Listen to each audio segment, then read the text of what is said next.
Wow,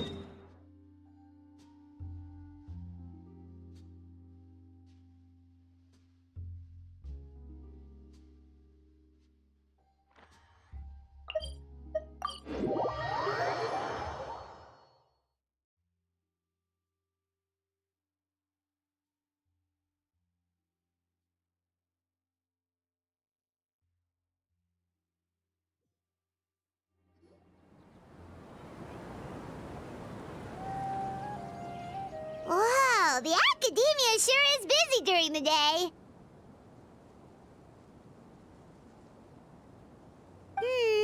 But where should we go looking for people that we know? Traveler, Paimon. Sino! It's been so long since we last saw you! Welcome back to Sumeru City. I'm delighted to meet you again. So, what brings you back here? Oh, nothing in particular. Paimon just saw a really big mushroom out on the road the other day and suddenly missed all our friends in Sumeru. Funnily enough, we were reminiscing about you recently too. It was at a group dinner. I look forward to hearing about your travels. Something tells me we must have a lot to catch up on. Really? You were thinking of us too? What a coincidence! Indeed. Or as I call it, the Biryani factor.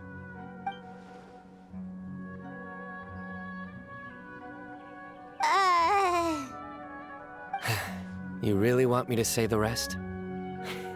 Okay. It's always rice to meet stew again. Oh, darn, he said it.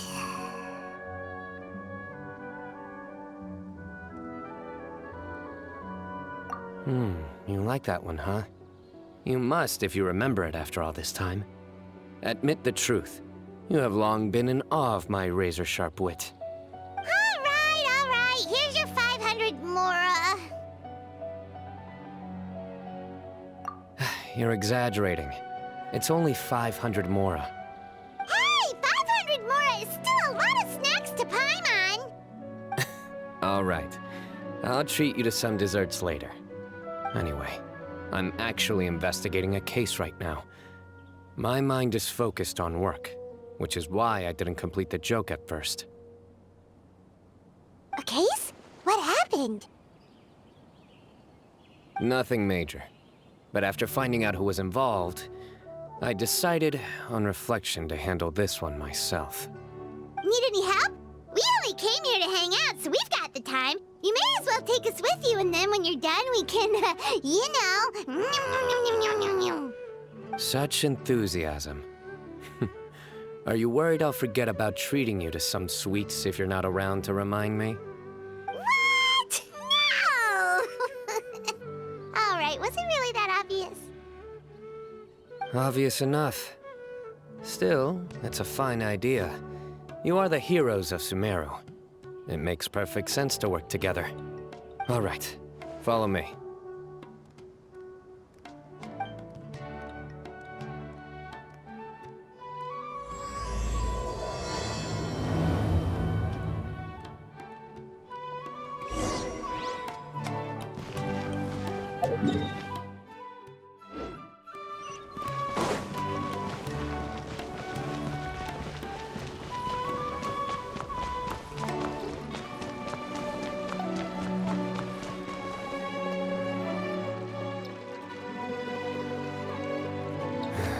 Do you see him? The old man flailing around? Oh, is he the one you wanted to talk to about the case? Correct. His name is Cyrus, a former Spontamod sage. He taught both me and Lisa. Huh? Sino's teacher is in trouble? It's ridiculous. I'm just an old man who enjoys a spot of gardening, shopping, and wine. What sort of person targets an old retiree? Professor, I've brought some friends.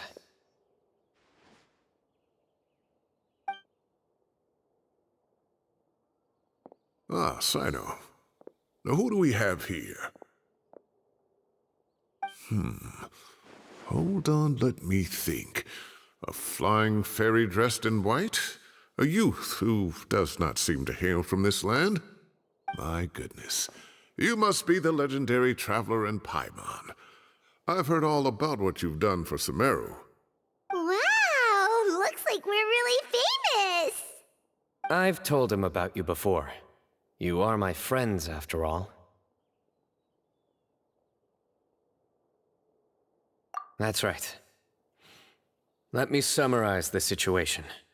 A couple of days ago, Professor Cyrus suddenly received a threat letter. A threat letter? Exactly. Who sends a threat letter to an old man like me, for goodness sake? This is the letter in question. Cyrus, I have uncovered your secret. If you wish to prevent it from going public, leave 10 million mora at the back door of the cafe. Secondly, don't come looking for me. You'll never find me. But I will always be watching you and all of your secrets. Finally, if you dare to report this to the Matra, there will be consequences. Wow, they sure didn't mince their words. Clearly, this person must be desperate for Mora. 10 million mora, what a joke. I'm just a single retiree with nothing to my name beyond the tomatoes in my garden. Where do people think I'm hiding 10 million mora, huh? In my tomatoes? There were no witnesses, so currently the letter is all we've got. So, Traveler, Paimon, let's put our heads together.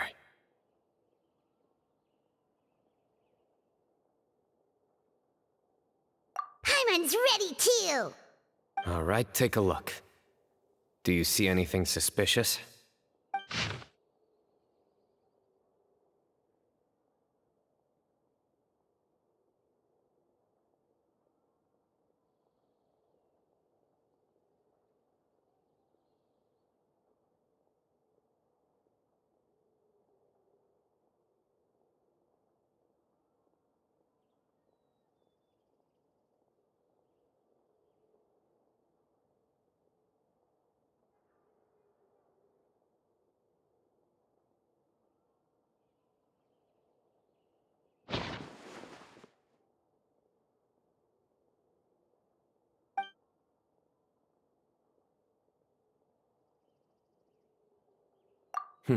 Very good.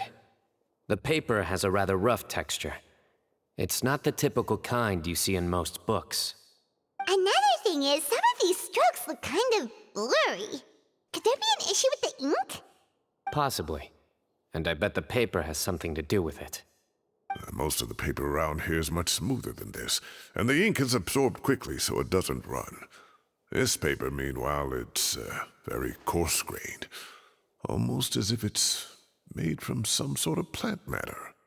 It's certainly not the same paper as we use in the academia, but the ink is nothing special. Just regular black ink that gets a blue tinge when applied to paper. So do we think the culprit has a connection with the academia or not? Wait, check this out! Looks like this part got wet at some point. Agreed. The staining suggests it was a colored liquid, not plain water. It also looks like it was wiped off with a damp cloth. A colored liquid, so... tea? Wine?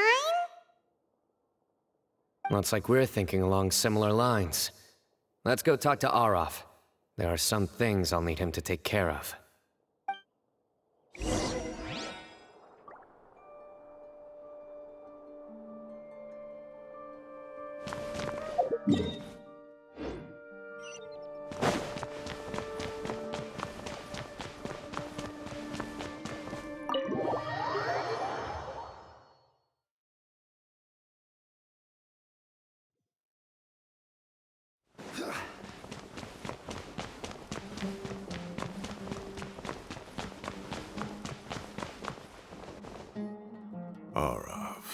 Arav.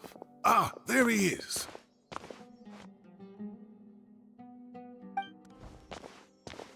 Mahamatra Sino, Sir Cyrus.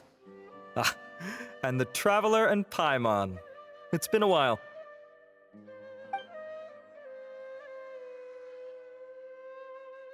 As such, I'm inclined to believe that the culprit in this case is a student at the academia.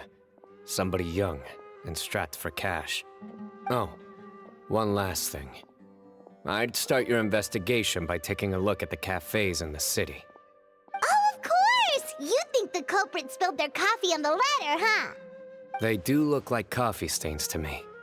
Also, if I'm not mistaken, the letter is written on a type of scented paper that has aromatics added during the manufacturing process. The kind often provided as writing material for customers in cafes and taverns. Ah, of course. Yes, like they sell in the gift shops. I remember now. Zaha Hadid bought some a while back. She said she was going to use it as wrapping paper for a vase. Understood. I'll assemble a team to investigate the points of interest immediately. You have my gratitude. One last thing. Send some Matra to guard the entrances and exits of Sumeru City. And change into plain clothes. Don't let them see you coming. Will do.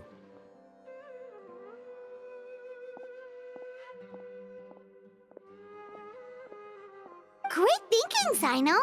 So, where do we think the culprit's at right now?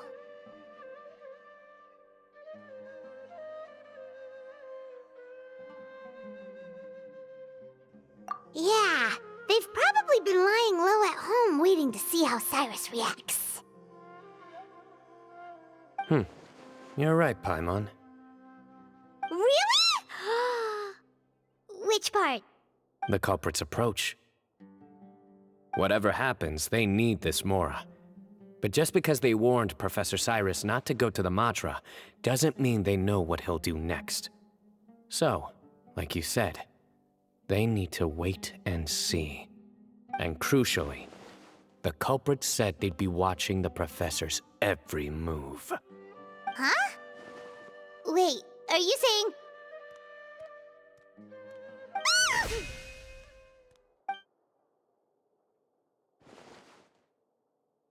Found you!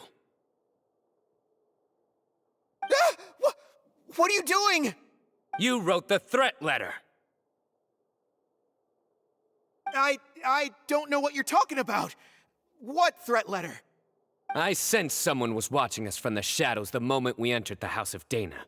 You managed to stay relatively well hidden for someone reckless enough to threaten Professor Cyrus.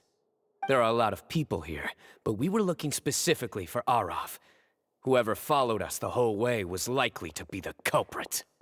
I was just listening in, that's all. You know something big's going down when Mahamatra Sino shows up, right? So I got a little curious. What's the big deal? You smiled when Arav left. I saw it as clear as day. Is smiling a crime now? There are coffee stains on the letter.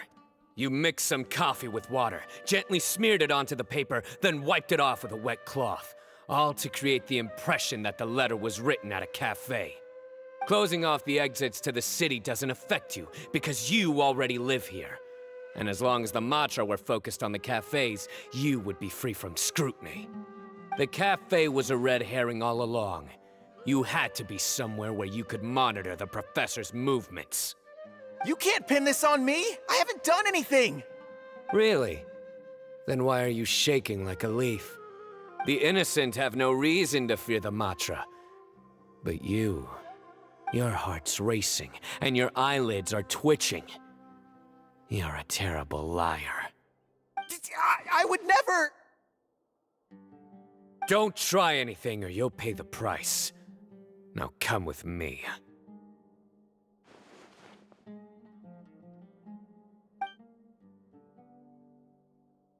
Well, that was over quickly. Sino already caught the guy. You're telling me. One minute I go out for a quick smoke, the next minute I see Arav already on his way back to meet up with Sino. Looked like a young guy, too. Couldn't have been much more than 30. But after what he's done, I'm afraid he's ruined his whole future. Everyone, it's all over. Gosh, that was so fast! The culprit's name is Uraka, a 16-year-old student in the Rataoist Darshan. Huh? 16? Cyrus thought he looked 30-something! We checked his records. He's 16, a third-year student. But he looks so old. Yeah, seriously. Foolish child. He's too young for the criminal life. What the devil drove him down this path?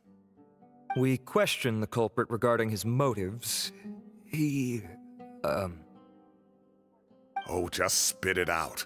Nothing can surprise me at this point. Very well. It's our understanding that Araka is a mediocre student who has been underperforming in his classes. He started taking extra tutoring to improve his grades, but developed a gambling habit around the same time and lost a lot of mora. Down on his luck, he went to the tavern for a drink and overheard some people chatting about Sir Cyrus's comfortable retirement. They mentioned that he's always arguing about his tomato plants with some old woman on the street. Some old woman on the street? Goodness gracious. Has that rascal attended a single one of his classes? That old woman is Kasharwar's very own professor, Zaha Hadi. How can he not know who Zaha Hadi is? Is this going somewhere? Oh, right, yes. So another thing. We don't just argue about tomato plants. And what are they trying to insinuate by comfortable retirement? A man grows a few vegetables and suddenly he's living a life of luxury?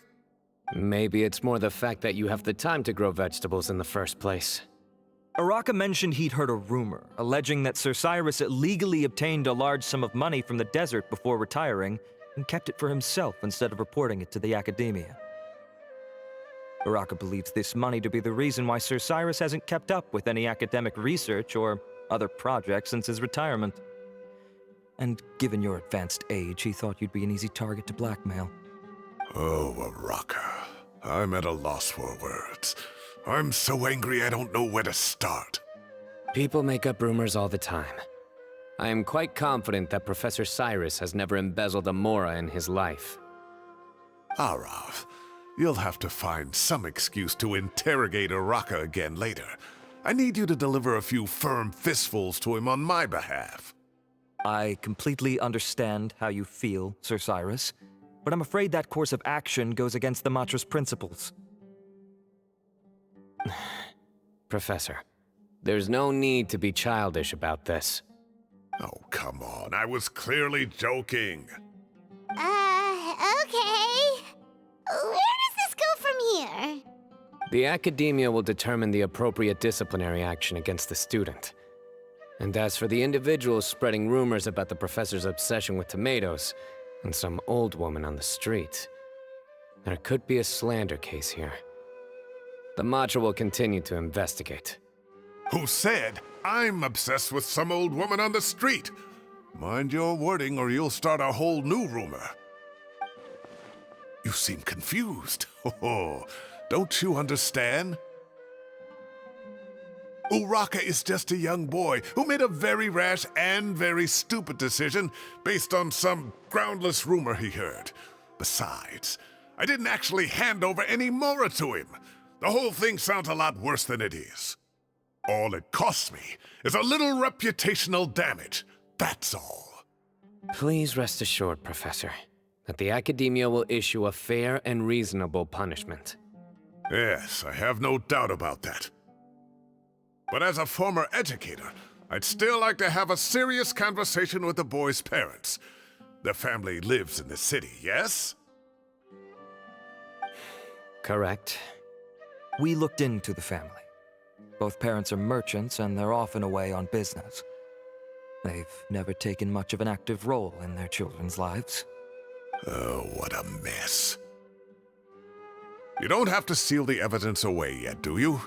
I'd like to have that letter back for the time being, if possible. I need something concrete for when I talk to the family tonight. We have to show them how serious this situation is. The relevant authorities have already reviewed the evidence and are now discussing Araka's punishment. You can hold on to the letter for now. Just make sure to return it within a couple of days. Oh, so you'll be able to close the case in 2 days? Give or take. Cases like this are quick to resolve. Very good. Well, thank you for all your help. Perhaps we can all go for a meal together. Oh, my treat, of course. My apologies, Sir Cyrus, but I have a prior commitment. Enjoy the meal, everyone. Ah, I see. Well, that's a pity. But Sino, you have to come. You found the culprit at record speed, and I owe you for that. Ah, and isn't Tainari in town at the moment? Bring him along, too. Wait, you mean Tainari's in the city? He is. Tainari's master, Sir Nephis, called him and Kale to the Academia to help out on a project. They should be at Nephis's office at this hour. Though I must say, I'm surprised you're extending an invitation to Tainari. Did you do something to offend Sir Nephis? Don't be outrageous. Nephis offends me all the time. It's never the other way around. Anyway, hurry up and fetch Tainari. I'll head over to the tavern with the Traveler and Paimon. See you there. Go on now. Don't keep us waiting.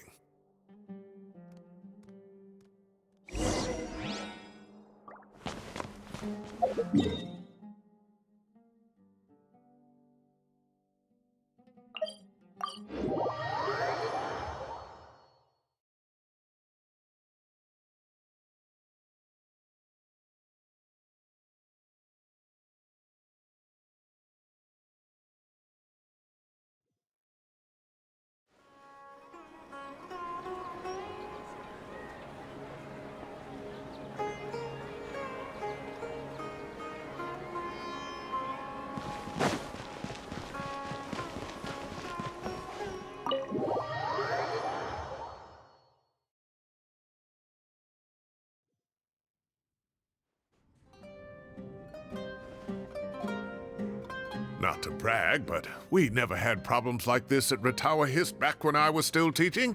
And if you don't want to take my word for it, you can ask them. They were students at the time. They'll tell you what it was like, won't they?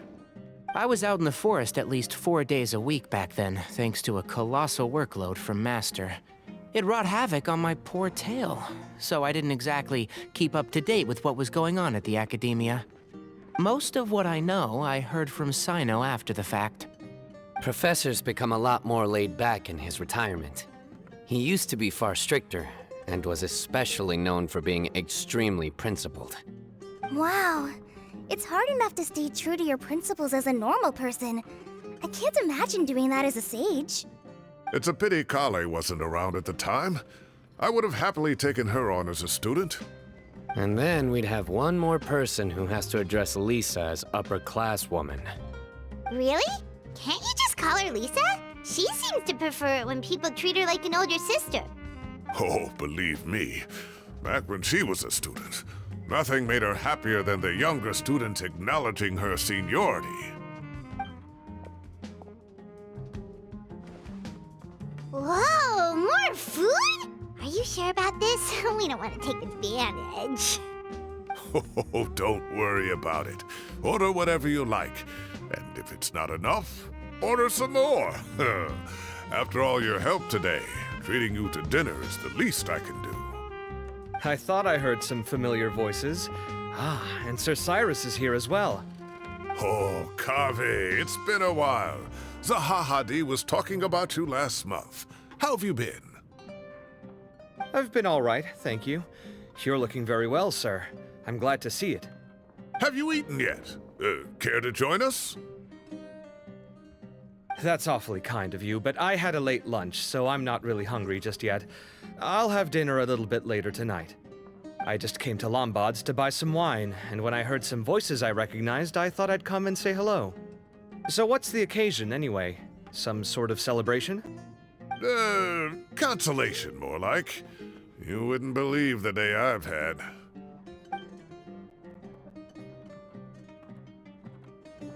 Sounds like things have really gone downhill since I was there. My whole time as a student, I've never heard of anything remotely like that. I can't believe how young the guy is. Oh, what are his parents going to think?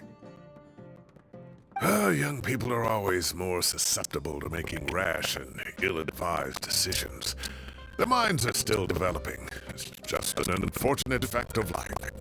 But still, this boy has some nerve.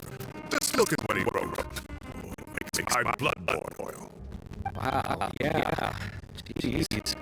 I will always be watching you and all of your secrets. And then just follow you to the house of Santa? Is this my son? Oh, he gets a scolding of a lifetime. But luckily, I'm also an extremely principled person. Kame! Your order's ready, sir! Coming. I'll have to get going. Have a nice evening, everyone. I'll catch you all another time. Okay, bye-bye! Here I am. The coffee beans are in here too. Yep, it's all there. I'll stop babbling away now. Let's eat before the food gets cold.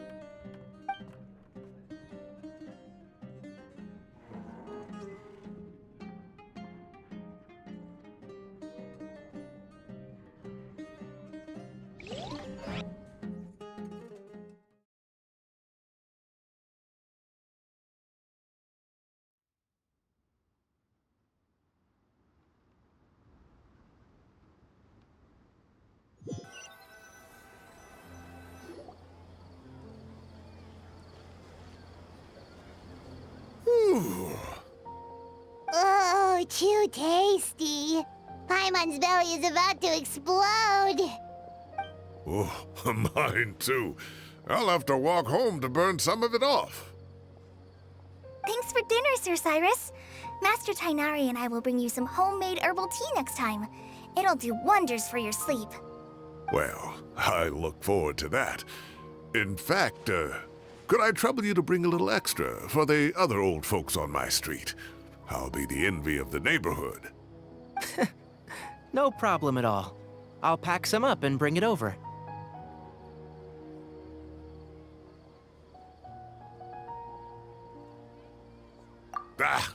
I'll see you all later. I better head home now and tend to the crops. Good night, Professor. Don't let those tomatoes keep you up too late. Hey, my tomatoes are serious business. I am not about to be beaten by Zaha Hadid. Anyway, I'll be leaving now. Don't stay up too late now, children. I bid you all a good night. Take care. Have a safe trip home. All right. Now, we finally have some us time. What do you mean, us time? Well, I was talking with Tainari and Kale, and since we all have some free time, we thought we could all go camping together. Think of it as our way of welcoming you back to Sumeru. Camping? Oh, that sounds fun. Paimon's in!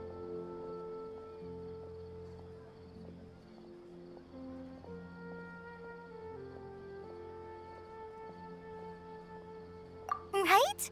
It's been so long since we did something fun together. I can't wait. Everyone, let's meet tomorrow afternoon at the riverbank to the southeast of Gandharvaville. No need to bring anything. We've already packed everything for the trip. Just bring your delightful selves and prepare to have some fun. You got it. We'll be there. Great. Then we'll see you tomorrow.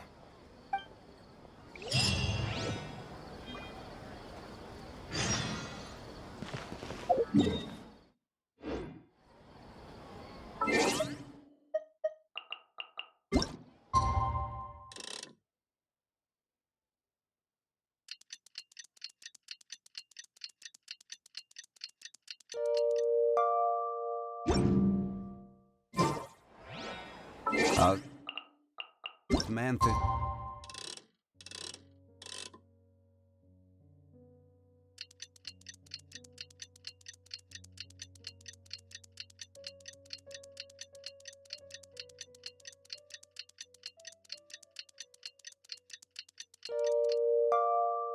Wine is the same as I remember. But where are those who share the memory?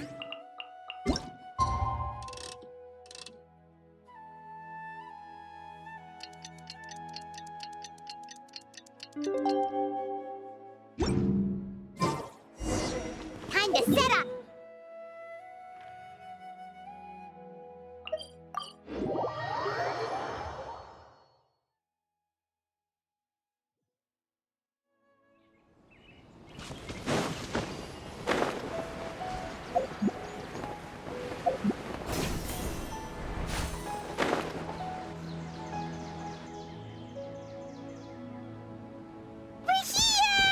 Wow, you guys are ahead of the game. You set up the tents already. I'd say we're right about on schedule, actually. We were aiming to have them set up before you arrived. Traveler, Paimon, let's go fishing together. Whatever we catch, we can grill for dinner tonight. You got it. Dinner's on us tonight.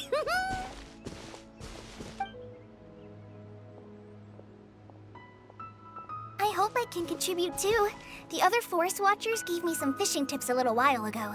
I'm really looking forward to giving them a try.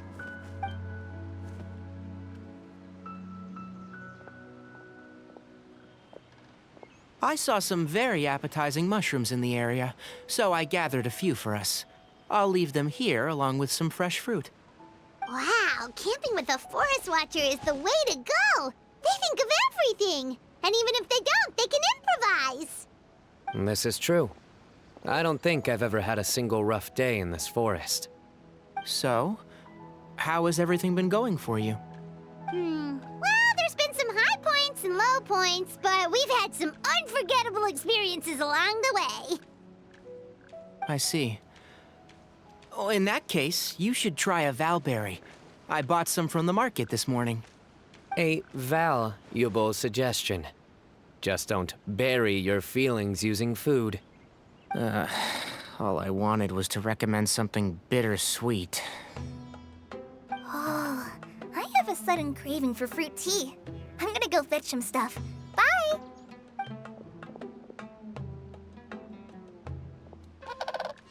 She sure made a run for it.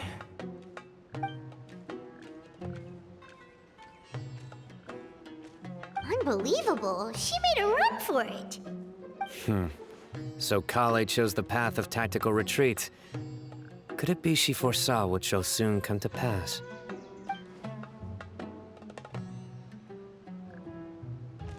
My dear friend, you know what I am about to say.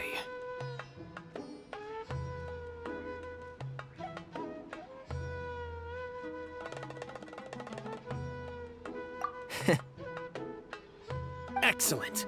A kindred spirit. A great warrior can sense when a duel is nigh.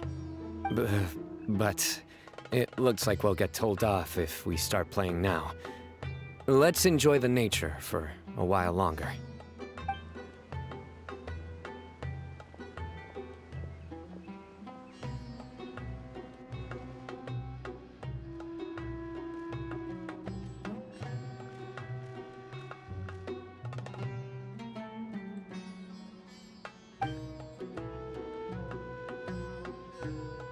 We got a bite! I'll reel it in.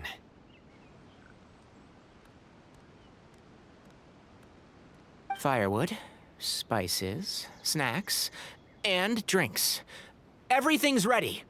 Once Kale gets back, we can light up the fire and start grilling.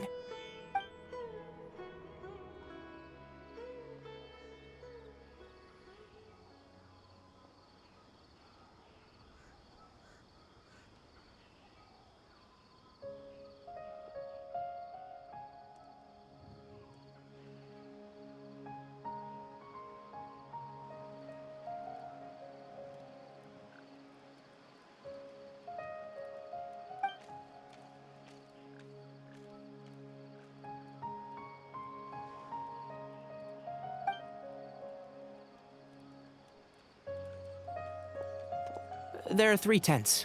Which one do you two want to take? How about the one on the left?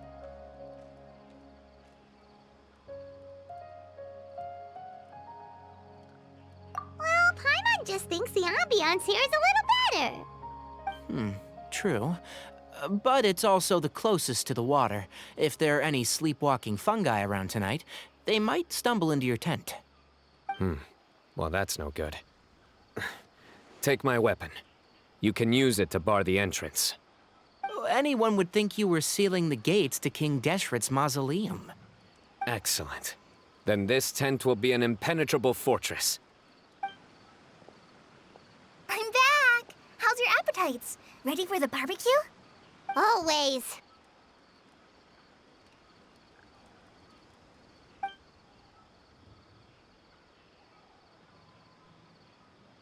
Oh, it smells so good. Paimon's drooling.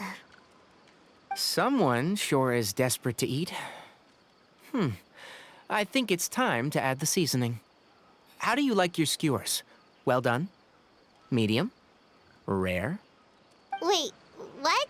Isn't that just for steaks? Hey, if it works for steak, maybe it works for other things too. Medium well for me. Okay, these are about ready now then. It'll be a few more minutes for anyone who wants theirs well done.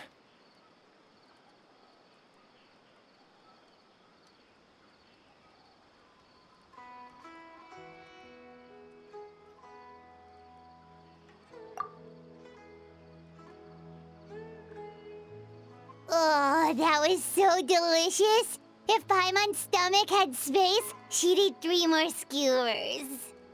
I ate a lot too. Here comes the food coma. If you're tired, then go rest. You must be getting sleepy too, Paimon. Why don't you guys head to your tents? Sino and I will clean up. Tonight, I show you mercy. Our sacred duel will take place another day. Good night.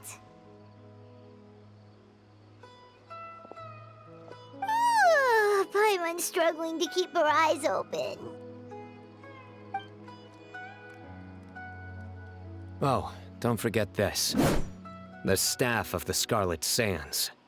Wait, you were actually being serious about that? It's a very powerful weapon. Try it. Paimon can't even lift that thing. Fair enough. You sure you don't want it? Yeah, Paimon's sure. We'll be fine. And even if we do get an uninvited guest in the night, Paimon will be here to take care of the traveler.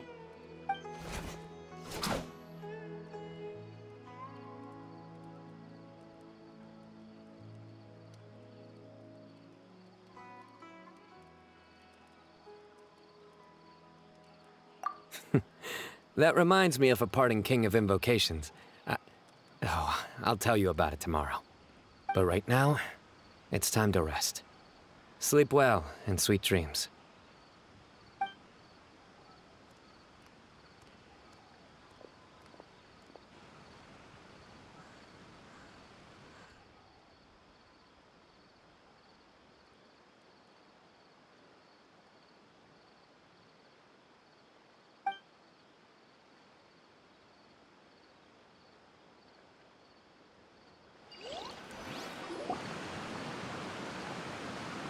I think they should all be here. Traveler? Paimon? Are you in there? Could you come outside for a sec?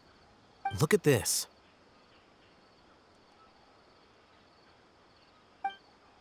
What the? What's this sword doing here? Is it supposed to keep out intruders? Evidently. Huh? Who is it? Oh, what time do you call this?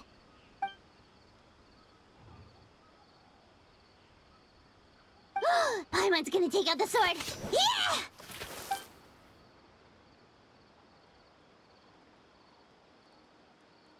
Oh, hey them, Kaveh! What are you doing here? It's the middle of the night!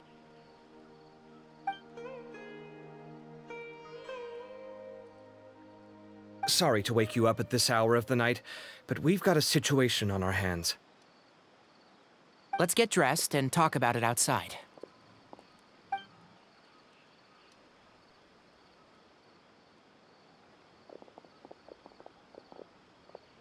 Something has come up. And since it pertains to Cyrus and Sino, I deemed it essential to inform you all. Whoa, back up. Let's start from the beginning.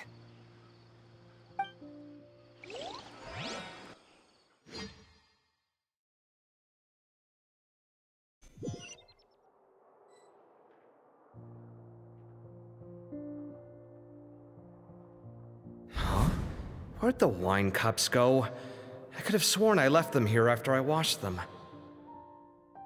Ah, there they are. I'll have a cup too.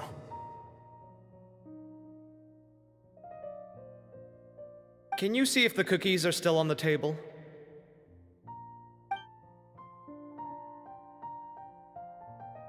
They are, and so are the fruits. Oh, this is so bland. I should have gotten a few bottles of what Sino's group was drinking last night. Do tell. What were they drinking? Oh, right, I forgot to mention. So, I ran into Cyrus yesterday evening when I went to the tavern to pick up some things. He was hosting a dinner for Sino, Tighnari, Kale, and the Traveler and Paimon. Anyway, they got a bottle of Lombard's new vintage for the table. At least, I think that's what it was. It looked pretty good. Sounds like they're all tangled up in this. You know what it's about, right? 16-year-old kid tried to extort Cyrus. He was asking for 10 million mora. I heard some people talking about it on the streets, yes. Didn't take them long to catch the culprit. The sages are probably dealing with the case by now. I wonder what Sir Nephis and the others will make of it. Oh, Cyrus showed me the extortion letter too. It was crudely written, but the paper had this beautiful pattern on it that I've never seen before. Really caught my eye. Give me a sec, I'll sketch it out for you.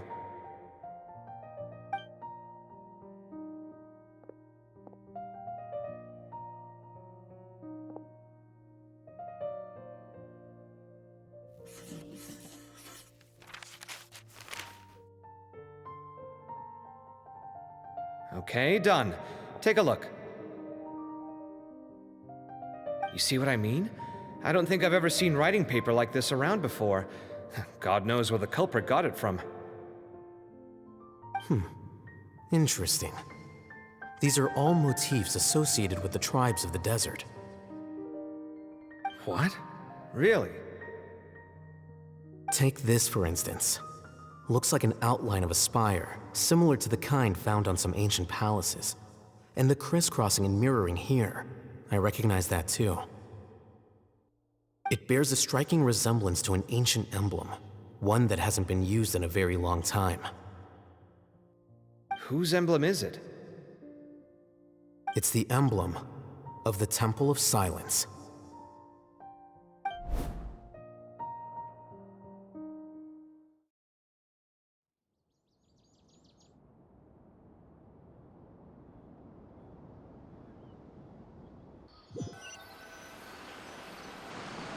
After discussing it with each other, we both agreed that something didn't feel right, so we went looking for you. This was a long way to come from the city. Alhaitham figured you were probably with Tighnari, so Gandharvaville was our first stop. But the Forest Watchers told us that you'd gone camping. Then, just as we were heading off to the campsite, we ran into Sino. He said he was on a supply run. We exchanged a few words, and then he ran off. Hold on. So what's the deal with that emblem you were talking about? The Temple of Silence, you said? What is that? Should we be worried? Something's up, huh? Give me a second. Let me get Kale.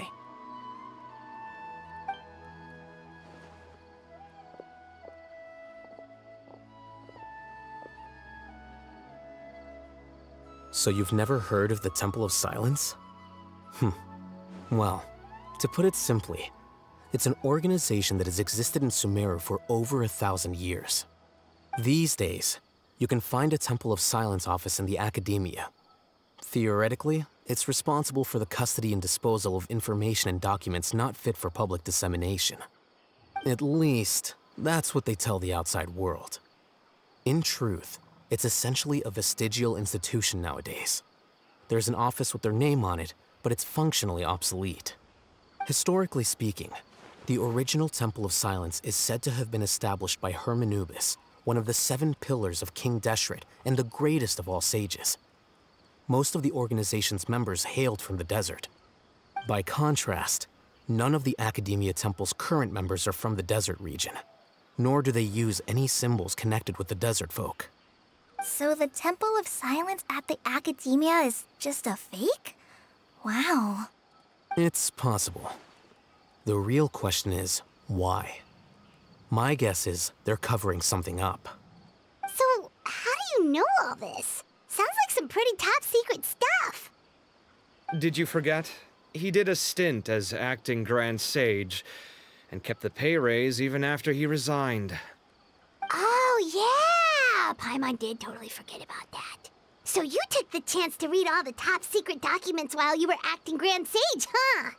If you're asking me whether I familiarized myself with the documentation in my office, I would respond that that's a perfectly normal part of any job. So much about this doesn't make sense. Why did the emblem of the Temple of Silence appear on a threat letter from an Academia student to Cyrus? The student's only 16, and doesn't have any family ties to the desert. So where could he have seen that emblem, or gotten the paper? You said you ran into Sino, yes? Did you tell him what you've just told us? Yep. He ran off as soon as he heard what we said. Given that Cyrus is involved, he's probably halfway through solving the case by now. Still, we should try to catch up with him.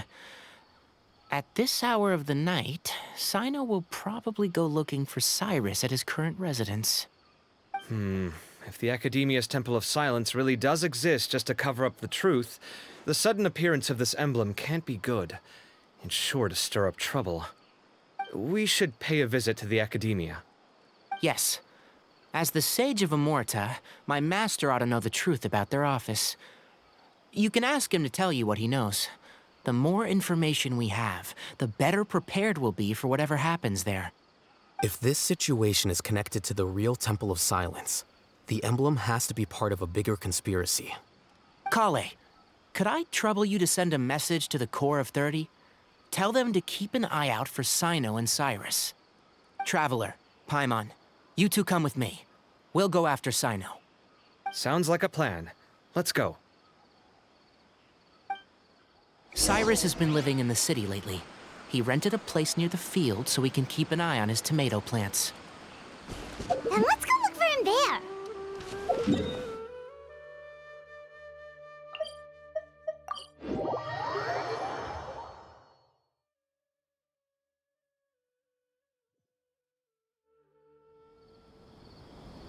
Here we are.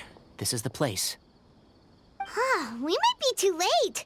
Looks like nobody's home. Oh, Sino moves fast. If he was here, he's probably long gone by now. I know that voice. Is that Tainari I hear? Ah! Professor Zahahadi! Wow, so it really is you. My goodness, whatever is going on tonight? We're looking for Sino. So, he's already been here. Yes, not long ago, in fact. He knocked on my door and asked if I'd seen Cyrus today at all. I told him the old fool left early this morning, and I hadn't heard him come back. So we went to his place, and would you believe it? He's gone. Goodness knows where to. It must have alarmed Sino, because he took off in an awful hurry after that.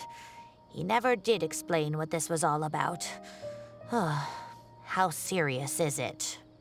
Well, if Cyrus isn't at home... Oh, it sure doesn't sound good. Professor, did you hear that a student recently tried to extort Cyrus? Why, yes. When I left the house that day, I noticed he was watering his flowers in the field in complete silence. He had a piece of paper clutched in his hand, and he looked lost in thought. I could tell something was troubling him, but he wouldn't tell me what it was. If Sino hadn't happened to visit him that day, he'd probably still be holding on to that thing. After seeing the letter, Sino told him to contact the Core of 30, but Cyrus was very reluctant. He claimed it would only damage his reputation. Eventually, he relented, after much persuasion from Sino. Huh? Cyrus didn't want to report it? Well, that's strange. When we saw him, he seemed pretty okay with the idea of the kid getting his just desserts. As a former sage, it's possible Cyrus still has enemies at the Academia. That's why Sino was so insistent that he report the matter to the authorities. I was there while they were going back and forth over it. So Cyrus initially hoped to stop this from going public.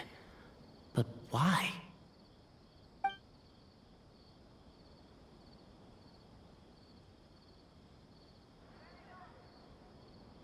Oh, dear. What on earth has that old fool gotten himself wrapped up in? Oh, I do hope he's not in danger. Oh, I almost forgot. Sino left me this letter to pass on to you. He wrote it when he came by earlier. He realized you might come looking for him. Thank you. What does it say? Let Paimon take a look.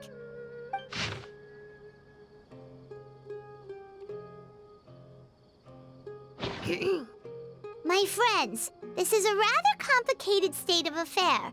Unfortunately, I cannot disclose more than that. I ask you to understand and accept that I had to act alone at this stage. Don't come after me. Yep, that sounds like Sino. Thank you, Professor. Please do not worry. We will do all we can to protect both Sino and Cyrus. Traveler, Paimon, let's head to the Academia and regroup.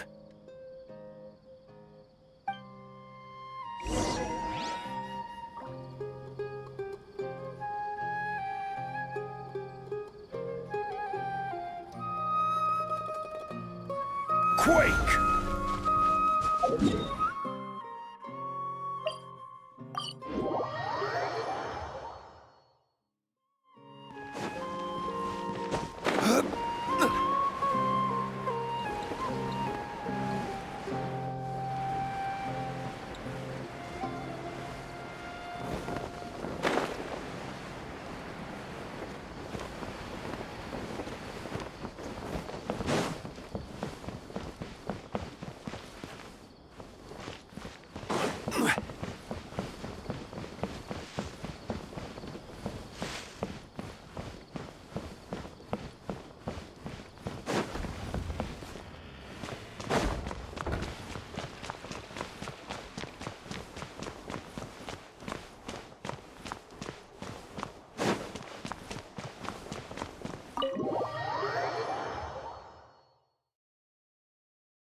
You're here?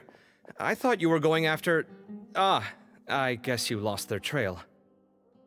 We went to Cyrus's house. No one was there. Sino got there before us, but he was long gone by the time we arrived. He didn't say where he was going? No, he left us a letter and told us not to go after him. Can't say I'm surprised. Typical Sino. Anyway, some updates on progress on our end. I drew the emblem from memory again, but in more detail this time.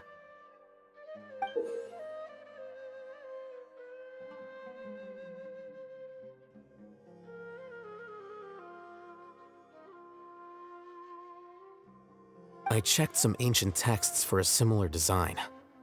The one I found was a little blurry, but the similarities in the general form and certain details were clear enough to confirm a match.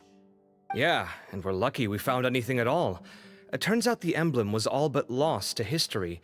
We scoured the entire Academia collection, and that book was the only one with a record of the motif. Meanwhile, Arav managed to get Uraka to disclose his source. The one who told him about Cyrus's embezzled funds was a young man from the desert. According to Uraka, he had a striking presence and was well educated. Apparently, the two met in the tavern over a game of cards. The guy claimed to be in the city for business as part of a merchant caravan. Uraka was intrigued when he heard what his new acquaintance had to say and brought up the idea of extorting Cyrus for Mora. The guy encouraged him to go ahead with it, then handed him some pen and paper to write the letter. I see. So it could be that this person planted the paper intentionally. So, how do we find this guy? Did Uraka say where he is? He doesn't know. He claims not to have seen him since that day in the tavern. The man gave him some tips on how to carry out the extortion, but from then on, Uraka was acting alone. Nephis and Arav have gone to meet the Core of 30 and review the city's entry and exit records. Also, Nephis admitted that the Temple of Silence in the Academia is just a facade. The true Temple of Silence once came to the rainforest to establish a collaboration with the Academia, but as time went by, the sages gradually became corrupt and foolish. The Temple of Silence felt that they could no longer trust the Academia and ended the partnership. They retreated back to the desert about 400 years ago. Ever since its inception, the Temple of Silence has been the guardians of King Deshret's civilization and belief system. They traveled throughout Sumeru, sequestering and guarding any wisdom that posed a threat to the people's livelihoods. At its roots, it was a legitimate and reputable organization whose purpose was to guide people towards the right path. The academia of the day knew that the split would damage their reputation if it became a matter of public knowledge. And so, they set up a dummy organization of their own to conceal the truth. Not only that, but they managed to keep up the charade for hundreds of years! So how did Cyrus become acquainted with the true Temple of Silence if they left centuries ago? I'll bet that's the question that bothered Sino. Probably why he went after him in such a rush. Whoever is behind this, getting Uraka to extort Cyrus was only the first step of the plan. Their true goal in doing so was for Cyrus to see the emblem on the letter. He must have recognized it right away. That'll be why he didn't want to involve the authorities. He probably hoped to take care of the whole thing by himself. Unfortunately for him, Sino had other plans. Since the desert is where the Temple of Silence originated, that is in all likelihood where Cyrus went. I have to go after him. Really? Are you sure that's a good idea, with how you respond to the heat? Why don't we send someone else? I should be fine, as long as I bring plenty of water. Besides, I just can't shake this ominous feeling that if we don't catch up to them soon... Everyone, I have news from the Core of 30. Master! Oh, so that's Nafis, Tainari's master? Oh, we're finally getting to meet him in person!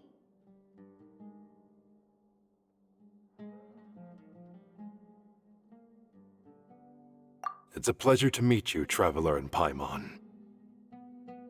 Several independent eyewitnesses have reported seeing Cyrus and Mahamatra Sino leaving the city at different times. Both were heading in the direction of Caravan Rebat. I was going to suggest that you join forces with the Core of 30 in this case. However, as I'm sure you've already heard from Alhaitham and Kaveh, the Temple of Silence is involved. The Academia has made a number of decisions throughout history that I am ashamed to talk about. It may well be that no better choice was available to them, but those actions are nonetheless a stain on our legacy. I won't attempt to make you understand the Academia's perspective. Now is the time for action. I understand where you're coming from, Master. But I'm afraid the situation might be more complicated than we thought. I think we need to keep a low profile, or risk making things worse. Good point. If Cyrus is involved with the other side, or worse, if he's fallen into their hands, and...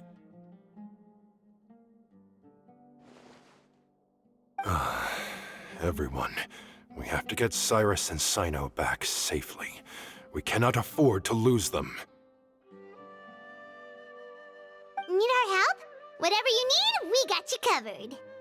Really? Wonderful. You have my most sincere gratitude. Arav and I will continue to follow up on the lead from Uraka. Kaveh, Scribe Alhaitham, I'd like to ask you to cover the duties of the House of Dana. Tainari, you are planning to go into the desert, correct? I am. Kaveh, I'll be okay. You stay behind to help Master and Alhaitham. Well, if you're sure... Okay. But be careful. Thank you all. Arav, let's go. You'd better get moving.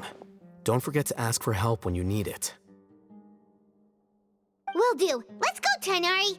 Hopefully we can catch up with Sino before it's too late.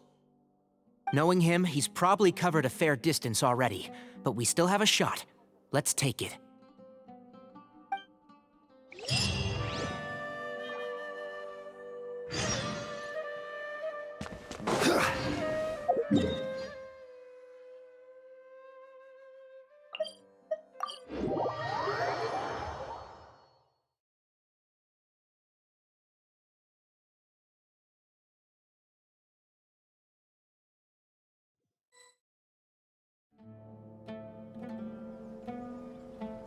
Okay, we made it to Caravan Ribat. Where should we go next? Maybe we should ask the nearby guards if they've seen anything. Hold on. Look over there. Is that Dia? You sure you want to brave the desert alone? I mean, it's your choice at the end of the day, but still. It's not my first time. I'll be fine. Sino. If you're really going to go through with this, then at least take our advice. When you're packing for your trip, budget for 5 days more than you plan to spend out there. Makes sense. Okay, I'll go get ready. Thought we might find you here. You're trying to retrace Cyrus's steps, aren't you? Didn't I tell you not to come after me? I thought I had a good lead on you.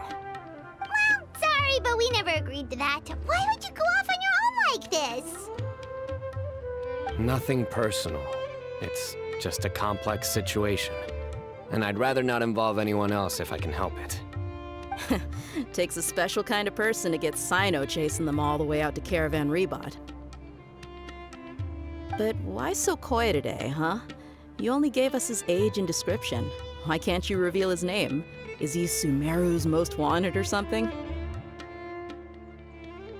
Oh, also, hey guys, it's been a while. Dia and Candace! So nice to see you. Actually, seeing all of our friends is the whole reason we're here. You're looking well. Glad to see it.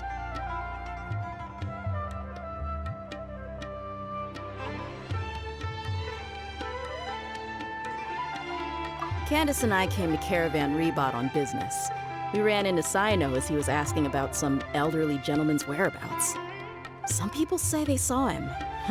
Guess he stood out as an older guy heading into the desert alone with just a sumpter beast in tow and very few supplies. That's gotta be one heck of a story there. Sino, it's okay if you can't tell us anything about the case. But let us know how we can support you. We're here to help however you need. The more people we have working on this, the quicker we'll be able to find the person you seek. No, it's not that simple. If I'm right, he'll be doing everything he can to avoid us. We spoke with Zaha Hadid. From what she said, it's pretty clear that he wants to try and solve this on his own. It won't be easy trying to find him in the desert when he's deliberately trying to cover his tracks. Sounds like this is far more complex than we imagined. Still, if he started from Caravan Ribat, the chances are that his route took him past our village. You may as well ask if anyone there has seen him. My thanks to you both. Once this is resolved, I will find a way to repay you. Come on. No need to get all serious. Just buy a round of drinks next time we're all in the city or something. That's a deal. All right, so, you all set? Yes, we'll handle it from here. Thank you again for your help. I don't take it for granted. All right, then we'll leave you to it. Just remember, if you change your mind and need some reinforcements, we'll be here. And don't think you'd be imposing. You can depend on us. Don't worry, we'll keep him out of trouble.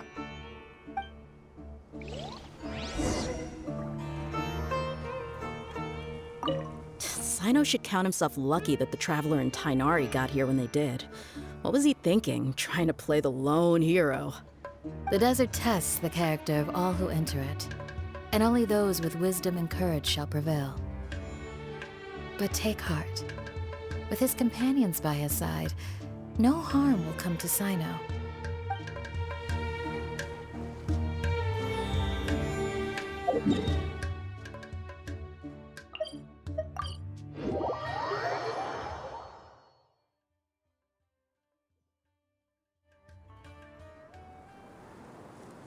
Hold on. There's a few things I'd like to clear up. Go on. So, after you left the campsite, we had a longer talk.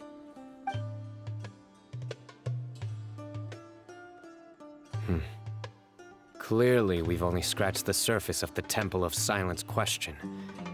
It doesn't surprise me at all that the one in the academia is a fake. Do you have any connection with the Temple of Silence? I do. I trust you're all aware of the spirit that gives me my power. Hermanubis, the original founder of the Temple of Silence. Due to my unique constitution, I was put through a number of trials in the desert when I was younger. Later, I met the professor, and he brought me to Sumeru City. But my memory of that time is hazy. I can't recall much. It's a good thing that Kaveh noticed the emblem on the letter. Without that, I don't know if we would have connected the dots and realized there was more to this case than mere extortion. I did not recognize that symbol at all. Whether that's because I've never seen it, or because my memory fails me, it's hard to say. Yeah, you're right. Thank goodness for Kaveh, and for Alhaitham's diligence during his time as acting Grand Sage. But Cyrus must have recognized it right away, right? Otherwise, he wouldn't have had any qualms about you reporting it. Oh, maybe his connection to the Temple of Silence goes even deeper than yours. I suspect so too. Professor has never once mentioned the Temple of Silence in conversation. And whenever the conversation turns to Hermanubis and the concept of spirit indwelling, he avoids going into any depth. Well, speaking of avoiding things, you do realize, don't you, now that we've caught up with you, you're stuck with us for the rest of the way. I am aware. And I have accepted it. Or rather, I don't see how I could manage to ditch you en route, so I might as well accept that you're coming with me. That's right. Fact is, we're coming with you whether you like it or not, so the best option now is to try to look out for each other. Ha!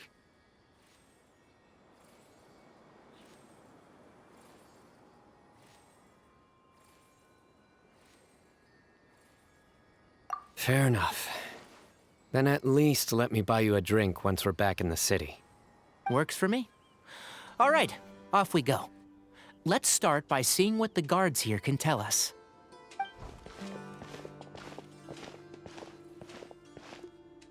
Hello.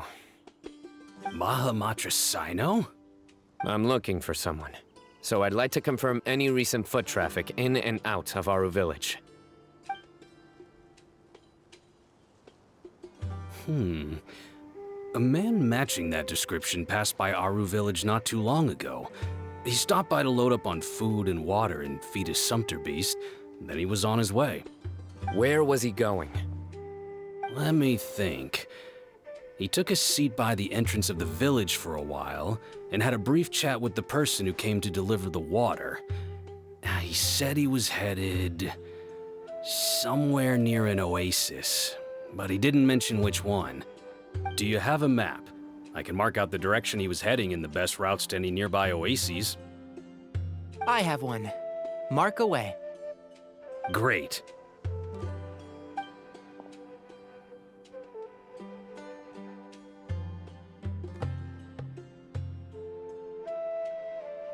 There you go. Thank you so much. You were a great help. You've got a really good memory. Ah, you're quite welcome.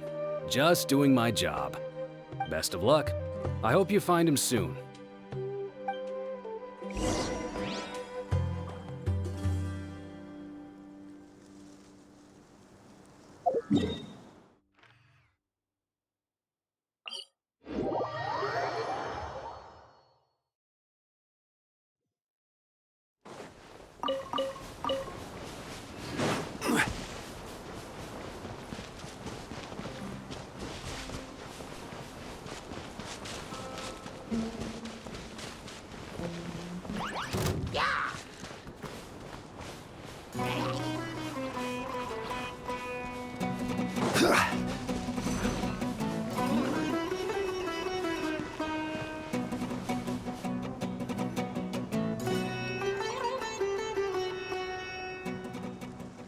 hold on. I see some people over there. Do you think it's safe to ask them what they know? Should be. I'll go. No. I'll do it. Huh? Why can't Sino go talk to them? What difference does it make? Given my background, appearance, and the way I dress, I might not be the most welcome visitor here. Just in case, it's probably better to let a more neutral party handle things.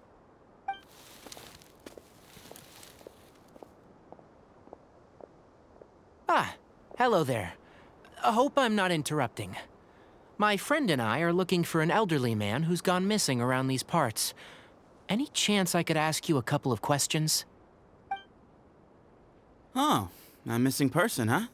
Sure. What do you want to know? I'm just wondering if you've seen him. Let me give you the details.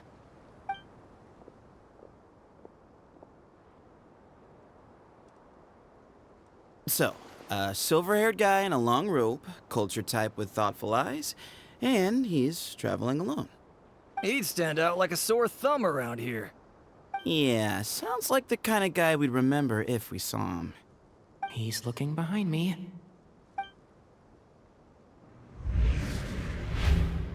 Uh-oh. That guy's looking our way. Your friend over there stands out a lot, too.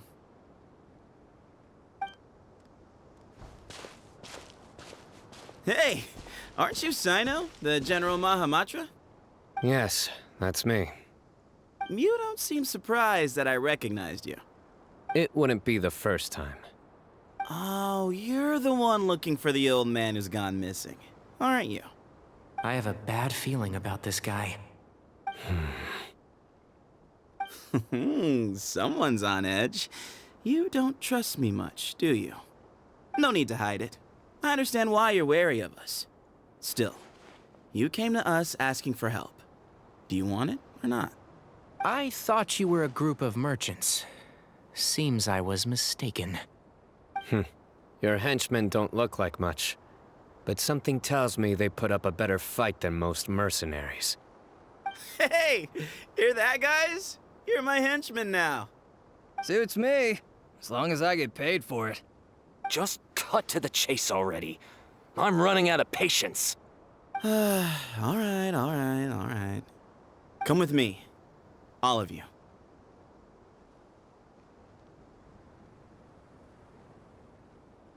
Don't you want to find your friend? A silver-haired, long-robed, culture type with thoughtful eyes? Sounds like there's a whole other side to Cyrus I didn't know about. So you know where he is? Just follow me. I'll take you to him.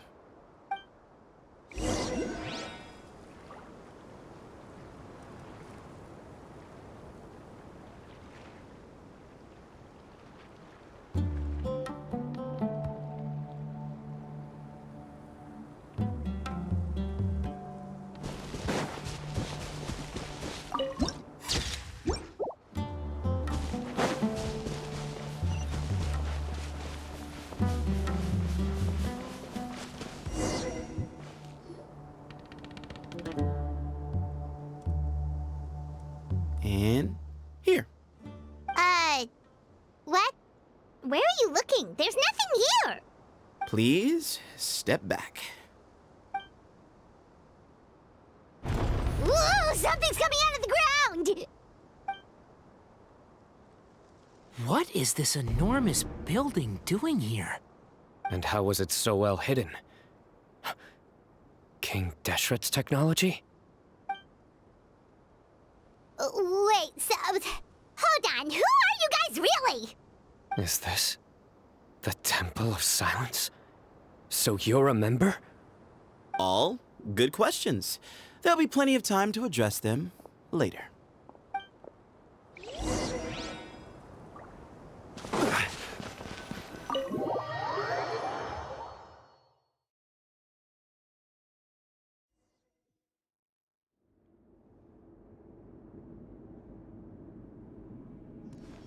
This is not what Paimon was expecting to find in the desert, especially not hidden right next to an oasis.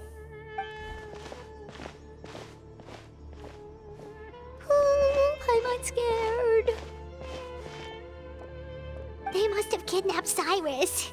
Do you think this is the guy Raka met in the tavern? What's wrong? Thinking about your professor?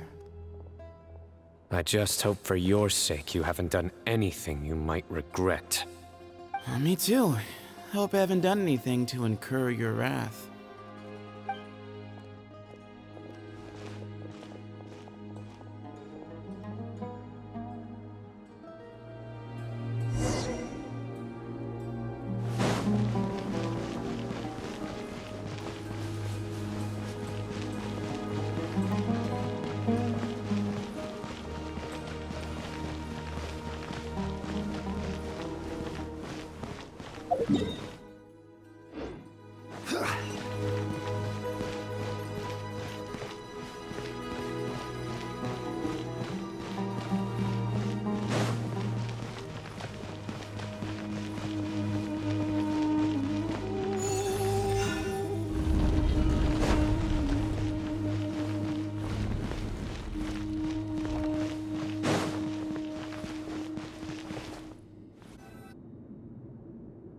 All right, you can wait here for now. I'll inform our leader that you've arrived at the Temple of Silence. Sit tight until he comes to greet you. So he's just gonna leave us here unattended? Maybe we're not being kidnapped after all. They can't have been at the oasis by chance. They were waiting for us. Whoever the leader is here, they were obviously counting on us showing up. So this is the Temple of Silence. After leaving the rainforest, they hid themselves here? Hey, look! That guy's coming back. Don't worry. Someone will come and call for you soon. What's your name?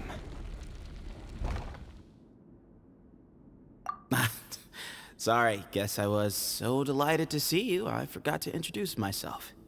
My name is Sethos. I'll be here if you need me, but I'm not planning on answering all of your questions. Other than that, you can occupy yourselves however you see fit. So we're free to explore by ourselves? Yep. I mean, I'm not worried about you running off. Cyrus is here. And unless I've misunderstood, you're all quite anxious to see him again. He's right. Well, if we've got some time, we might as well take a look around. Hey,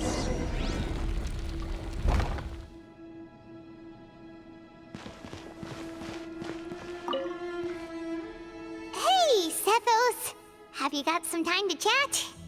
Sure. Although, I'm assuming by chat, you mean you have questions for me?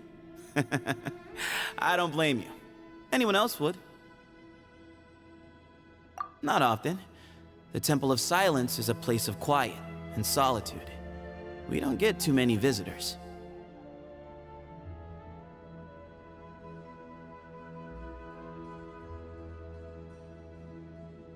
Yes, that was me.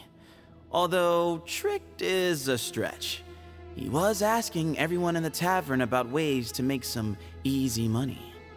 He insisted that nothing was off the table, even if it broke the law. So, I told him that Cyrus had embezzled a large sum of mora from the desert. So you framed Cyrus for a crime that he did not commit? No. That's not entirely true. Let me jog your memory. The letter just said that he had uncovered Cyrus's secret. It didn't say what secret that was.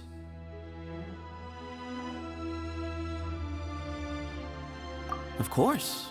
Raka was a great accomplice, really. Very cooperative with a little bit of wine in him. Did exactly what he was told. And not much of an original thinker, though. It doesn't surprise me that he struggles academically.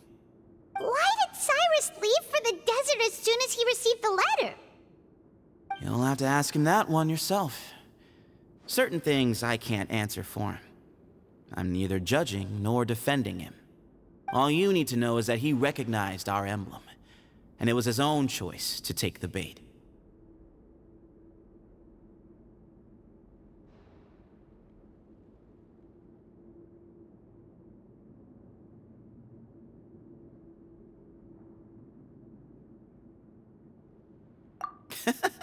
What kind of question is that?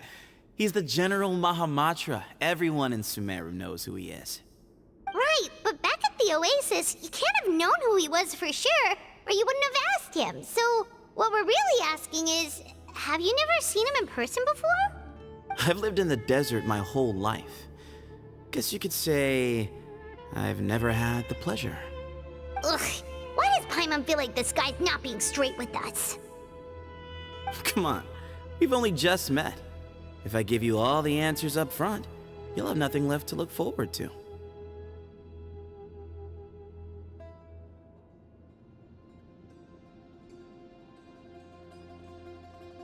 Yes, that was me. Although, tricked is a stretch. He was asking everyone in the tavern about ways to make some easy money. He insisted that nothing was off the table, even if it broke the law. So, I told him that Cyrus had embezzled a large sum of mora from the desert. So you framed Cyrus for a crime that he did not commit? No. That's not entirely true. Let me jog your memory. The letter just said that he had uncovered Cyrus's secret. It didn't say what secret that was.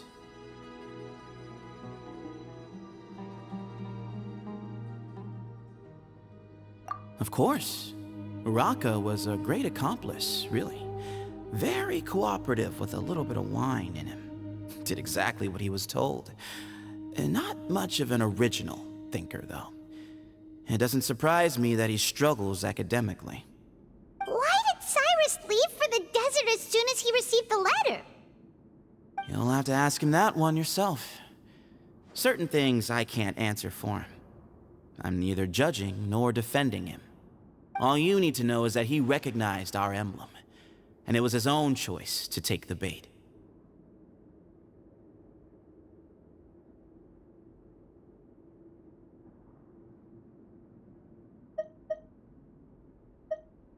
Nope, not once. Really? I have no need to go there. Not when the taverns are full of the Urakas of this world. Besides, we're well aware of what goes on at that place. Spies? It's not as clandestine as that. The city gates are wide open. Anyone's free to walk in. You can find out all you need to know just by walking around town and hearing the word on the street. Mm-hmm.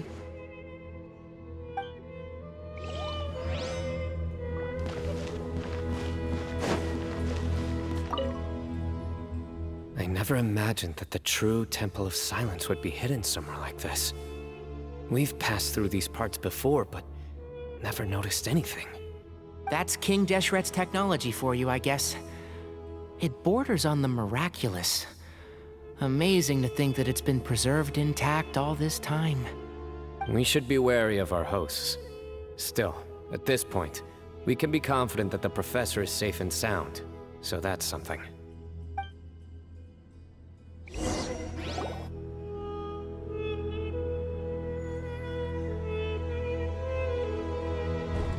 Ah, here he is.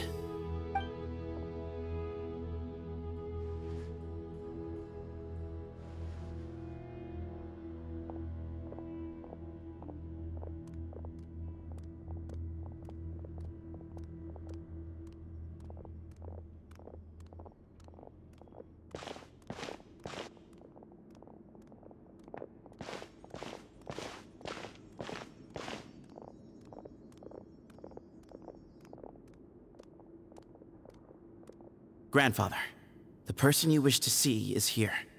Well done, Sethos. Greetings, one and all. I am Ba Moon, the current leader of the Temple of Silence. I know why you are here, and I thank you for your patience. Bring him out.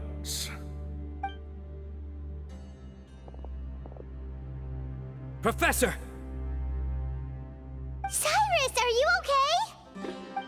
Ah! Watch what you're doing!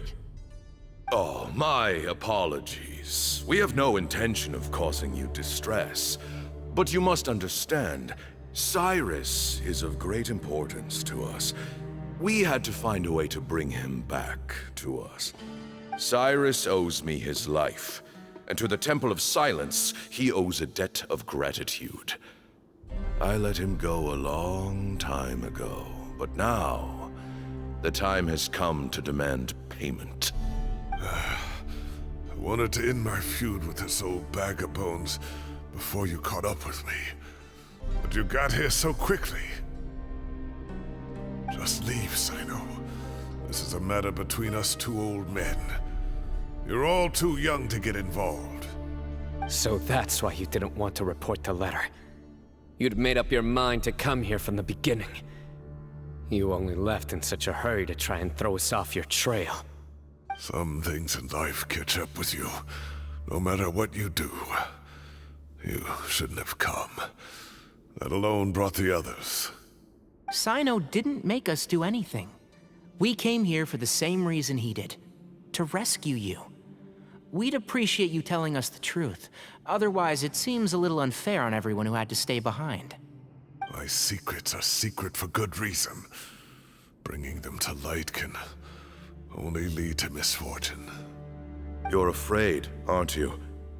You can't bring yourself to speak of your past deeds to the students you nurtured as if they were your own children. You recognized our emblem because for many years you lived among us. Indeed, you all but became one of us. You knew as soon as you saw the letter that we, not Uraka, were the ones speaking to you. It threatened you only because you know what you did. Your own guilt convicted you. For you, Cyrus, are a traitor. You once shared your learning with us, and joined us in our mission to revive the might of Hermanubis, to bring new hope, new opportunity. But then you betrayed us. You bargained for your independence with your past contributions. And then you left, taking with you Hermanubis' might and the wielder of his power. We both know what I said to you that day. That as the leader, I grant you permission to leave, but that one day, the sands of time will catch up with you. And when that day comes, you must pay the price you owe. You really know how to hold a grudge. Hermanubis' might? And the wielder of his power? Does he mean you? Professor, anything to say? The moon is right. I came here once before. He rescued me from the brink of death once, many years ago in the desert. When he learned that I was a scholar, he invited me to come here and revive the might of Hermanubis together. It was a great, daring plan, and one shrouded in secrecy. The Temple of Silence had been bereft of Hermanubis for too long. The strength of its faith and its warriors were waning. Bamoon proposed that we implant bar fragments, shards of Hermanubis, into the bodies of suitable vessels. If the experiment was successful, the spirit of Hermanubis would then dwell within the vessel. Many believers volunteered themselves for the experiment. But we soon discovered that the bodies of grown adults could not withstand Hermanubis' power. In the end, Bamoon offered his own adoptive grandson. One other child was identified as a suitable vessel, and his parents agreed to release him into our custody in exchange for a small fortune. These two children were our only hope for hosting Hermanubis' power. For many years, the Temple of Silence had been in possession of 2 Ba fragments from Hermanubis. As remnants of his raw power, they were exceedingly rare treasures. The test subjects were sent into a room that had been prepared for the ceremony, and instructed to approach the Ba fragments, whose power had been amplified. If, after some time, this power did not repel them, this would mean that they were suitable vessels. The original plan was for a 3-stage experiment: resonance, implantation, and recovery and observation. The resonance stage went quite smoothly for both candidates. As the 2nd stage began, I realized a decision had to be made. Should we implant the fragments one at a time?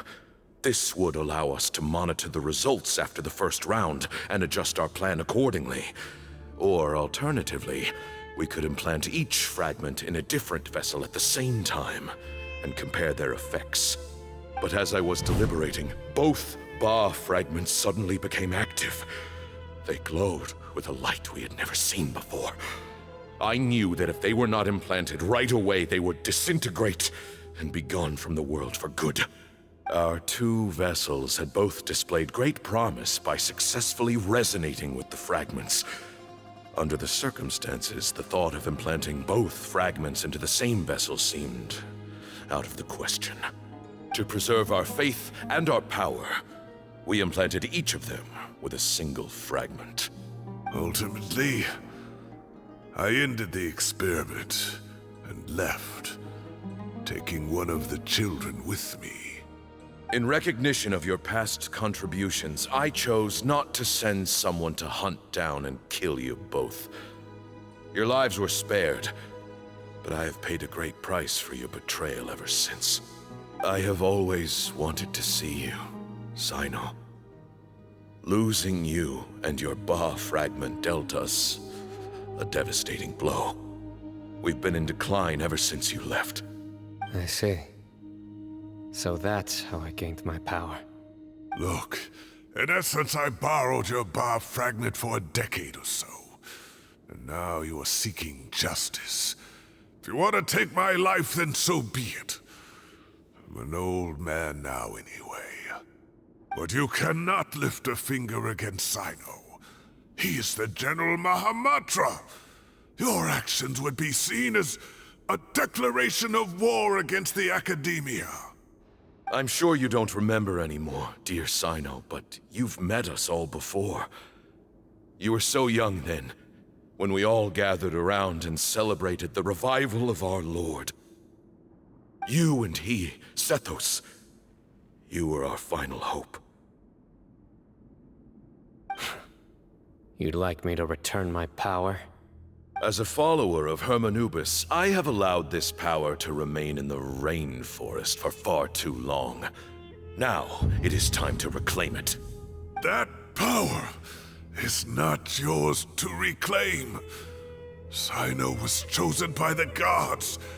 You cannot take what they have bestowed. You are wrong. Sino was chosen, but he was not the only one.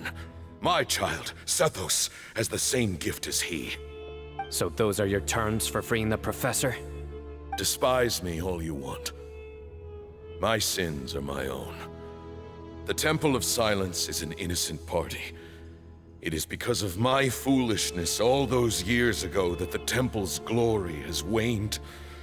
And now I must take responsibility for the decision I made back then. So what you're saying is, the power of one Ba fragment is not enough? You're asking me to return the one in my possession, so it can be implanted in him instead? Divine power causes great suffering to those who wield it. How do you know that Sethos would be able to withstand it? He is no longer a small child. But regardless, this burden is ours to bear, and your objections mean little given that you turned your back on us long ago. Both my heart and mind are telling me that what you are proposing is a terrible idea. However... Don't listen to him, Sino. That power is no more yours to give than it is his to take. You have to understand. I know. But if this is a question of your freedom versus a fragment of power, then there is nothing to debate. Sorry to interrupt, but in my view, there are a number of contentions here that still need addressing. Say that Cyno refuses to return his power, and you also refuse to release Cyrus. Then, we are at an impasse. I find it hard to believe that you went to all this effort without planning for that possibility.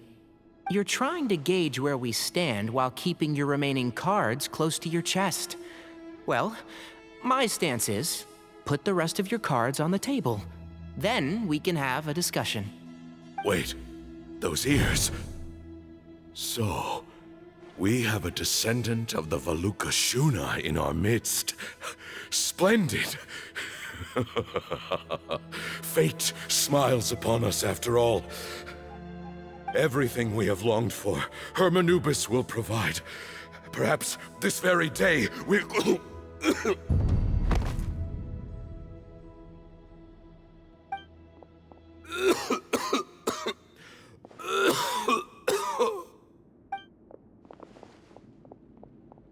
Why is he coughing so much? He looks like he's in really bad shape.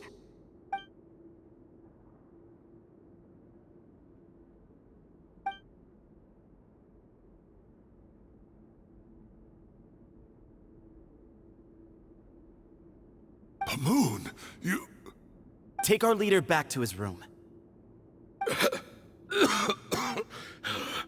Sethos, you must... Grandfather, I know what you wish to say. Leave this in my hands.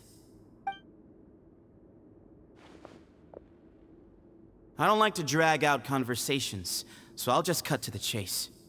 Had Cyrus not stopped the experiment all those years ago, the plan would most likely have been a success. The wisdom of Hermanubis would have been ours. Still, it's no use talking about what-ifs. We cannot change the past. I'm not like my grandfather. The Temple of Silence has a grand legacy and a sacred duty to fulfill. So it's somewhat inevitable for the leader to have an inflated sense of self. But I see things a little differently. I don't believe the temple has the same stature that it once did. Time has worn away at its prestige and changed things almost beyond recognition. So I'm not going to force your hand. You're all free to leave. Except for Cyrus. My grandfather gave him his chance once, and now I'm giving the rest of you yours. You have courage and wise judgment, kid. Reminds me a lot of Bamoon in his younger years. I truly wish that the temple would take an objective look at the academia of today. You've been to the city yourself. I'm sure you've seen that much has changed for the better, and things will only continue to improve. Why not consider cooperating with the academia once more? If you hadn't betrayed my grandfather, I might well be open to persuasion. But it's a bit too late for that now, Cyrus. Tainari made a good point earlier. He said there has to be more to your plan than this, and I agree. All you and Ba Moon are after is the Ba fragment. The professor will accept whatever fate you deem fit for him out of a sense of guilt. I am the one who has a choice to make. And that's how it was always going to be. Ultimately, you want to trade the Ba fragment for the professor, correct? I'm glad to see you're giving it some serious consideration. I won't forsake my professor. Nor do I intend to run from a problem that I must face sooner or later. Give me one night to make my decision. That works. Then I'll be waiting to hear your verdict. Cyno. Oh, my grandfather still has a fair few things he wants to say to Cyrus, so I'll be escorting him back now.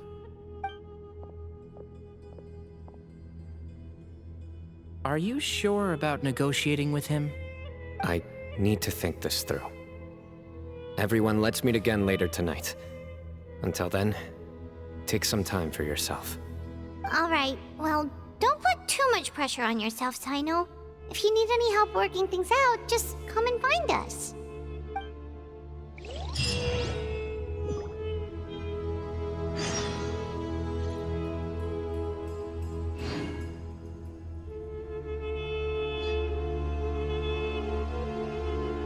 Osmanthus wine tastes the same as I remember.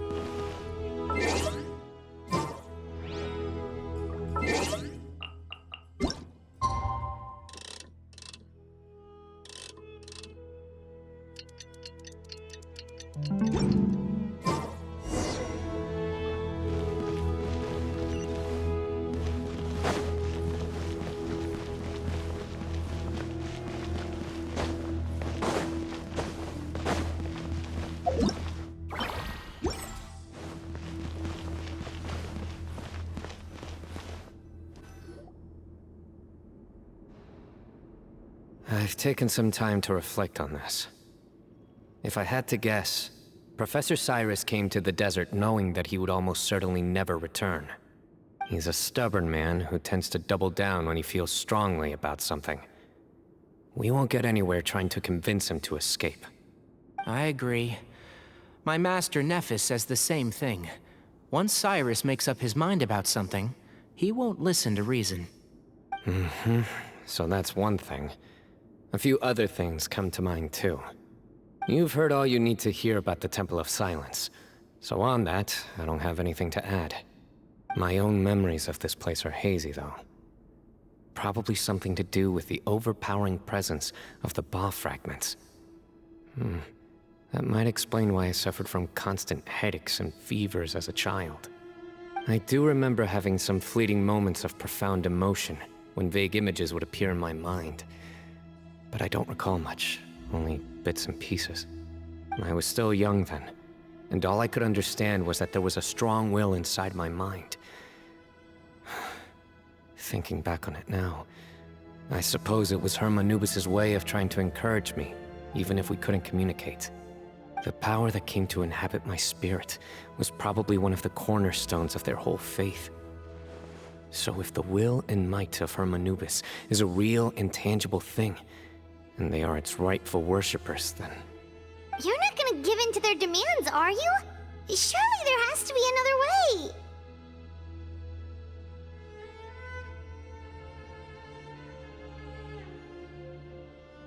No. I have no intention of returning it. I need this power to protect Sumeru. But the temple has the right to make the final decision over its fate, since it belongs to one of the 7 pillars of King Deshret. So I will challenge them head-on, and win the right to wield this power for myself, fair and square. This reminds me of something Alhaitham mentioned to me just before we left. He said that the Temple of Silence was originally founded by the ruling elite of the day. Traditionally, such organizations are bound by a strict and ancient code of nobility. Kaveh has made similar observations about the desert tribes from his work trips there. He says many of them have their own internal rules. They talk about the importance of never dishonoring their tribal bonds, or the rules laid down by their ancestors. I think we could turn that to our advantage. Go back to them with a proposal of our own. Wow, and just like that, we've turned the tables on them! Looks like we have the same idea. Turn it back on them now while we still can, in terms that they cannot refuse. That's how we win this.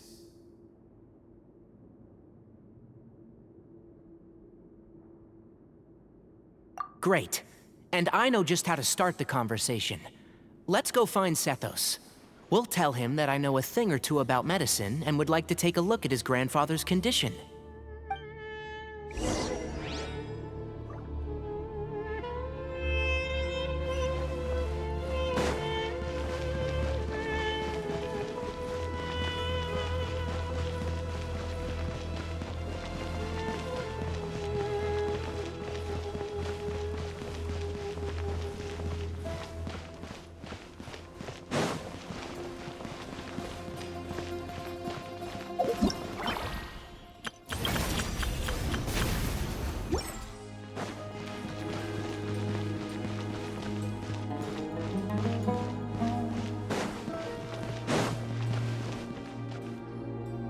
Sethos, let's talk.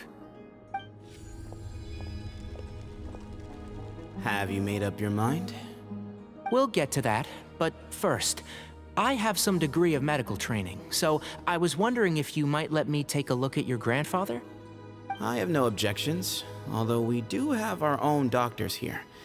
I doubt you'll be able to tell us anything we don't already know. Only one way to find out. Follow me. Keep your voices down. We don't want to disturb him.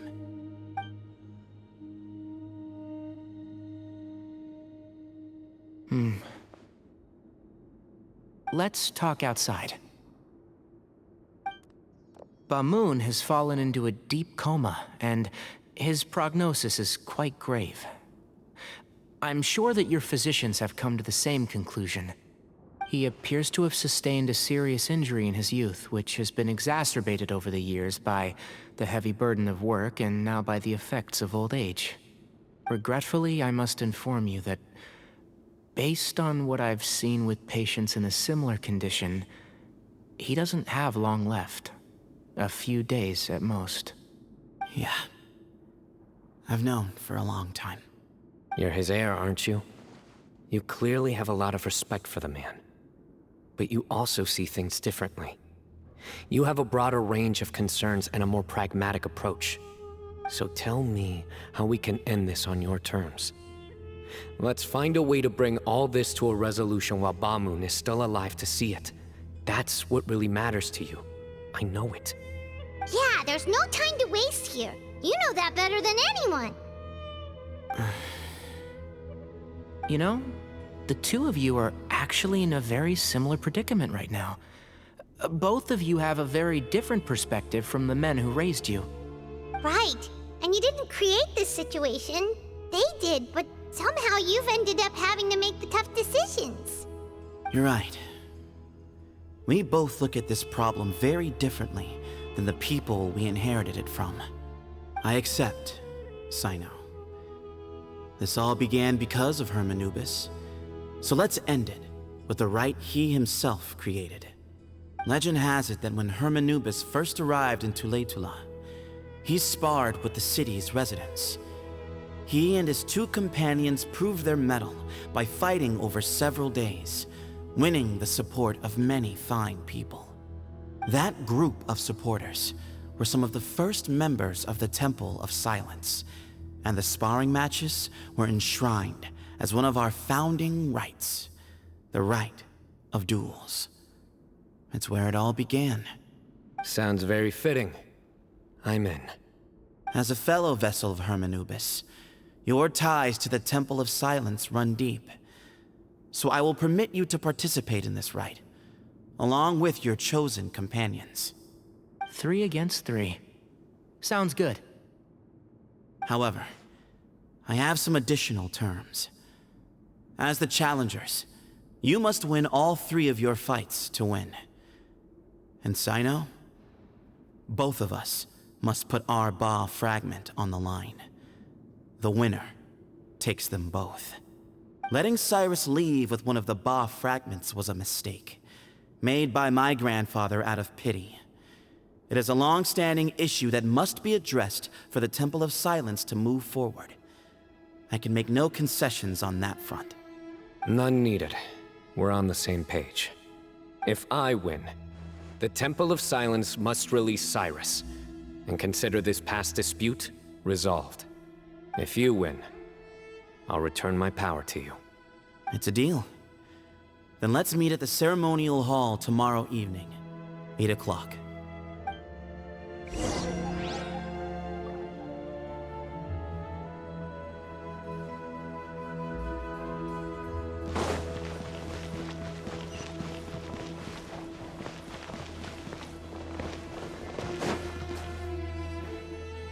Well, after how that went, there's definitely no turning back now. There never was. Turning back hasn't been an option for me since the moment the professor slipped away to return to the desert. You have to win. You need this power, both as General Mahamatra and for yourself. Yeah, that's right! Besides, it stayed with you ever since you were a small child. Surely that's a sign it thinks of you as its rightful owner. Both as General Mahamatra and for myself. Yeah, when you put it that way. I've had to overcome a lot to tame this power and claim it for myself. Not everyone could have done that. Exactly!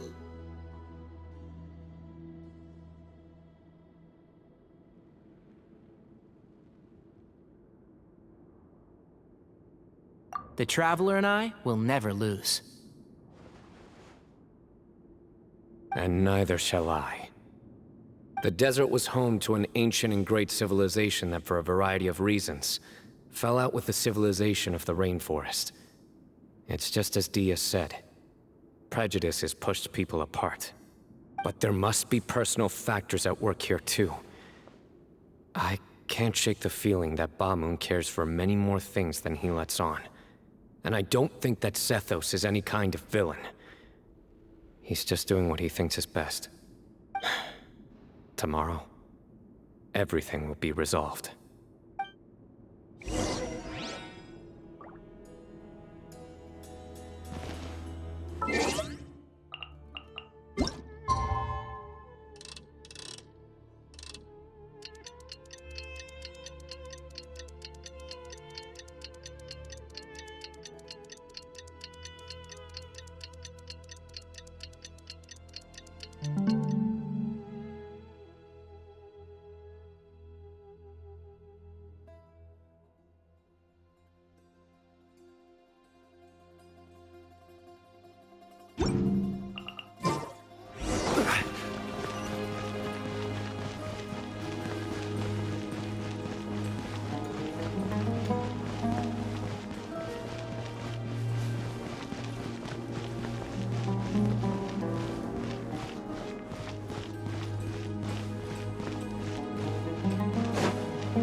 We gather on this day to perform once more the rite of duels, with the greatest of all sages, Lord Hermanubis, as our witness, for his power and authority is present in our midst.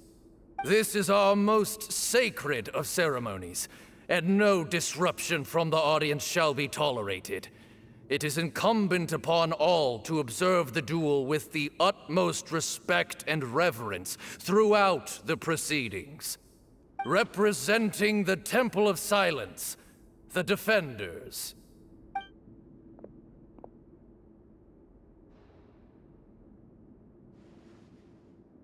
Grandfather, you're here. A rite of duels after all these years. I am surprised by your decision, Sethos. I know what I'm doing, Grandfather. Just leave it to me. Representing the Academia, the Challengers. Ready. We will fight to have our voices heard. Warriors, take your positions and decide on the order of battle. We come not to debate what brings our challengers here, nor what will become of the defeated duelists. Duelists, the might of Hermanubis himself is at stake here. Now, fight. Fight until the rightful victor is proclaimed! Huh? Are you sure?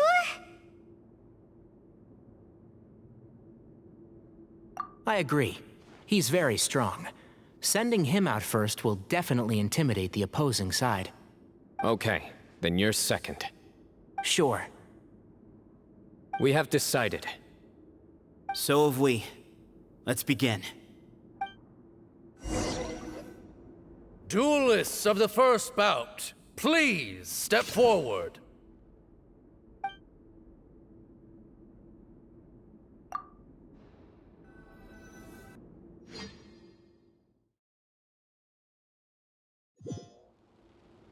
Don't forget, safety first! Hey, you there! You better play nice with them or Paimon will make you regret it!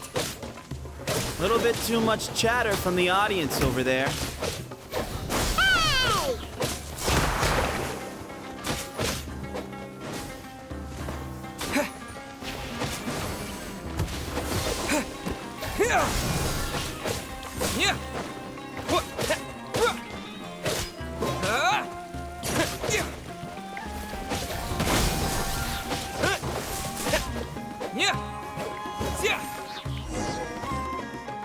A swift end to the first bout. I now invite the duelists of the second bout to please step forward. When you're both ready, you may begin. Let's begin. Watch out! He drank plenty of water before the bout, so he should be fine. Can't see? Yeah.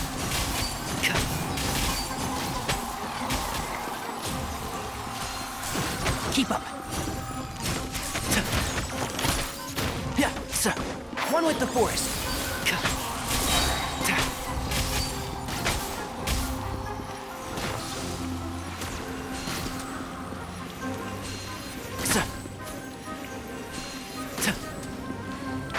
Can't see? I hear everything.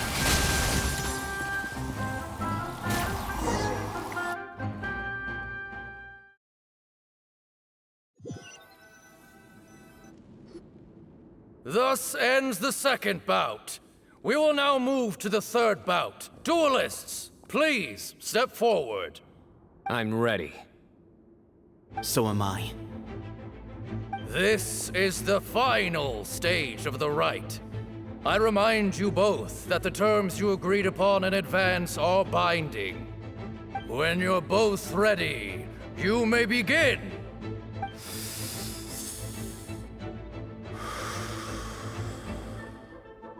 I am Sethos, vessel of Hermanubis, grandson of Bamoon, the leader of the Temple of Silence. For many years, we have kept our covenant with Lord Hermanubis by guarding the secrets of King Deshret.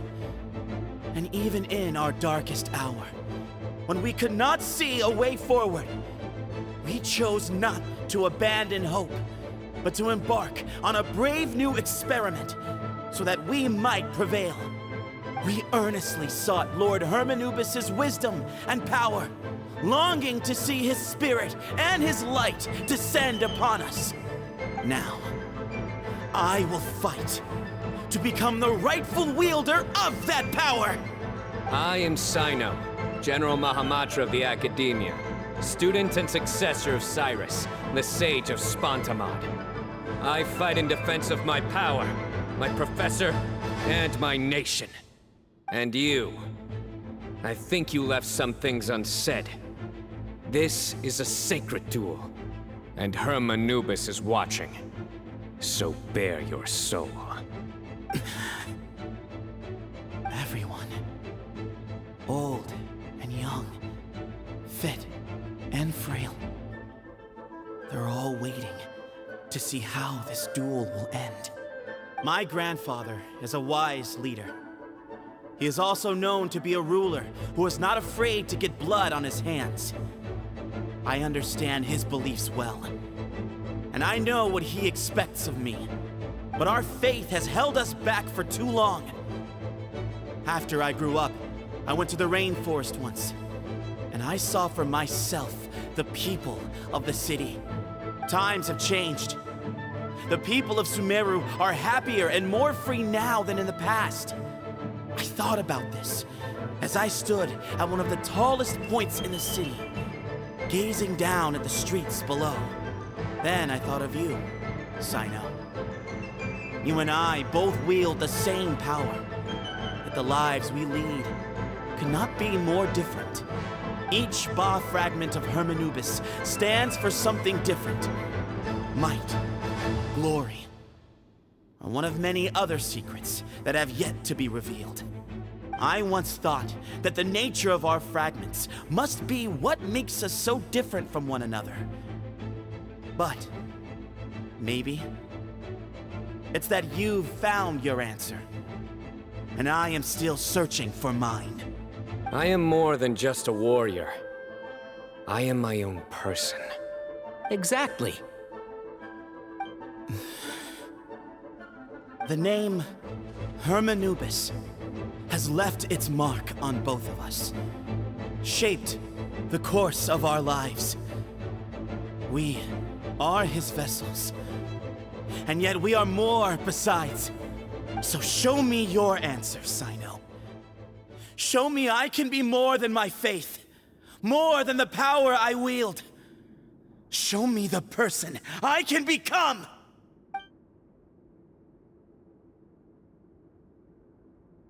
Bring it on!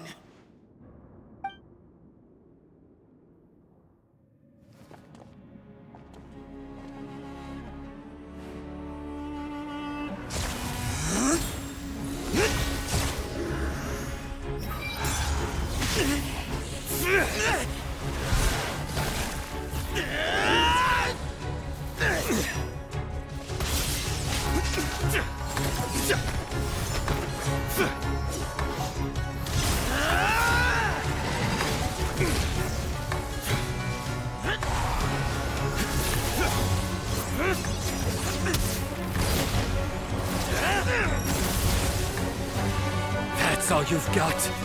What happened to searching for your answer?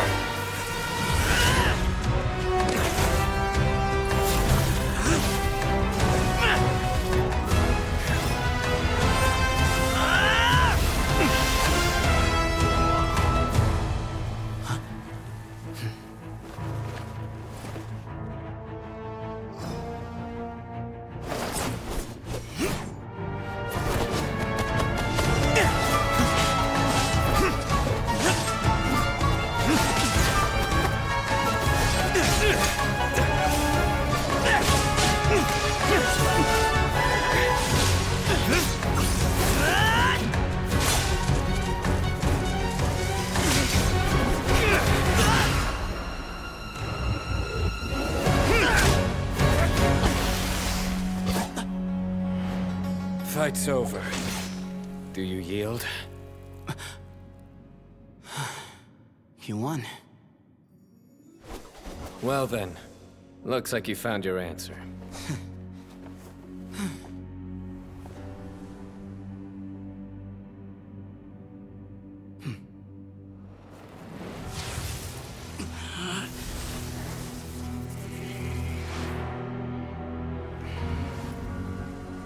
I give his glory to you.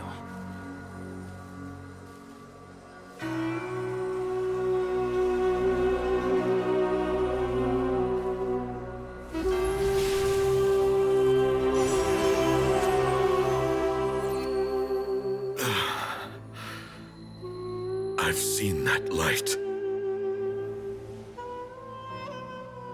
That is the light of our Lord, the great Hermanubis, priest over all other priests.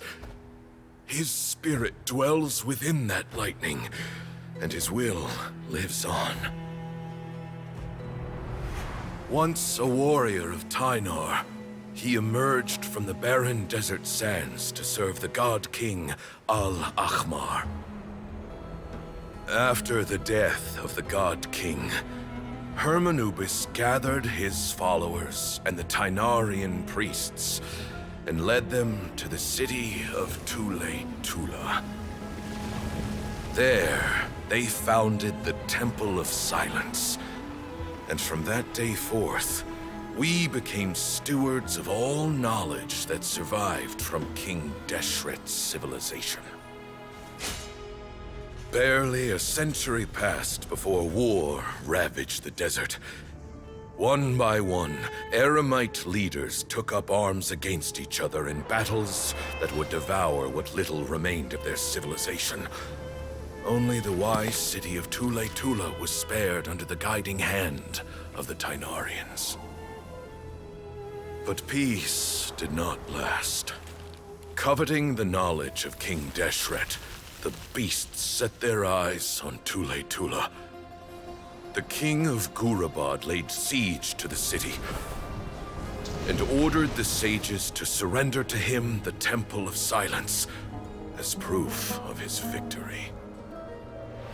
The ruling elite colluded with their oppressors, betraying the temple so as to hold on to their rule over the city. They declared that the knowledge guarded by the temple was the true cause of corruption. These were dark days, and we faced enemies on all sides. Our Lord had long since exhausted his strength, keeping the forbidden knowledge introduced by King Deshret at bay. To ensure the temple's continued survival, he broke his being into many pieces and began the ceremony of Hermanubis' legacy, bestowing his power upon his mortal followers. With this power, the temple was able to defeat the tyrant's army. Yet, we were not hailed as heroes. Strange and unfamiliar as this power was, it struck fear into the people's hearts and drove them to reject us. In the end, the people of the temple and the Tule Tula Tainarians left the city for good and made their way to the rainforest. What followed next was inevitable. The elite of Tule Tula fell and were decimated. War engulfed the desert. And we wandered from place to place, always in hiding, all the while keeping close watch over our secrets and staying true to our mission. Betrayal forced us out of the desert and into the forest. Then mistrust drove us from the forest into the desert once more. We have lived in exile for far, far too long. Yet, today, the Temple of Silence has borne witness to the glory of Hermanubis once more. Thank you.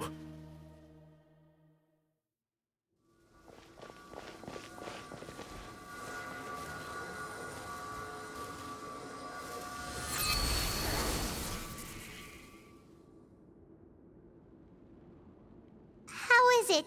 Do you feel okay?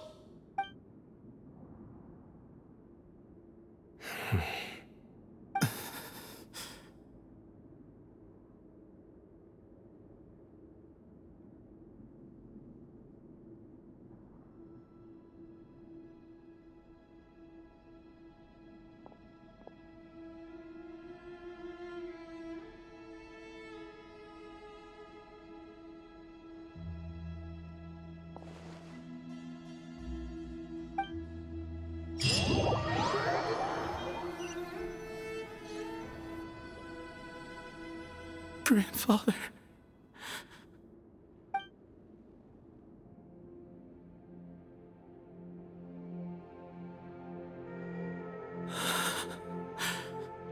Hey, Sethos.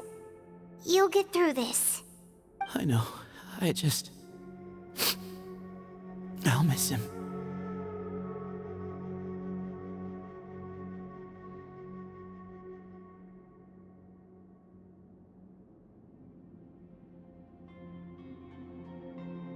I guess you were prepared for this. It's been a long time coming, huh? Yeah, he's been on death's door for a very long time now. I think it was only through sheer willpower that he managed to hold on to this point. At least, he was able to see this chapter come to a close before he passed. What's next for you? Per my grandfather's last wishes, the Temple of Silence should submit to whoever possesses the largest number of Hermanubis fragments. That entitles you to be our new leader, Sino. But that's never going to work, as I'm sure you realize. I'm the General Mahamatra. I am needed back at the Academia. I did foresee this possibility, and I gave it some thought. The fact is, I know next to nothing about the staff, records, and environment here. As such, I am ill-suited to be your leader, Sethos. I believe the honor should go to you. Were it not for this duel, or indeed if you had other intentions, the Ba fragments would most likely be in your hands by now. I'm sure Bamoon never meant for anyone but you to be his successor. You really think so? I do. Still, I didn't think Bamoon looked very surprised by the final result. Perhaps he had an inkling that this would be the way things end. Well, in any case, since the Ba fragments are with me now, I guess I can call the shots. Sethos, I would like you to succeed Bamoon as the new leader of the Temple of Silence. You are more suited to the role than I, and I have complete faith that you will be an excellent leader. Just think of it as doing me a favor. But doesn't that render everything that we've been through up to now meaningless? No, it doesn't. This experience has allowed us to become friends, which means that the Academia and the Temple of Silence will become partners once more. That's a much bigger deal than you might think, Sethos. You said yourself, times have changed. You have to believe that things can change for the better here at the Temple too. I will try. To be honest, I couldn't have asked for a better outcome. Actually, part of me wonders whether Bamoon's intentions from the very beginning was just to create enough pressure to force us towards a duel. That way, no matter who won, one of us would have to surrender our Ba fragment, and the power of Hermanubis would be concentrated in one single person. Had you won, the Temple of Silence would have doubled its strength. And were I to win, he correctly anticipated that I wouldn't suddenly drop everything to become the leader of the temple, much less integrate the temple into the Academia by force. He knew that the temple's future would depend not just on the guidance of Hermanubis, but the support of the Academia too. So he made it his responsibility to ensure his successor would be free from the burdens of the past. His plan meant that whoever ended up succeeding him, they would have an easier time interacting with the Academia. With one single letter, he lured out the professor. No matter what happened after that, it would result in a net benefit to the temple. And here I thought the General Mahamatra wouldn't care for all these trivial details. You're absolutely right. Grandfather and I considered this from every angle. We had to find a way to mend our relationship with the Academia. In that sense, the right of duels was just a means to an end. Thank you for everything, Sino. As a gesture of our gratitude, to those that you and Lesser Lord Kusanali deem worthy, I will grant the honor of access to the Temple of Silence for their pursuit of knowledge. The Temple of Silence has a wealth of information on King Deshret's civilization, more than any other organization in existence today. In times when you need information that only we can provide, we will be here to support you. But you must be exceedingly careful with your selection of candidates, lest you lead humanity to repeat the same mistakes. By the way, Tainari, my grandfather was so happy to see you. You are a descendant of the Veluca Shuna, and we are the heirs to the will of Hermanubis. The story goes that King Deshret chose the sage Hermanubis from among the Tainarians and appointed him as his familiar. He went on to fight many valiant battles with his Tainarian companions. They always stood by each other, from the founding of the Temple of Silence to the fall of Tuletula. The Tainarians who left Tuletula joined their human counterparts in the rainforest. A few centuries later, when some of the group returned to the desert, many of the Tainarians chose to stay and put down roots in the rainforest. In all likelihood, those were your ancestors. How fascinating. My father once mentioned that I was named after the Tainarians, but I never knew that my forebears had such a history with the Temple of Silence. I like this story. By the way, has anyone seen Cyrus? Yes, Cyrus. You'll probably find him in my grandfather's room. He wouldn't show it in front of me, but I think he still has many fond memories of my grandfather. If it's true that you and your grandfather really planned for everything to turn out this way, then I guess he didn't really resent Cyrus as much as he appeared to. Who knows? Perhaps all of us. You, me, and Cyrus. We're all just pawns in my grandfather's plan to set things straight. He was awful like that. Someone's got to make the decisions when history is at a crossroads. I will make a detailed report on all of this to Lesser Lord Kusanali, and arrange for an official delegation from the Academia to come and meet you in the desert. I'm sure you'll have lots to attend to in the days ahead. But once things return to normal, please come and visit the rainforest again. You should stay for a few days this time, and start to build some relationships. If we're going to work together, both sides have to get to know one another better. I will. All right, well, bye for now, everyone. I'll be seeing you. See you soon. Come hang out with us anytime.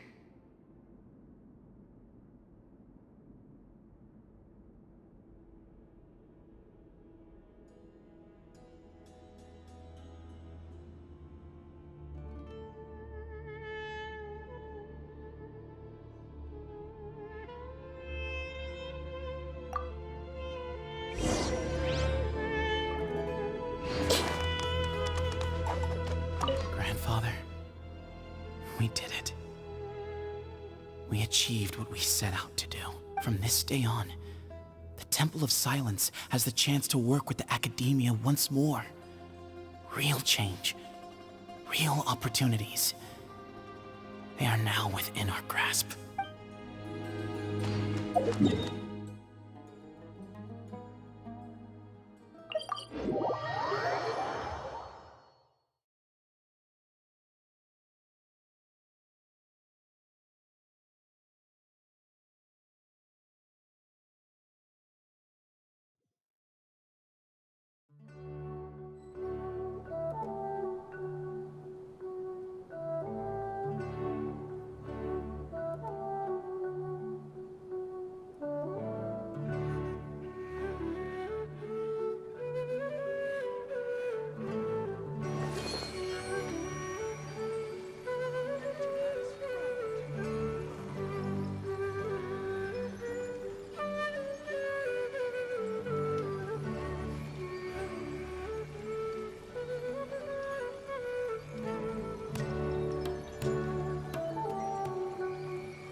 What were you thinking gallivanting off into the desert alone at your age?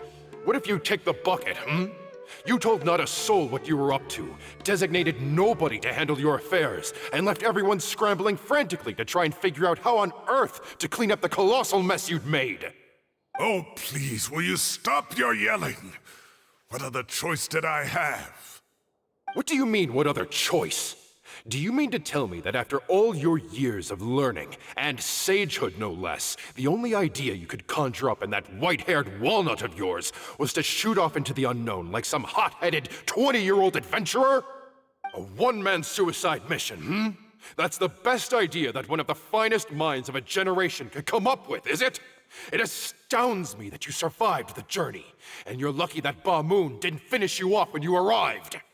All right, all right. Honestly, the way you're going off on me, it's like you wish you'd been there to lend him a hand.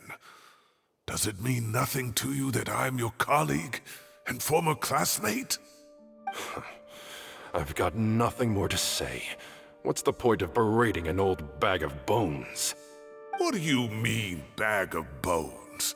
I'm a flesh-and-blood hero who, despite his old age, saved our General Mahamatra from being stripped of his powers. Okay, look. Fine, I admit it, I was in the wrong. How can I make it up to you? What about, a month's work at the Academia? 1 month? Try 3. Inari's master is really laying into Cyrus. Let's give them a wide berth. Professor brought this on himself. Don't pay any attention to him. Wow, I haven't seen Master get this riled up in a long time. The last time he chewed someone out like this must have been back when I was still a student. I think I'll go around and update everyone. Tell them the situation's resolved. Want to come with me? We can go for dinner afterwards. My treat. You in? Makes sense. I'm in. Hyman's coming too! Let's go!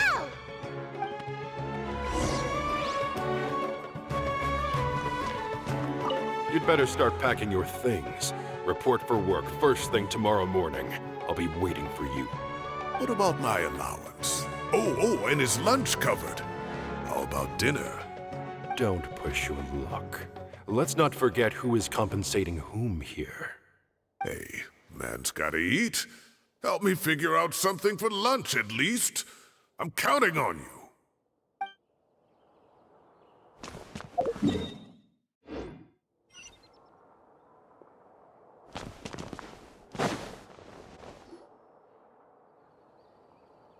Hey, Kale.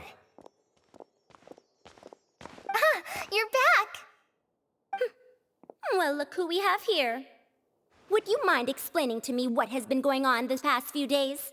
I heard you all ran off into the desert and got embroiled in a major catastrophe. All taken care of.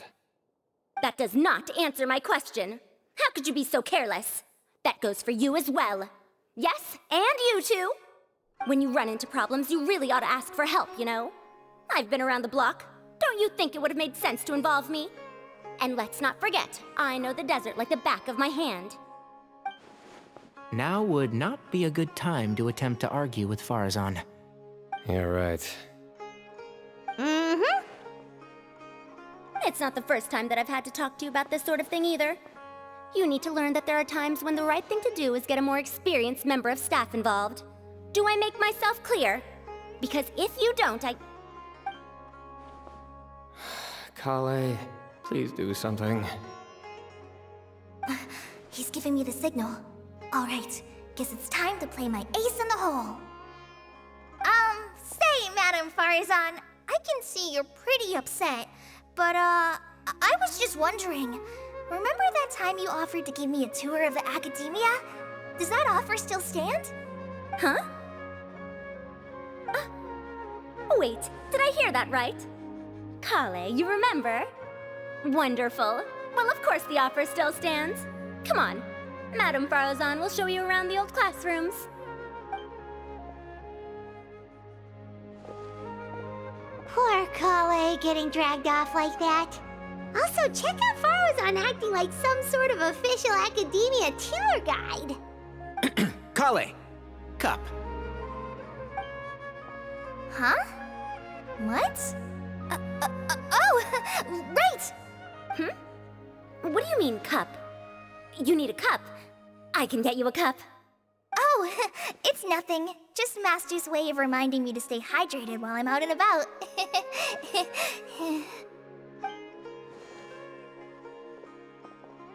It's code for let's reconvene at the cafe. Tainari and I used it while we were in school, and it's become something of a family tradition now. Oh, that's kind of fun. Mm-hmm. 2 people left. Let's bring them along too.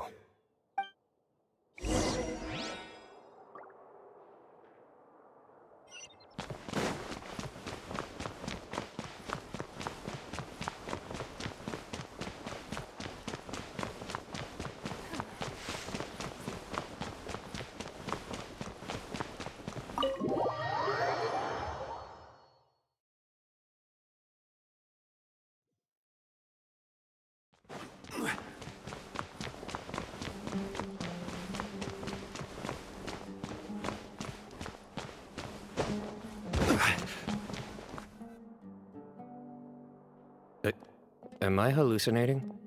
Or do I see Kaveh and Alhaitham engaged in diligent studying? We're just reorganizing all the books we used. Look, there's a whole mountain of them. There's no rush. Nobody reads these books anyway. My sincere thanks to you both. Yes, with your help, we resolved the issue rather swiftly and painlessly. And the outcome was better than we could have hoped for.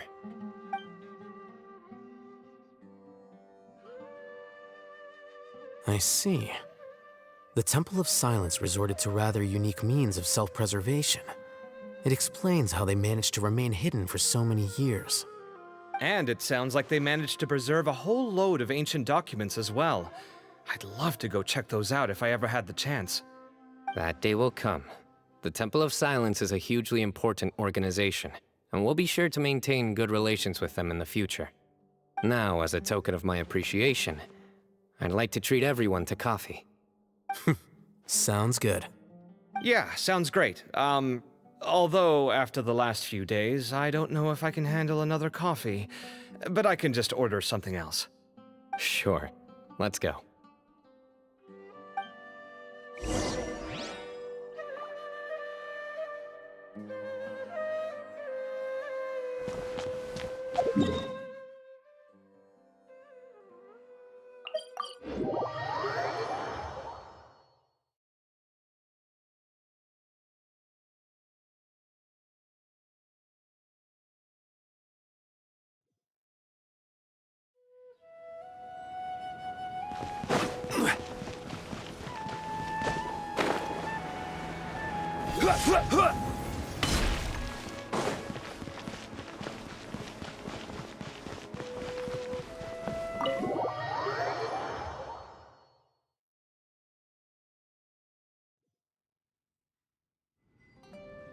And then the Traveler just pounced on their opponent and knocked him right out cold. Then there was Tainari. He put up an amazing fight too. We ended up winning all 3 bouts. Whoa. Part of me wishes I'd been there to see it, but I'd have been biting my nails off worrying about you guys. A truly edifying account of the events. Bereft of detail, but it has livened up the room all the same. Hey, Paimon included all the juicy details. The Traveler just pounced and then waved their sword like this, then spun around and blocked. Despite winning 3 bouts in a row, you still ceded the position of leader to him. That's very dignified of you, Sino. Of course. Being dignified comes with being a true champion. I got to be a champion too for once. I've not sparred much with desert folk before. It was a pretty unique experience.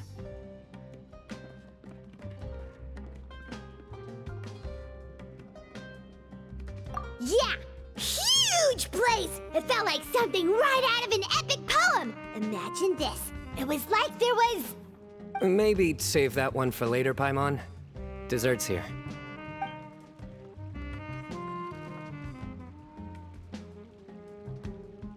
I think that'll do me for today. Shall we stop off at the House of Dana again before heading home? We should probably finish putting all those books back. My thoughts exactly. See you around. I should get going as well. See you all later.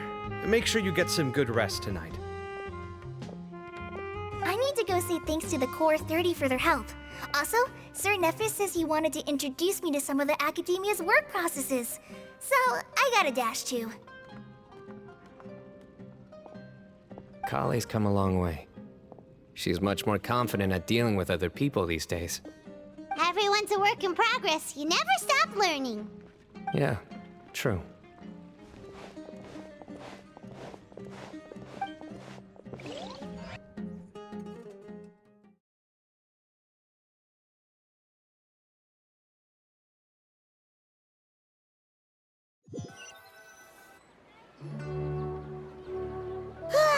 That was good. It feels like everything's finally wrapped up now.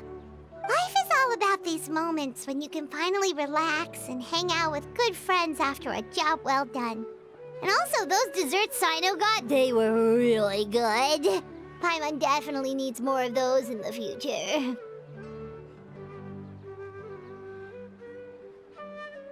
Do you three have anything planned for the rest of the day? If not, would you come somewhere with me? That's a secret for now. Wouldn't want to spoil the surprise. Okay, I think I can guess what you're talking about. It'll definitely be a nice surprise. Well, now Paimon's curious. Come on, let's go.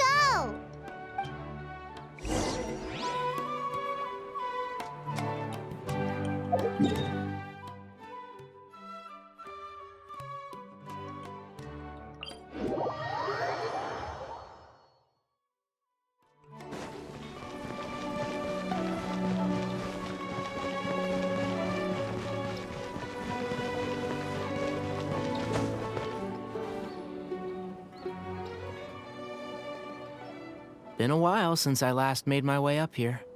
Wow, look at this place! We're so high up! Need any help?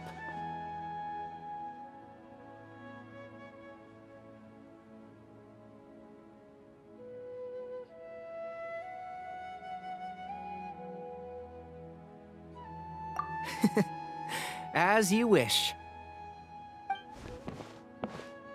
It's a nice spot, isn't it? What a great view! We're so high up, we can see for miles! Traveler.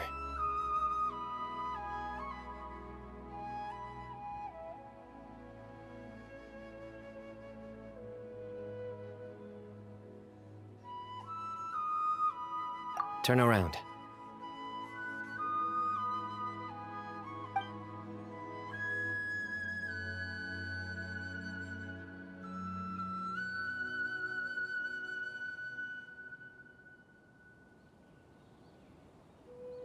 This is my secret base. Somewhere I only bring my best friends. When I was a student, I used to slip away and climb up here all the time, just to clear my head. I was quite young then, and hadn't made too many friends yet. Back then, I had a lot of the same questions that Sethos was asking. Who am I?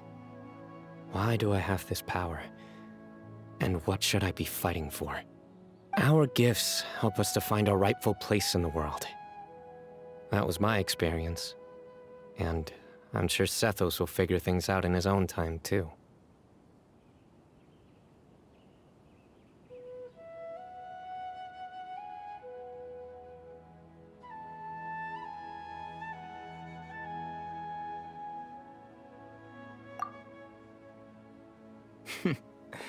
You two really are like brothers. I feel the same way.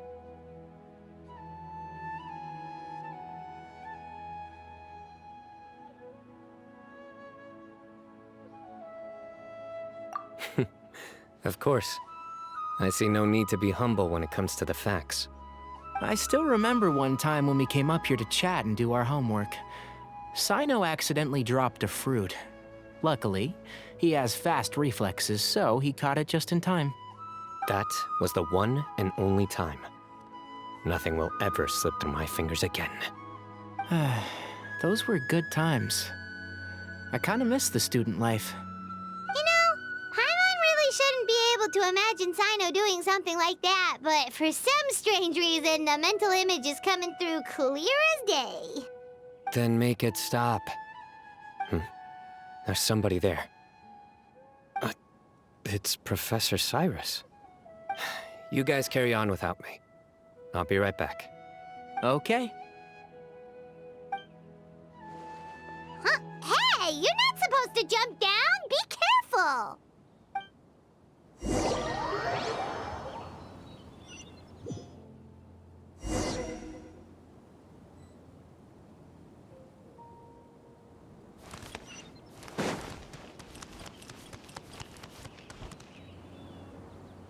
Oh my days. I can't believe how stupid I look in this one. Professor, what are you muttering to yourself about? Sino. Just the man I'm looking for. Guess what I found in some old notebooks? Some old photos? Can you believe it?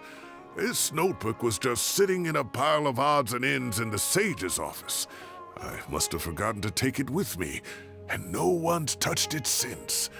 It was still right there. I was at the Academia earlier to discuss my workload with Nephis. I swung by the old office to have a look around and just happened to cross it. Well, time flies. Look how tiny you are in this picture. Still a kid. You look quite young yourself in that one. Ah, it's this one. I remember that. Lisa took it, didn't she? Yep. Looks like her work, all right. Who else could have found just the right angle to make me look so unbelievably hideous? And this one. Looks like we're both dozing off. Oh, cheeky girl. Taking secret photos of us without our knowledge. Is there something you'd like to say to me, Professor? Like what? Like, these are good photos, aren't they? Hey, at moments like this, I hardly know where to begin. I can't pretend I'm a good person. Bamoon had every reason to despise me. And well, so do you if you feel the same way.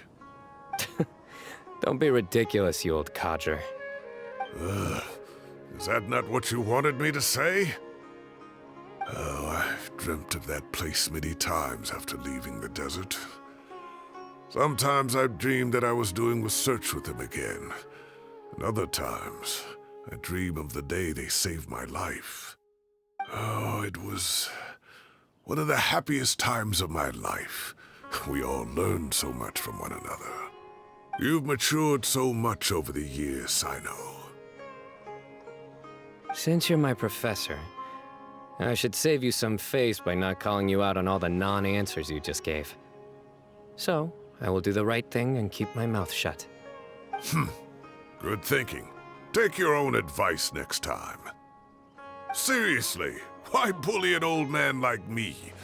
I thought heroes were supposed to be gracious. Hey, wait, how did I not notice this one earlier? Lisa strikes again. Just how many did she take?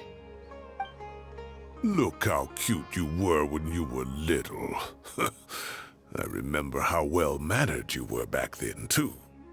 Yeah, and look how serious and professional you used to be. Oh, I can't compete with you anymore. First you get better than me at the deadpan jokes, and now you're besting me at those little quips, too. Don't say that. I still have a lot of respect for you. That's more like it. Hey, what would you say to meeting up with Lisa again sometime? I'd like that. Let's find a time and pay her a visit in Mondstadt. All right, I'll add it to my schedule. Let's go next week. Wait, no. Next week is the tomato growing competition. I have got to beat Zaha Hadi. Or you could find a real hobby, Professor.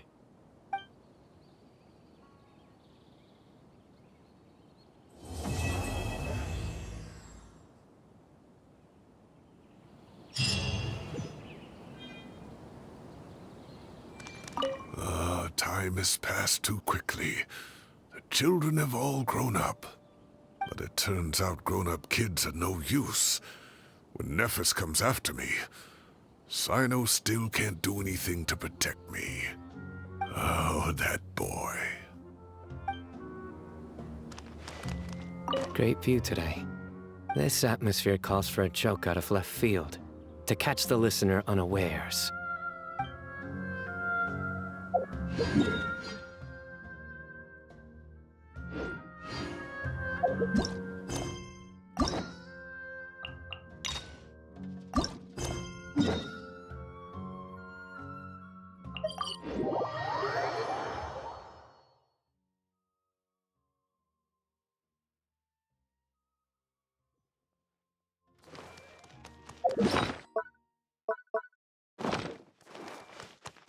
Huh? Do you also see Navia and Clorand over there? They look like they might have run into some kind of trouble. Let's go check out what's going on.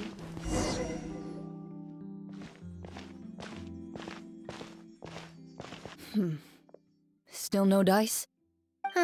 Not at all. And I've asked pretty much everyone in the court of Fontaine already. Lynette's ears drooped as soon as she heard that we'd have to be out and about for days on end. And Fremine, he hid himself under his helmet as soon as he realized there'd be people around that he didn't know. What about Chiori and Charlotte? I feel like both of them would be more than up to it. I've asked them already, but they're both pretty busy right now. I just gave the members of the Spina a few days off, too, so I don't want to bother them either. This is getting pretty difficult. Navia, Cloran, what's up? Oh my. Well, if it isn't my dear partners. How are you all doing? Huh. Navia? Huh? Oh, you mean... Yep, this is our chance.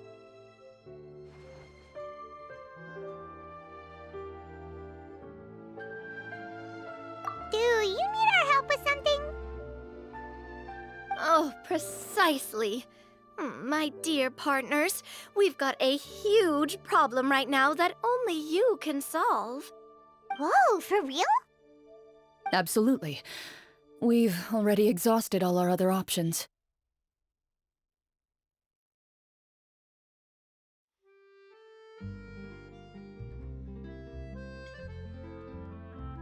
Traveler, Paimon, would you join us and play Marechaussee Hunter Judgment Day? Marechaussee what now? It's a new game script by the Tabletop Troupe, a local roleplay adventure club. Ever heard of the Tabletop Troupe? They put out games that allow you to participate in a story and roleplay characters with your friends. Oh, I've loved their stuff ever since I was a kid. That sounds super interesting. Clorand and I are both veteran members of the club. Recently, someone came up with a new script and was looking for people to help playtest it for them. And when they asked, of course I couldn't refuse.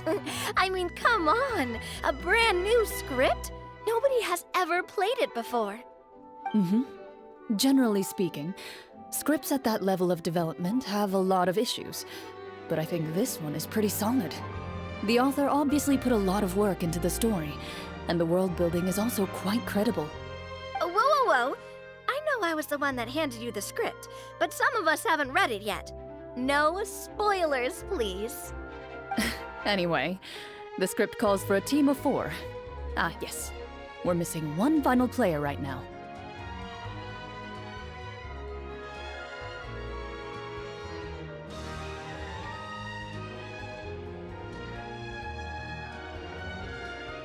So, you're saying you'll help us out? I knew I could count on you, partner.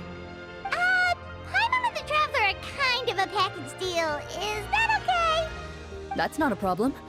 I'll adjust the pace based on the actual number of players, and ensure that everyone has a good time. Well, Traveler, what do you think? Wanna play? Paimon will follow your lead.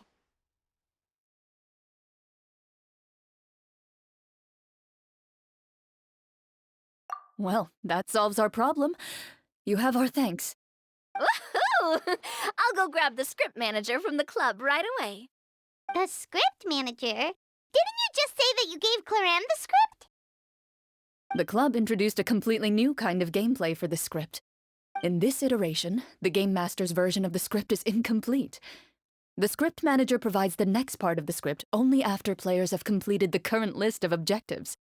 On top of that, in order to increase player immersion, the club has created some of the story's sets and scenes in real life. We'll only know where we should go once the script manager reveals the starting location. Wow, you're right. Whoever wrote this script really did put in a lot of work. And it's got a real healthy amount of suspense, right? I mean, even the GM doesn't know how the story will end. I look forward to experiencing it with you all. Why don't you go meet up with the others first? They should all be waiting at Chioria Boutique. I'll come over with the script manager as soon as I find them. Sounds good. Remember to always watch where you're going, and don't rush. Oh, you say that like I'm 6 years old or something. Let me think. What kind of character should I play this time? I just hope you'll pick up some useful skills this time. Oh, and stop trying to persuade every animal you come across.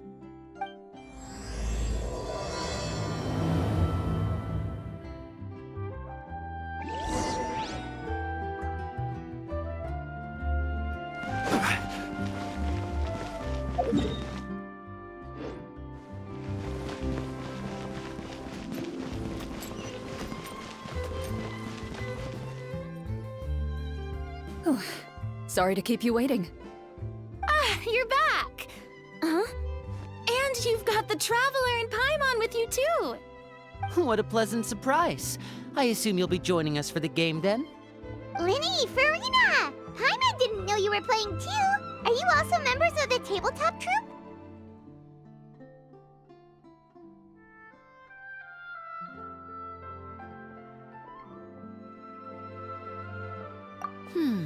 I'm more of a casual member, if anything. I haven't taken part in many formal club activities. Lynette Fremine and I play something similar at the Hotel Bouffe Tété sometimes, but I'm usually the GM. Still, I'm sure it'll be fun being a player for the first time. I'm looking forward to it. Well, I'm not a member of the club at all. Clarion simply woke me up first thing this morning, said there was a good script worth experiencing, and asked if I wanted in. If you're interested, I can give you a referral. That should give you a 40% discount on membership fees. I think I'll wait to see how this experience plays out first, especially when it comes to the quality of the script. If it's sufficiently fun, then I'll join. Do you participate in a lot of tabletop troupe activities, Clarion? You could say that. She's actually one of the few senior game masters of the troupe. Ah, right. I knew about that even when she was still my subordinate. It's nothing. Really, just a small hobby of mine. Wow. Paimon's so used to seeing you be all upstanding and intimidating as the champion duelist. It's kind of hard to imagine you role-playing with a bunch of friends.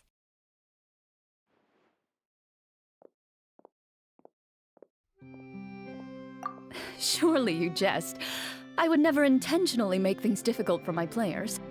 I maintain a clear boundary between my professional and personal lives. The me you see at court represents the law and order of Fontaine. I put all personal feelings to the side and grant a fair duel to all who seek to defend their honor. But in my personal life, I'm just an ordinary person. Someone who feels anger and sadness, just like everyone else. Well, you say that, but for all the time I've known you, I don't think I've ever seen you cry. I've seen you get angry, sure, but now I'm wondering whether you were actually mad or if it just looked that way from the outside. I was probably in work mode during those times. Is that so? Well, in any case, I just feel like even in your personal life, you don't get emotional very often. So you want to see me cry? That might be a little difficult. A show of anger, though, that might be something I could accomplish. No, that's not what I meant.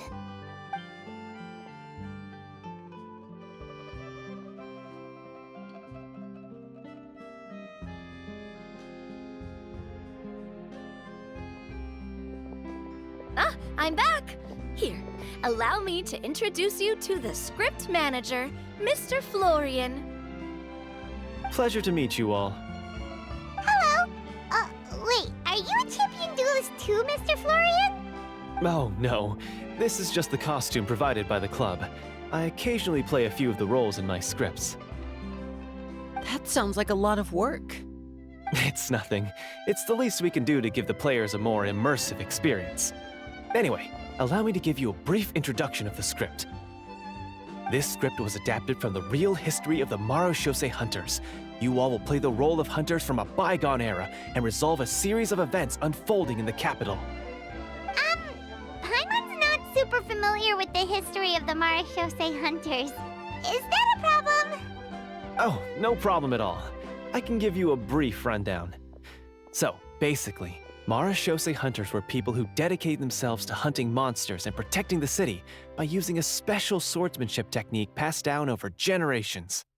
Their story can be traced back to the ancient Remurian dynasty, as well as the first hunter, Cassiodor. But I'll leave the finer details for you to seek out and discover later. Mm-hmm. And I'll provide additional commentary as the story progresses. In that case, brave hunters, are you ready to set out on an unknown adventure? Whoa, just one sentence and it's like we're in the story already! Aha, I see many a determined gaze before me. Very well, head over to this location and begin your heroic journey. So, as we follow the story, it leads us to specific scenes? Ooh, sounds pretty innovative. What does the message in the envelope say? It's the exact location of the scene, as well as the formal permission to use the venue. Seems like they have everything prepared. Please check all your belongings, everyone, and make sure you haven't forgotten anything. Once you're ready, please follow me to the designated location. Sounds good. Hunter Squad, move out!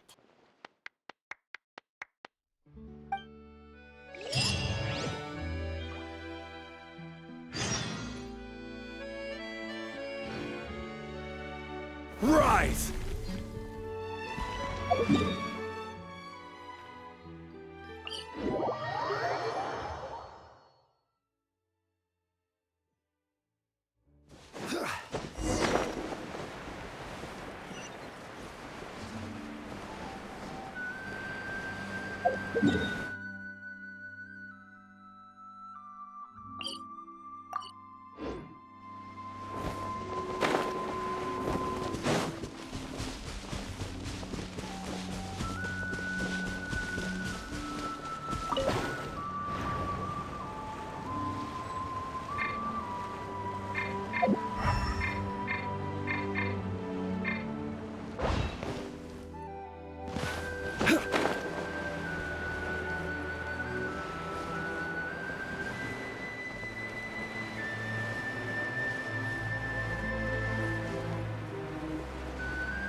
Whoa, they really have thought of everything. Even the phaetometer is here and ready to go for us. The phaetometer? What's that? It's a card that's used to determine action success or failure. We'll need to use it when we try to use certain skills. And what about all the dessert and tea? Is that for us as well? That's what the message said. Really? That's so nice. It feels just like a tea party with friends. Those snacks have Paimon's name written all over them. I think you might be more of a snack hunter than a Marachose hunter, Paimon. Snack Hunter Paimon reported for duty. If there are delicious snacks to be found, Paimon will track down every last one. The desserts are great, but I'm still looking forward to the story more than anything. Very fair. Then, let us begin. First, please pick up the blank character cards in front of you and write down your name and profession. You can find an abbreviated version of the rules printed on the back of your character card. If you have any questions, feel free to ask me. In this story, everyone is a Marachose hunter. To reflect this, the club has prepared a small badge for everyone. Ooh, nice! As hunters, you have proficiency in swordsmanship and fighting by default, so there's no need to allocate any additional skill points to those areas. Swordsmanship? So there's a fighting part to all of this? Paimon's not sure she can do all that on her own. Maybe Paimon can just stick with you? Why don't you share a character card then? The Traveler will be the Marachose hunter, and you can be his little floating assistant. Huh, kinda like in real life. So, for the name, do I fill it out with the name of my character? Yep, it can be any name you like. You can use your real name too if you want. I do that whenever I get too lazy to think of a new name. Oh, so it would be like experiencing a different life, but still as yourself. That's not a bad idea. In that case, I think I'll continue to use the name Linny then. Next up is the skill sheet. You have a limited amount of skill points that you can use to learn a number of skills. The more points you invest in a particular skill, the easier it will be to pass associated checks. I'll take persuasion and investigation. Those are must-haves when it comes to missions like these. Oh, those skills sound like they'd be useful for gathering intelligence. Good idea, Navia.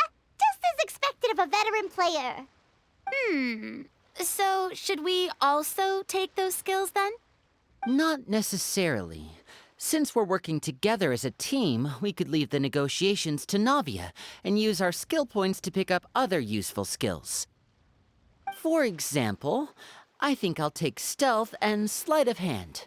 That will give us more options if we run into any situations we can't negotiate our way out of.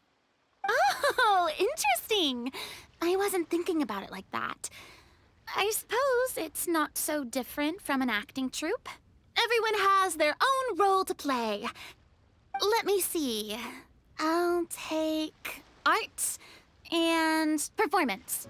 I'm not quite sure what use they'll be, but I'm not as knowledgeable about the other skills, and I'm not too confident I'd be able to roleplay them well. Well, that leaves us. What do you want to learn, Traveler?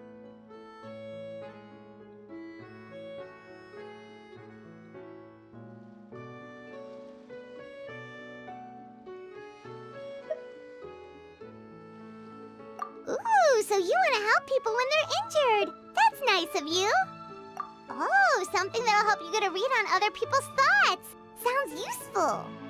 So what do you think? Are you sure you want to learn these two skills? Let's see.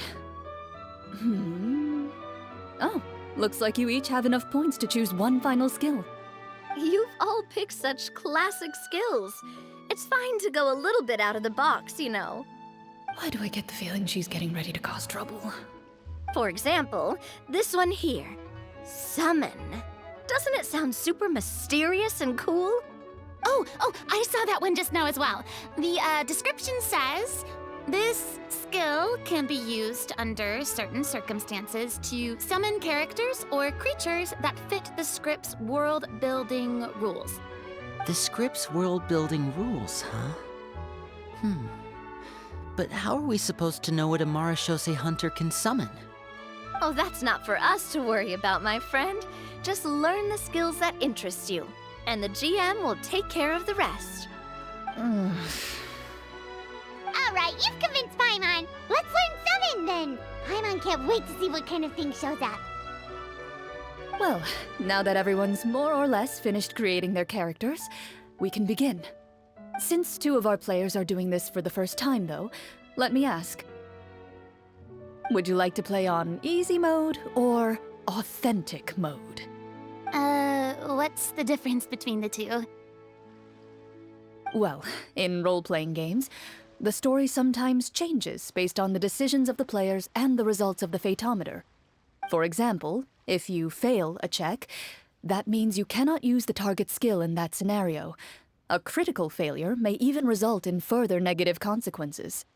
If you choose to play in authentic mode, every time you elect to use a skill, you'll need to use the Fatometer to see whether you succeed or fail, and face any consequences that may follow.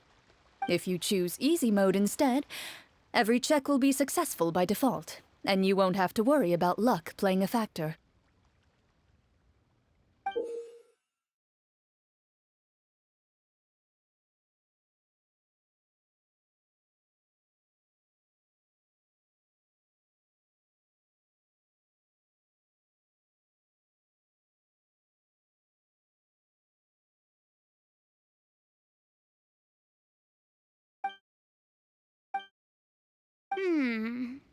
Given that I'd like to focus on the story, I suppose I should pick easy mode.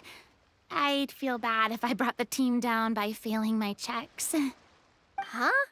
Oh, come on. Don't worry about that. RNG is the lifeblood of role-playing games. I'm going with authentic mode for sure. Never knowing what you might have to overcome. Ugh, doesn't that sound exciting? I'd rather be mentally prepared for what might happen. All right, then I'll mark down Farina for easy mode. All her checks will be successful by default. As usual, Navia and Linny will play on authentic mode. What about you, dear partner? How would you like to play? Are you sure? Trust me, you'll see the beauty of RNG. Honestly, I don't think Clorand would make things too difficult for us no matter what the Fatometer says. Isn't that right, Clorand? No promises. That wasn't super reassuring. Well, anyway, enough talk. Let's get started. I want to experience at least a good chunk of the story today. Speaking of the story, why is the beginning scene on a beach? Well, that's because...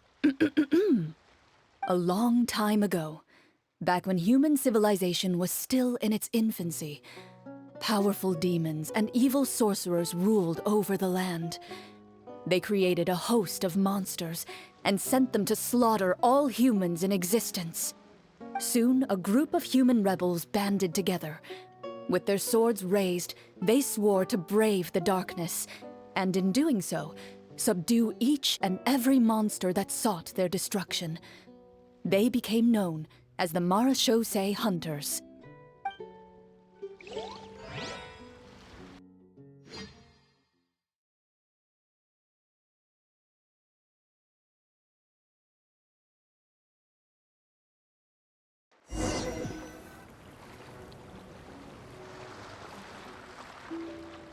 Sometime later, as a member of the Marachose Hunters, you receive a commission. Following the address provided on the message, you take a boat and arrive at this strange city. As you inhale, you can taste the slightly salty air of the docks as you begin to survey your surroundings. There aren't many people in the vicinity, but you do take note of a few others who, like you, seem to be sizing up this place. Your eyes meet, and you realize these people are fellow Marachose hunters, likely led to this location after receiving the same commission as you. You're all Marachose hunters too, right? Allow me to introduce myself. The name's Navia, monster hunter by trade and helpful neighborhood businesswoman on the side. What say you to traveling together? We can help each other out on the road. Okay, count me in. My name is Linny. I've been wandering since I was little and picked up a few less than legal tricks along the way.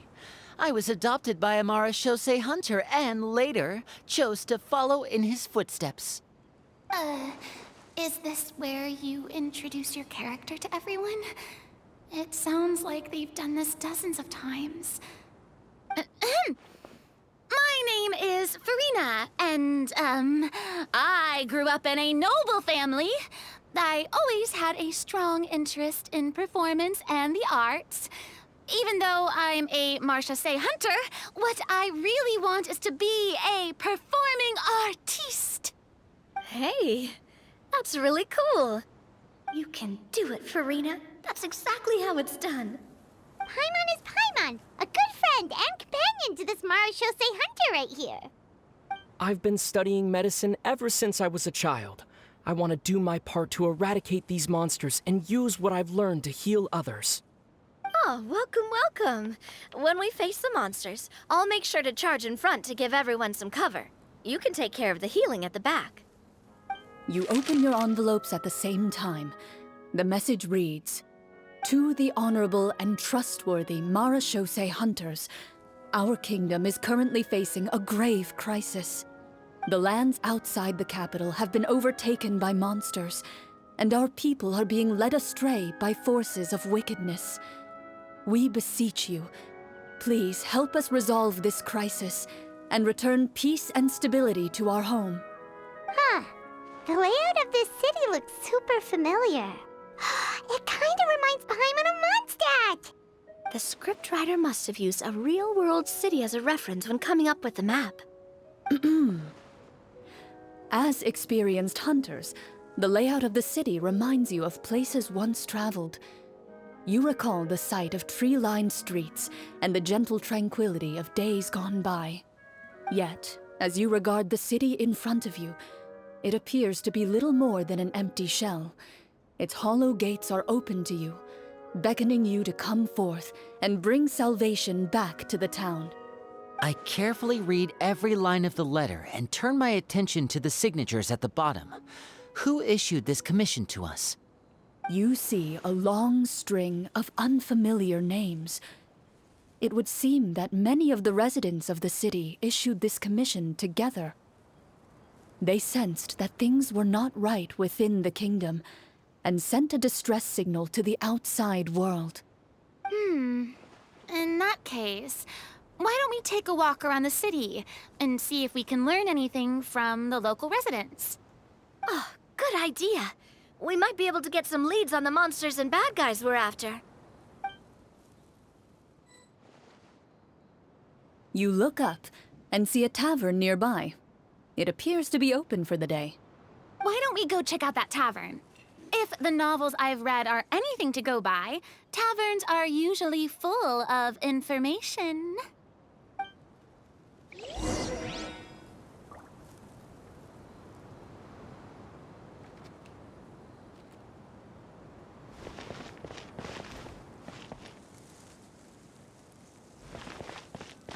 As you approach the tavern, you find a plainly dressed woman standing nearby. She appears to be rather troubled about something.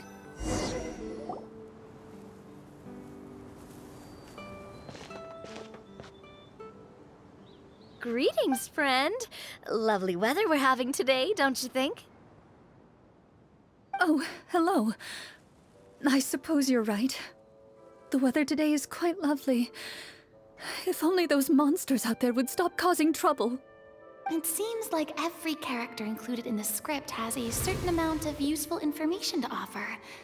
If we keep asking questions, we might be able to get some good leads. Oh, come now, don't be sad. Life is all about optimism. Oh, that reminds me. What did you have for breakfast this morning? Huh? I don't think that's the kind of question we're supposed to ask.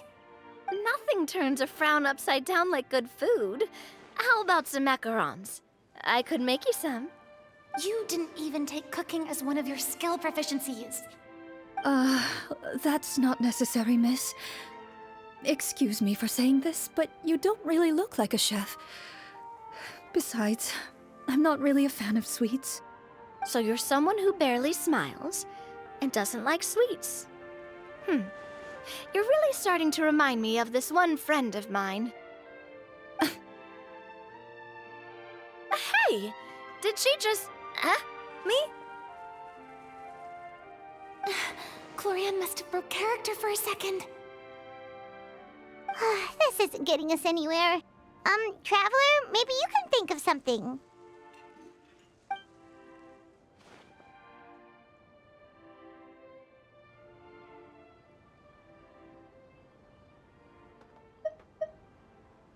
The results of insight checks aren't disclosed to the players, so I'll be the one consulting the photometer.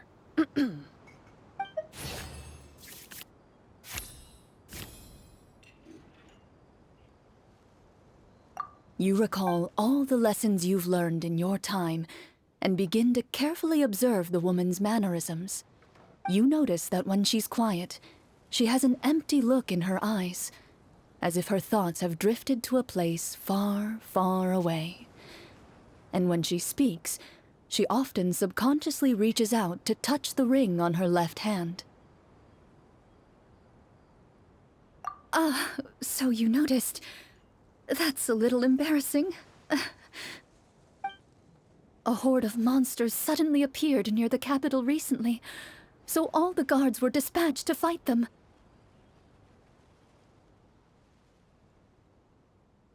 Do you remember when those monsters appeared?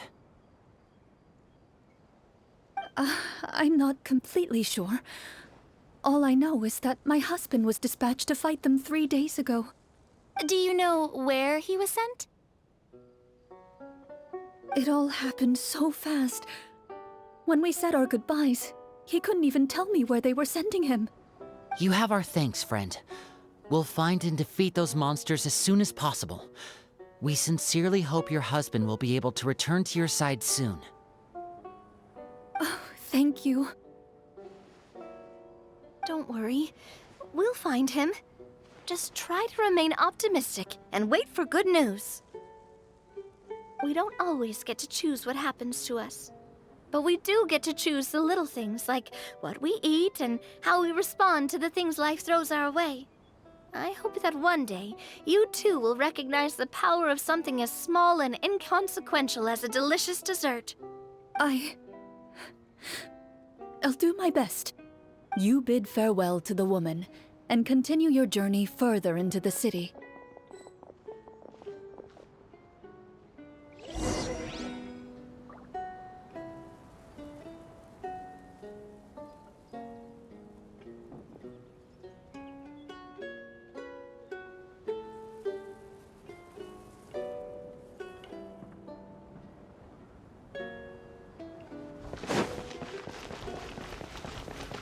As you venture further into the city, the streets appear largely empty. An elderly woman walks past. You see her shake her head as she puts away her wrinkled wallet. A nearby merchant folds his arms and gives you a disdainful look. You get the impression that he's someone who has long gotten used to the sight before him.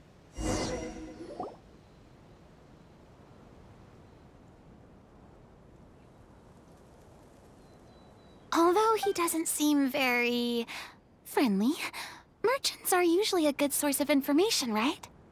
Pardon me, sir. I'd like to ask a question if I may. That depends. How much are you willing to pay?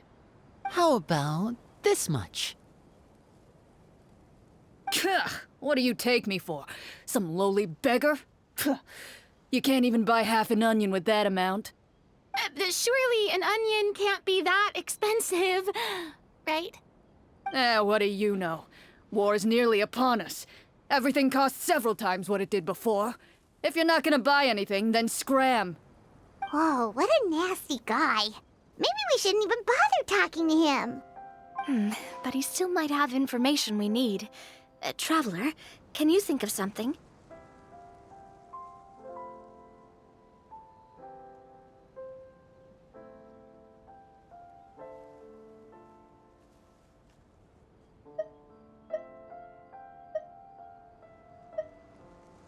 Sir, we came to this city to solve the very problem you seem to be referring to. The war you mentioned, would it happen to be against the monsters outside the city? If you happen to be well informed and know a thing or two about what's going on, we'd appreciate it if you could share that information with us. After all, the sooner this problem gets resolved, the easier it will be for you to do your business.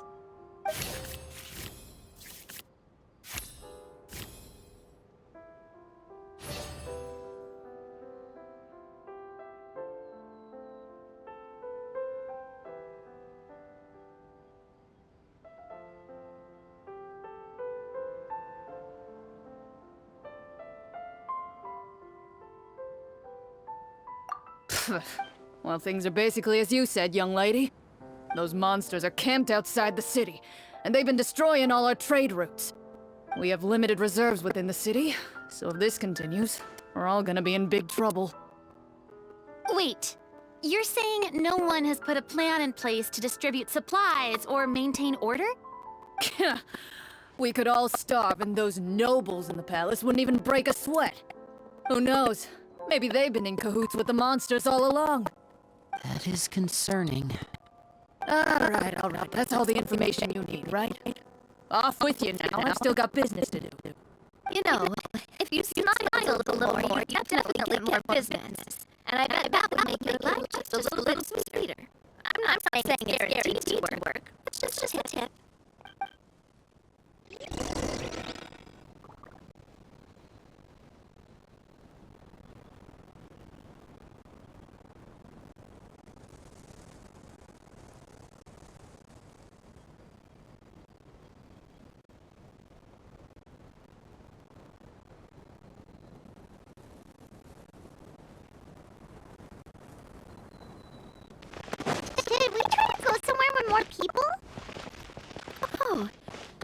about the city square. Follow me. Before you lies the city's central square. You see a man with a slightly anxious look on his face, pacing back and forth, his head hanging low. He doesn't seem to notice your approach. Still immersed in his own thoughts, he shakes his head and lets out a long sigh. This guy seems promising enough. Maybe I can get some information out of him. Hello, sir. Is there anything I can do to help you? Wait, you're... I'm... Oh, dear goodness! You're a Marashose hunter! You recognize us? Ah, are you one of the people who wrote the commission letter? Yes, yes! Oh, I didn't expect you to actually come. Oh, what great news! The city is saved! What happened here? Alas, we once lived comfortable, carefree lives. This city used to be free of monsters. The first Marashose hunter, Casiodor, the Golden Hunter, he was the one who drove them back. However, monsters have once again surrounded the city. Perhaps the seal that kept them at bay has lost its power. Or perhaps an evil sorcerer has been meddling in our affairs. All I know for sure is that their return has stripped the city of any chance at peace. Are there not enough soldiers to drive them out? It's not a question of numbers. The guards simply have no idea how to deal with them. Most people my age have never even seen one of the monsters, much less been trained to fight against them. What's worse, many of us don't even know the history of the Marashose hunters anymore. When I was a child, though, my grandfather would tell me stories about how the Marashose hunters drove back the monsters. So, on the off chance that something might come of it, I decided to reach out to you. To be perfectly honest, I was starting to think all those stories were just tall tales. But now that I've seen you in person, I finally know that it was true! Well, you can rest easy, friend. The righteous and formidable Marashose hunters are on the case. The man is touched by your determination and resolve. His eyes begin to well with tears of relief. Still, if we are going to hunt the monsters, we need to know where to find them. Can you give us any leads? All I know is that the area outside the city is dangerous. I'm afraid I can't point you toward a specific location. Oh, although, if you leave the capital through the main gate and follow the road, you should run into a group of guards. They might know more about where to find the monsters. I see. We'll go look for them then. All right, be careful. Oh, and one last thing. The monsters outside the city are just part of the problem. There are evil sorcerers inside the city as well, so be on your guard. They're actively working with the monsters, and have corrupted the court ministers with malicious magic. They're the reason why, even inside the city, everything has been a giant mess. Even one of our kindest ministers has turned into a boorish and unreasonable figure, interested in nothing but enacting laws that exploit the people. Who knows how much longer we'll be able to go on like this. Talk about being stuck between a rock and a hard place. I feel bad for him. Maybe we should try to cheer him up?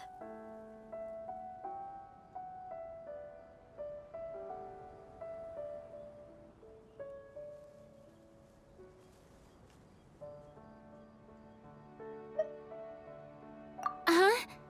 Like, now? Is this really the right time? I appreciate your kindness, but for now, it's more important to focus on the crisis at hand.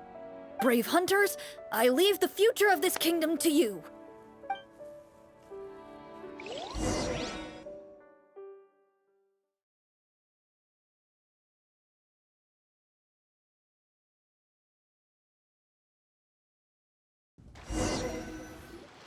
If I understood correctly, there are currently 2 problems in the kingdom that need solving, right? Exactly. We need to defeat the monsters outside the city and take down the evil sorcerer stirring up trouble from within. But which problem should we tackle first? Well, this seems like a good moment for a break. Take some time and discuss what you want to do. Let me know when you've made your decision. I really didn't expect the people in the city to keep us at arm's length like that. I totally thought the hunters would be treated like heroes. Well, Clarence said the script took cues from the real history of Fontaine, right? Maybe the real-life Marachose hunters were also treated like that. I wouldn't say it's a perfect representation of history, but there are definitely some similarities. Would you like to hear more about it? Sure. As long as it doesn't spoil anything in the script. You brought up bits and pieces of the hunter's history before, but it was all in passing. Paimon wants to know too! The hunters were super powerful, right? Were they all from a special line of supernatural beings or something? Kind of like the yokai in Inazuma? No. All Marachose hunters were ordinary mortal fighters. The only thing that set them apart were the special sword techniques passed down over the centuries. Huh? So you mean anyone could become a Marachose hunter? In theory, yes. All you would need to do is survive the rigorous training and master the swordsmanship techniques required to fight the monsters. Still, most people dropped out at the early stages, and others called it quits the minute they saw a monster in person.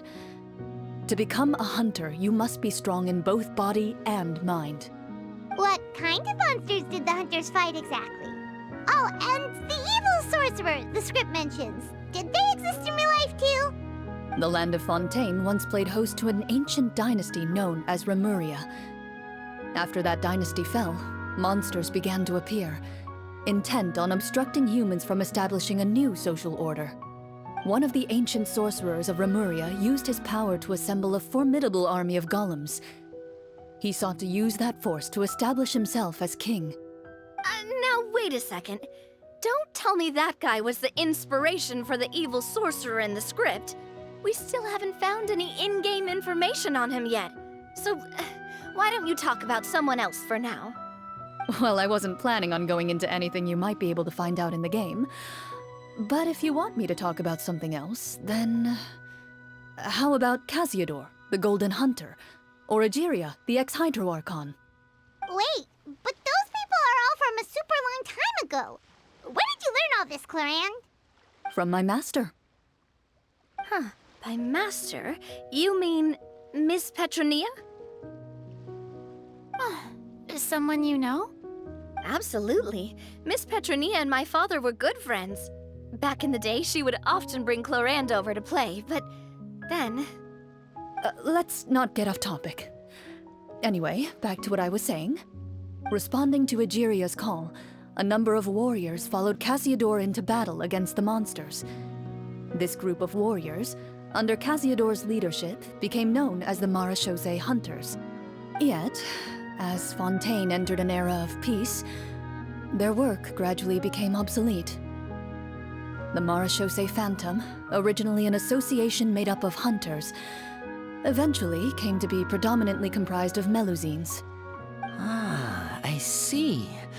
That explains why most of the people in the script have forgotten the hunters or think of them as nothing more than a legend. Is that really a bad thing, though? It can get tough always being the one shouldering everyone's expectations. Depends on who you ask, I suppose. If the name of the organization no longer commands respect, investigative work is bound to suffer. Speaking of investigations, which problem should we tackle first? Monsters or evil sorcerer? I vote monsters. That's the main duty of the hunters, right? We can come back to the sorcerer later. Well said, Miss Farina. Plus, if the sorcerers really are the masterminds behind this whole thing, defeating the monsters could give us some clues on their intentions as well. What about you, partner? What do you think?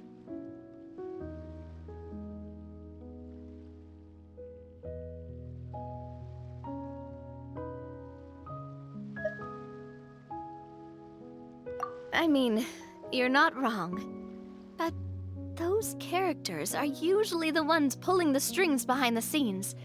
More often than not, they're very formidable opponents. Going after them now might be jumping the gun a little bit.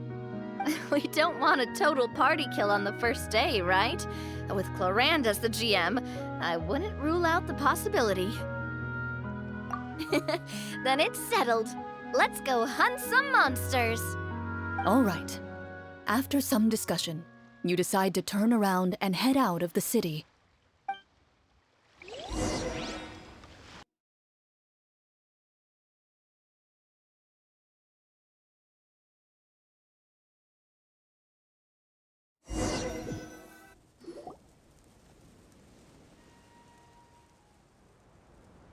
Let's take a look around, like that guy said. You there! Outsiders, halt! Who's there? An armored man approaches you. He has a tall, muscular build and a determined expression in his eyes. Just one look, and you can tell he's fought in his fair share of battles. Although he's trying his best to conceal his current state, his uneven gait and the sweat dripping down his forehead make it obvious that he's been wounded and is in serious pain. I'm the captain of the guard. I saw you sneaking around the city earlier, so I'll only ask this once. State your purpose, or it's off to the dungeons for the lot of you. Wow, it's been a while since someone's been this suspicious of us. I said talk, not whisper between yourselves. Have you ever heard of the Marchese Hunters? Marachose hunters? Ha! That fairy tale, you mean? What, you expect me to believe you're one of them?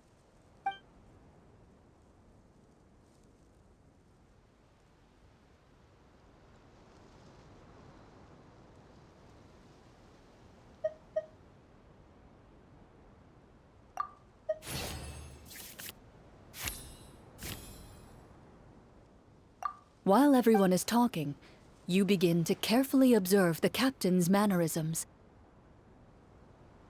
Every so often, you see him glance toward a particular direction, with a pained expression on his face, as if an invisible thread is tying him to an unknown place. As you follow his gaze, you vaguely recall that the location he seems fixated on is known for its difficult terrain. Any battle that breaks out in a place like that is likely to be prolonged and devastating. Is that where the monsters are? Outside the forest in the area with the difficult terrain? The captain is taken aback by your sudden question. Still, his shock only lends credence to your theory. You're looking to fight the monsters? Well, we're Marchese Hunters after all. You could say that's basically our job. He shakes his head and continues to regard you with skepticism.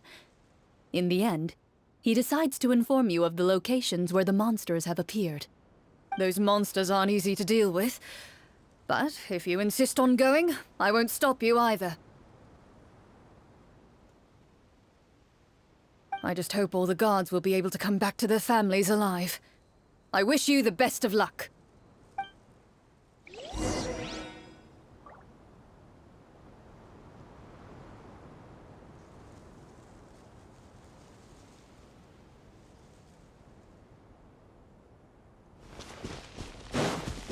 Based on what the captain said, the monster should be right up ahead. Let's go. Hopefully we're not too late. As you approach the battlefield, you see numerous people lying by the side of the road. They appear to be dressed like guards. Their faces are filled with desperation and terror. Some are screaming and cursing in vain, as if still trying to banish the monstrosities they saw from their minds. A few of the wounded look up at you in shock and disbelief. Quick, leave this place. Turn around and don't look back, they yell.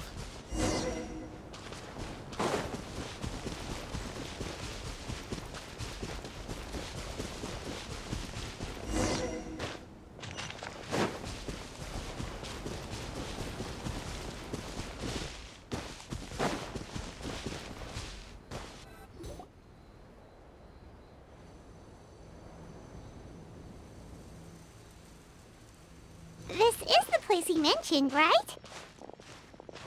You see broken iron swords scattered all around you, and downed trees riddled with terrifying claw marks. All the signs point to one thing. A truly devastating battle just took place here. Be on your guard, everyone. The monsters might still be around. Before you can finish your sentence, you hear rustling sounds from the surrounding bushes. The monsters have emerged. They close in on you without fear. You get the impression that, in their bloodthirsty eyes, you're just another meal for them to devour. A little help here! This thing wants to eat Paimon! Your battle round begins now.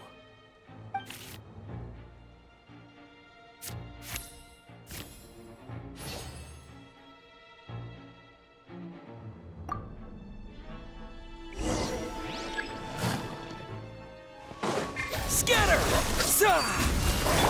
Let the world collide! Fire! Well, Here comes the finale. The next battle round begins now.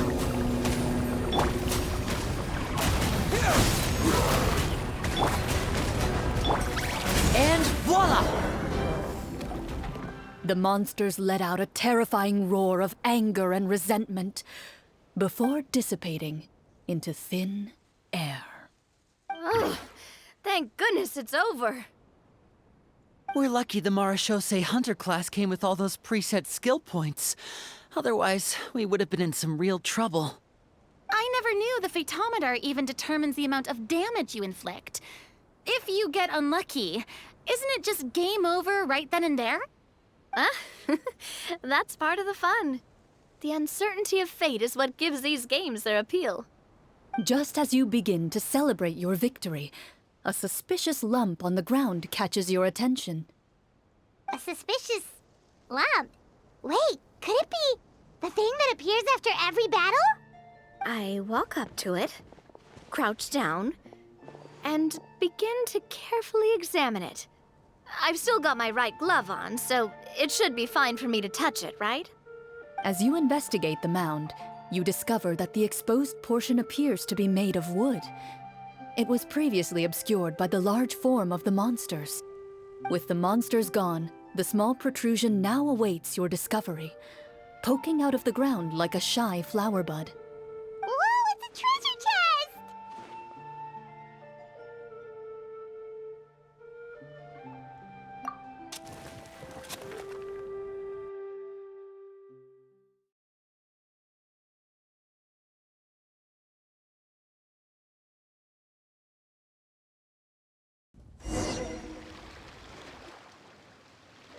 With everyone's help, you successfully excavate the wooden chest from the ground. Even without opening it, you can tell from the mora and jewels scattered around the chest that it must contain quite the fortune. Makes sense. We worked hard for this. Let's open it and we can share what's inside. I can understand your excitement, Paimon, but think about it. Doesn't it seem like there are people out there who need this treasure more than us? Yeah. Think about all the people suffering in the capital, or all those guards who got hurt fighting the monsters. Wouldn't it be better if we gave the treasure to them? Wait, is that how it works? Paimon thought since we were the ones to dig it up, we could just take it for ourselves. Well, let's put it this way. Any decision you make during a role-playing game can impact the future course of the story. But would the people really believe us? It's hard enough for us to prove we're Marashose hunters. What if they think we procured the treasure illegally? They might get even more suspicious of us. That's definitely something we should consider. Maybe we can come up with an explanation in advance.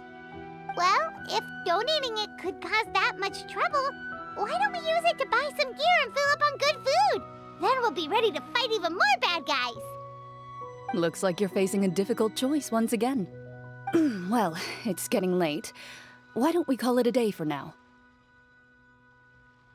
Wow, where did the time go? I'm not sure if it's because I'm having so much fun with you all or because the story is particularly enticing, but I feel like I could almost keep going. Here, here. Ooh, how about we play through the night? I'm not sure I'll have enough energy for that. Yeah, that won't work for me either. Lynette will give me an earful if I get home too late. I understand how you feel, Navia, but we have to change venues for the next part of the story anyway. Huh? Another location? Mm-hmm. There's a special note for the GM at the end of this section that says to proceed to an indoor set for the next part of the script. Whoa, they really pulled out all the stops for this new script. Well, even if we end the game for the day, we can still stay a little longer and hear Cloran finish her story, right? Paimon wants to hear more about the history of the hunters. Something tells me you just want to finish the free desserts before we break for the day. That's just a coincidence, okay? Besides, to Paimon, not finishing free food feels even worse than having to buy her own. And anyway, Paimon really does want to hear more about Cloran's master. Well...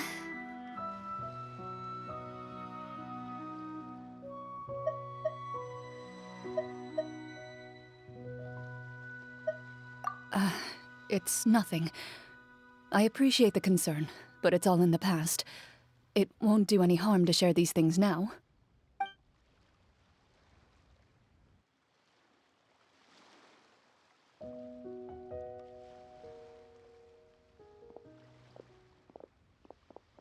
My earliest memories are of living with Master. According to her, she saved me from certain people of ill repute. My birth parents had left me behind some time before that. What a heavy beginning for a life story. Master was a fascinating individual, if inexperienced in the ways of raising children. My first ever toy was a short sword. Although I suppose it wasn't so much a toy as something Master removed from her waist and handed to a noisy child in need of distraction. Oh, wait, so she handed an actual sword to a child? Isn't that dangerous? Did you hurt yourself? Of course I did. I cut my palm and bled quite a lot. But Master was not concerned. She just stood there and casually lectured me about it.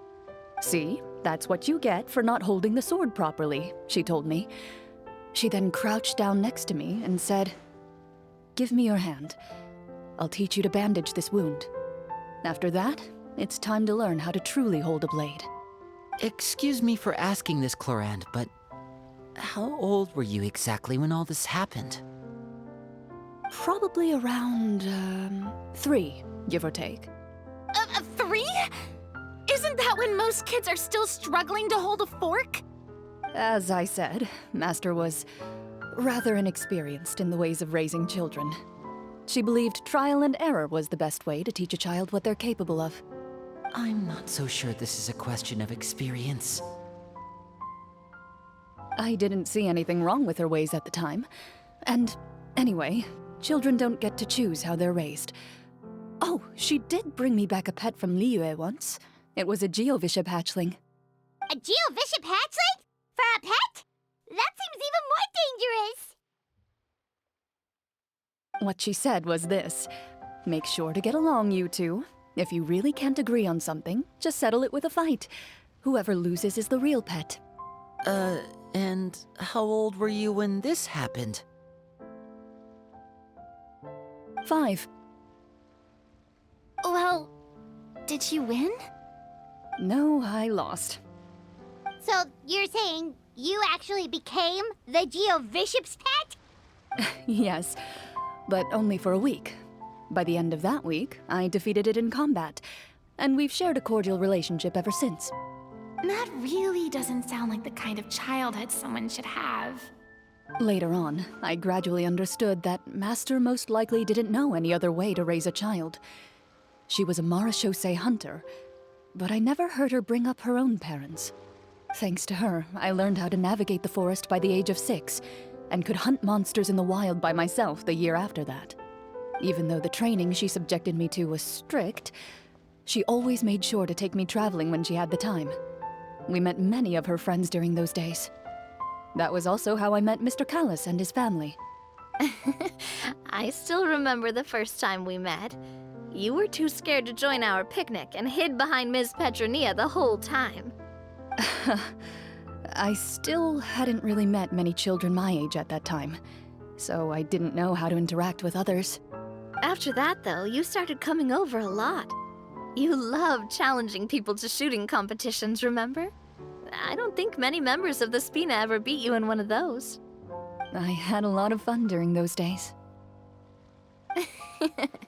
I enjoyed them too. Oh, do you remember that one time we went exploring around the Spina together? We overheard Papa call your master Fontaine's Protector of Justice. We tried to pretend like we never heard anything, but you nearly let it slip that one time.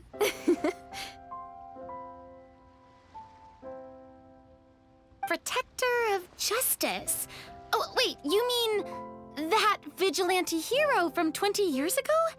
The one who was always active at night? Yep, that would be her.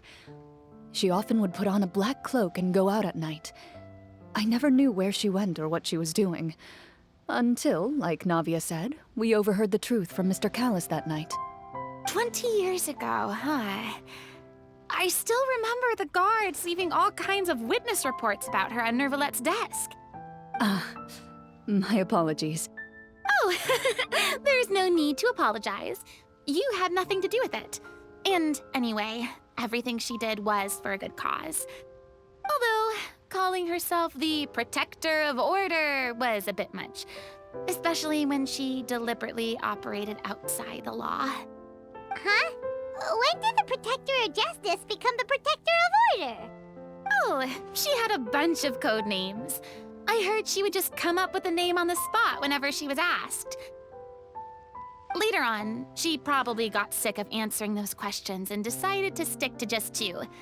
The Protector of Justice and the Protector of Order. That sounds like her, all right. I bet she forgot which of the two she'd use by the time she got back each night.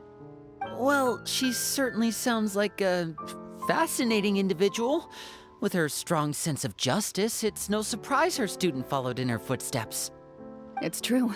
I always wanted to become like her. Someone powerful, independent, and with a strong sense of conviction. But...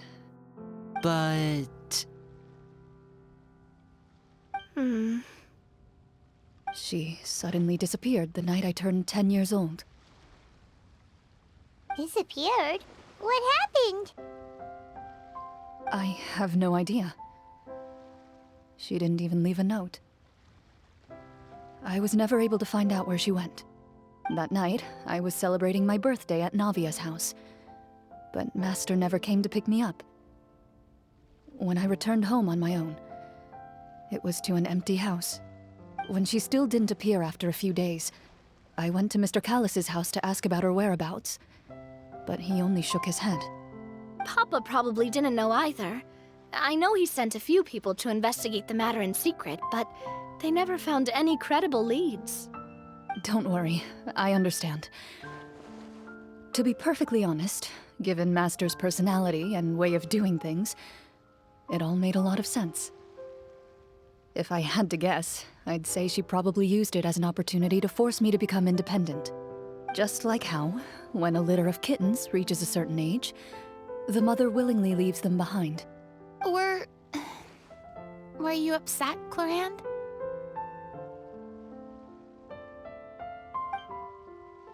I was at first, but not anymore. I don't believe Master would suddenly disappear for no reason. There must have been something she just had to do. Well, despite everything, you still managed to follow in her footsteps and become the greatest champion duelist in all of Fontaine. You're practically a living symbol of law and justice. I suspect my position would be far too by the books for her. Master always did whatever she pleased. But you're right. I suppose I do take after her in some ways. Who knew Clorinde had such an interesting past?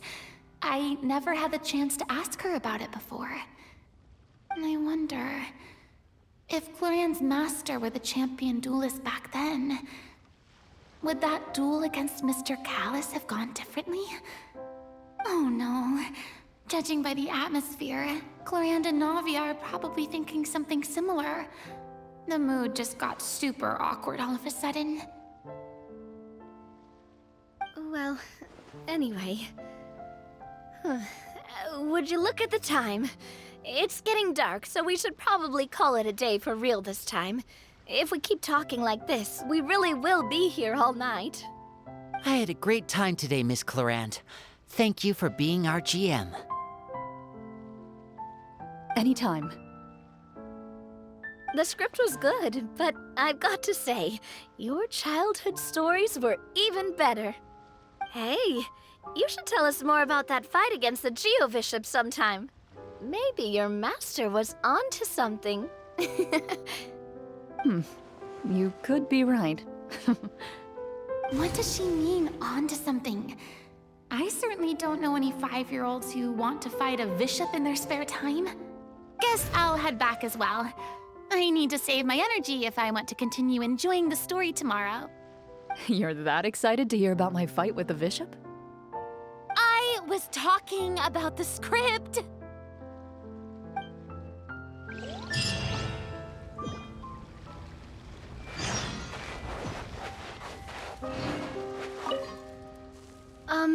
Just between the two of us, could you tell me what it was like to be the Geo-Bishop's pet?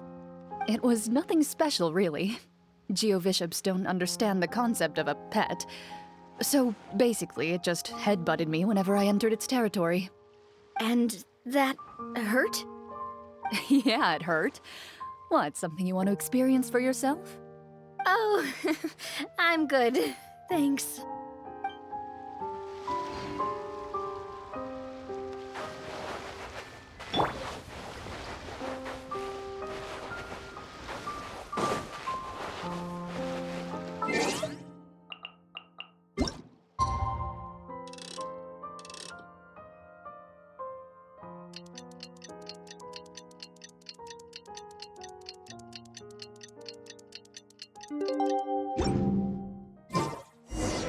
Let's go meet up with the group! Paimon's really looking forward to today's story.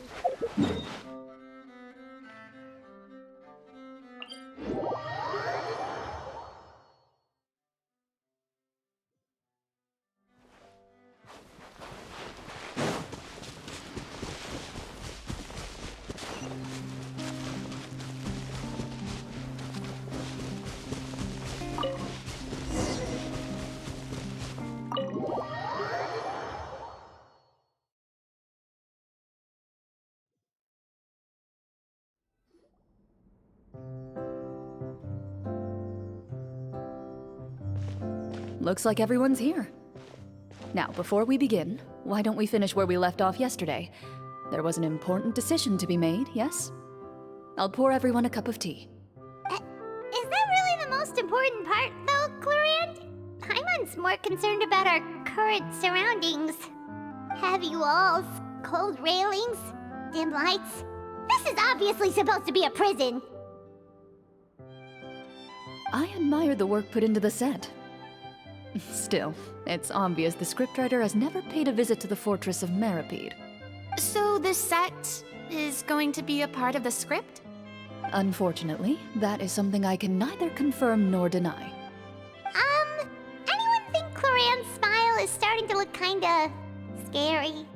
Well, whatever happens, we'll just have to push on. But first, we should really figure out what to do with this treasure. If we're worried about arousing suspicion because of our identity, why don't we give ourselves a different name, just like Clorant's master did? Yeah, it might be better to keep a low profile. As long as we're helping people, it doesn't matter who we are or what we're called. Staring at me won't get you anywhere. Or did you want some more tea? Oh, Paimon's good. Thanks. Why aren't you saying anything, Navia? Wait, what's that next to you? Oh, this is the short sword Cloran mentioned last night. I found it. Huh. I'm surprised you managed to track it down after all this time. Well, I made sure to take good care of it, considering the circumstances in which you gave it to me. Of course I had to keep it safe. Anyway, where were we? Oh, right. I was just thinking about all the potential ways for us to break out of prison. We could dig a tunnel, or try to bribe the guards. Wait, we haven't been thrown into prison yet, have we? Well, it's only a matter of time. It pays to be prepared. Just like how you should always have an umbrella on hand, even when it's sunny. All right, Paimon's made up her mind. Let's just give the treasure away. Paimon may have wanted to keep it, but if it's going to land us in prison somehow, Paimon will be too upset to enjoy her snacks.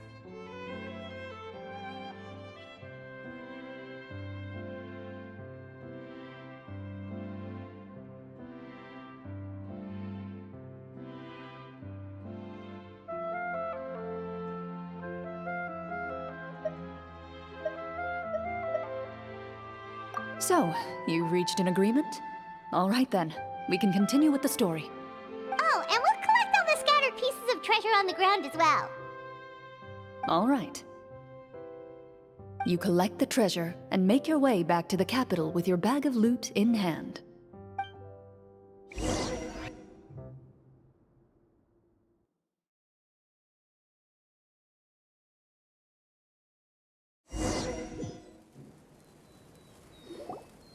The city is still shrouded in a gloomy, oppressive atmosphere, but your spirits are surprisingly high. In places where sunlight struggles to reach, you generously share your wealth with the children, the elderly, and the poor in urgent need of help. Thank you, kind soul. The elderly woman's look of gratitude follows you as you walk away, her eyes never leaving your back until you move entirely out of sight. However, there's still quite a bit of Mora remaining. It appears you haven't made much progress. She's probably trying to tell us to speed this up. We need to hurry up so we can address the sorcerer problem. Should we go find that man again at the square? He seemed like a pretty responsible guy. I'm sure he knows the people here far better than us. Oh, good idea! Just as you start to make way to the square, intent on finding the man again, there's a voice.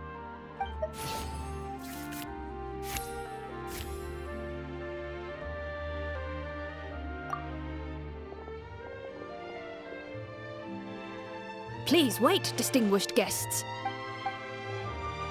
Several strange guards suddenly call out to you. They run forward to meet you and proceed to politely pay their respects. Greetings, gentlemen.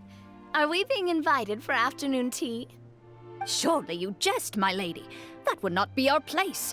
It is His Excellency the King who requests to meet with you. Please come with us.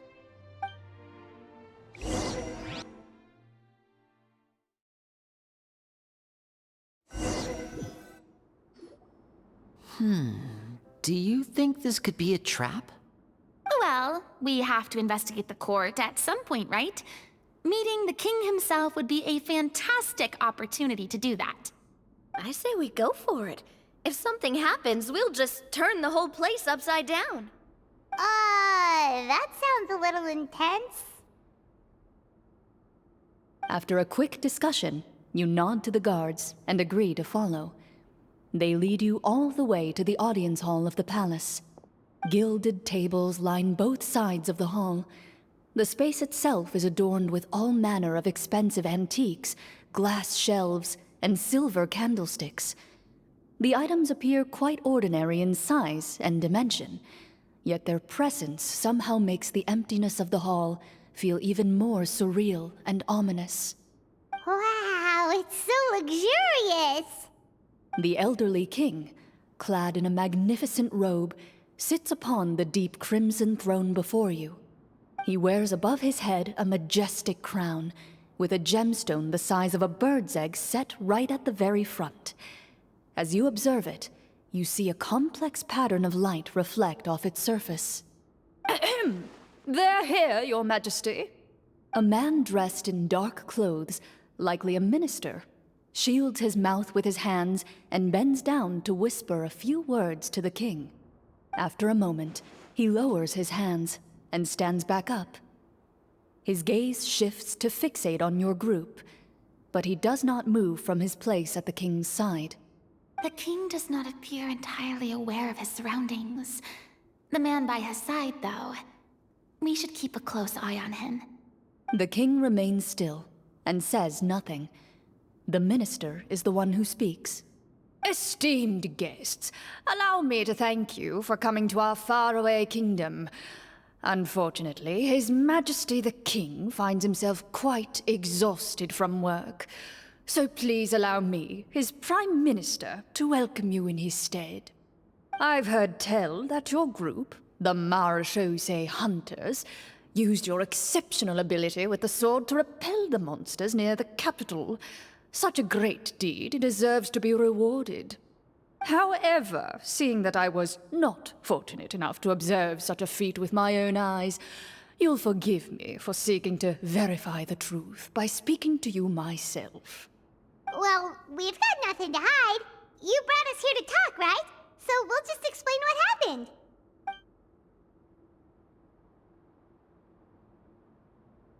The golem's blades were so powerful, they could cut down trees in a single swipe. It took a lot of effort to defeat them, even for trained swordsmen like us. Well, there was enough details, right? Believe us now? Your account does indeed match those of the survivors. Since you were the ones who defeated the monsters, that must mean you are also in possession of the treasure they stole?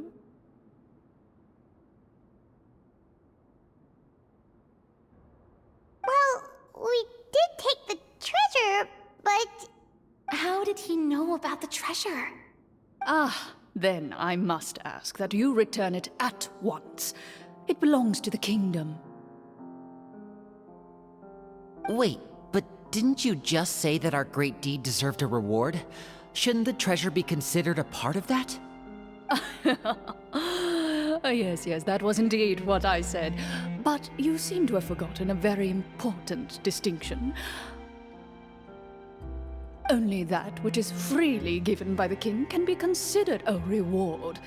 Taking the rightful wealth of a kingdom without said permission, on the other hand, is a crime. But that's completely unreasonable. Yeah, that makes no sense! If it weren't for us, the treasure would still be buried underground somewhere! Maybe so, yet the fact remains. You tried to dispose of the treasure without reporting it to the court and without receiving permission, yes? What, no answer? Surely you're not insinuating that you, a group of legendary Marechaussee hunters, sought to take the treasure for yourselves? Well, what about the king? Is he just gonna let this guy talk for him the whole time? Clad in his magnificent robe, the king remains seated, with his hands resting on either side of the throne. His posture is rigid and unmoving. He stares forward with an empty look in his eyes, completely unmoved by the events before him. From the look of things, could the Prime Minister be the evil sorcerer? Or could both the king and the Prime Minister have fallen under the evil sorcerer's control? I would like to observe the number of guards stationed in the hall. The guards in the palace appear fully armed, their expressions solemn. Sensing the tense atmosphere in the room, they stand at the ready, each with a hand placed upon the hilt of their sword, as if prepared to draw their weapons and surround you at a moment's notice. Well, there goes my plan to turn the whole place upside down, I guess. It appears we've been visited by nothing more than a group of ill-intentioned imposters. What a pity. Guards, take them away and throw them in the dungeons. Before I decide your fate, however, I must first determine whether you have any accomplices outside the court. Can't we try to slip away? Or maybe start some kind of riot? But if we try to fight the guards right now... Don't worry. At least we figured out who's behind all this. let's just play it by ear. If you're scared, Paimon, just hold my hand.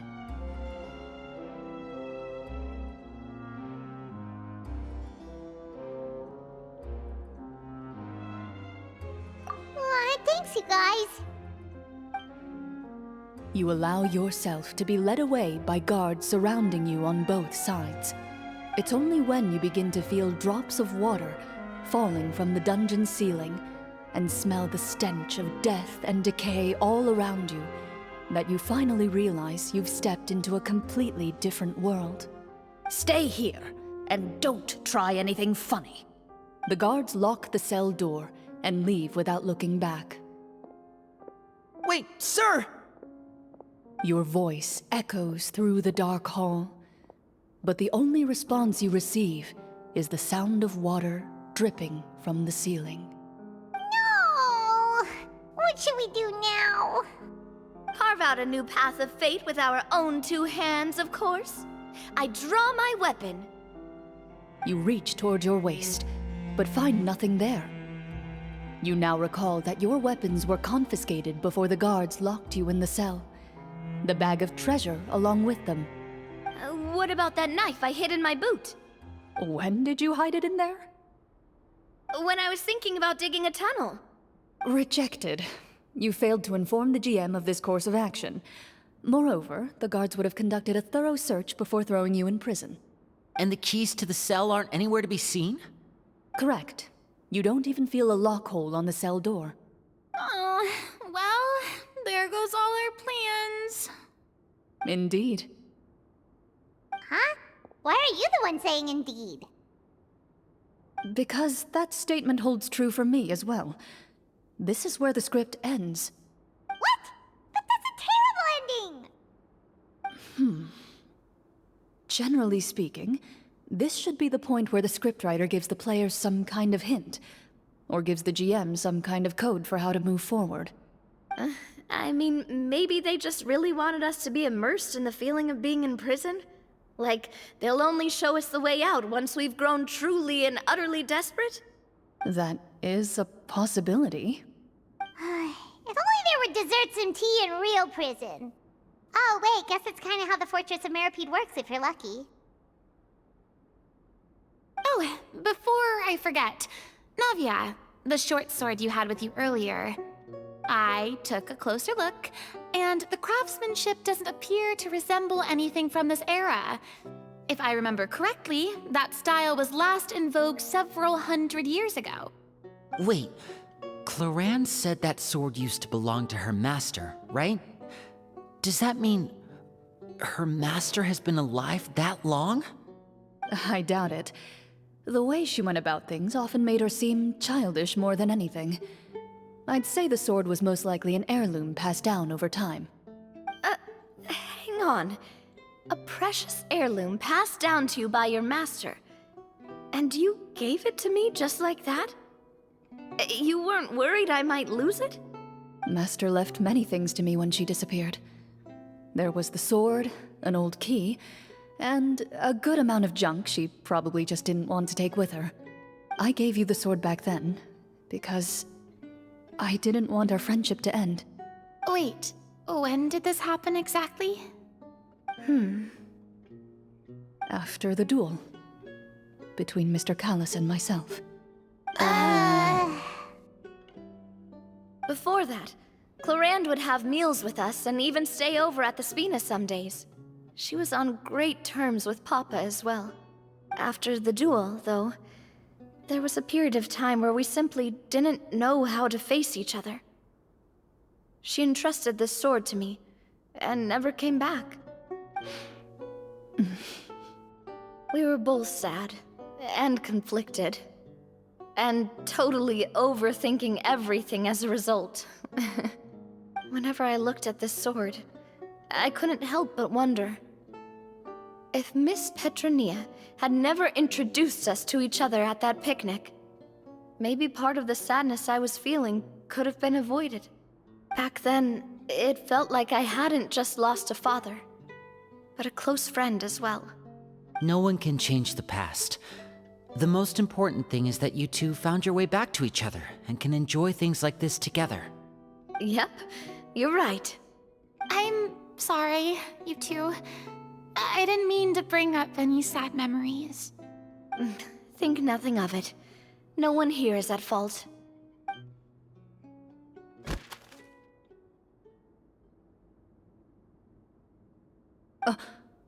Huh?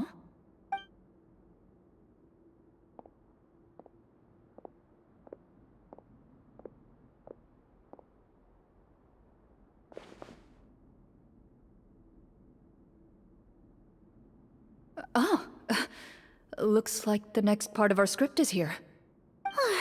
Perfect timing. The situation was really starting to get desperate. And not just because of the prison thing.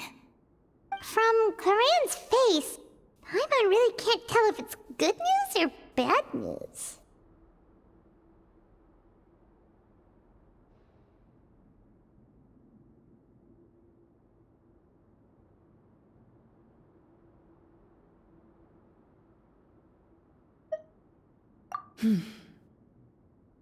Water continues to drip from the ceiling. In this lightless dungeon, you lack a reliable way to tell how much time has passed. Eventually, you get used to the unpleasant odor of straw, mold, and rust, and find yourselves alternating between fits of drowsiness and despair. Suddenly, you hear footsteps outside the door. Heads up, everyone. Someone's coming. Gather close, everyone, and keep your voice down.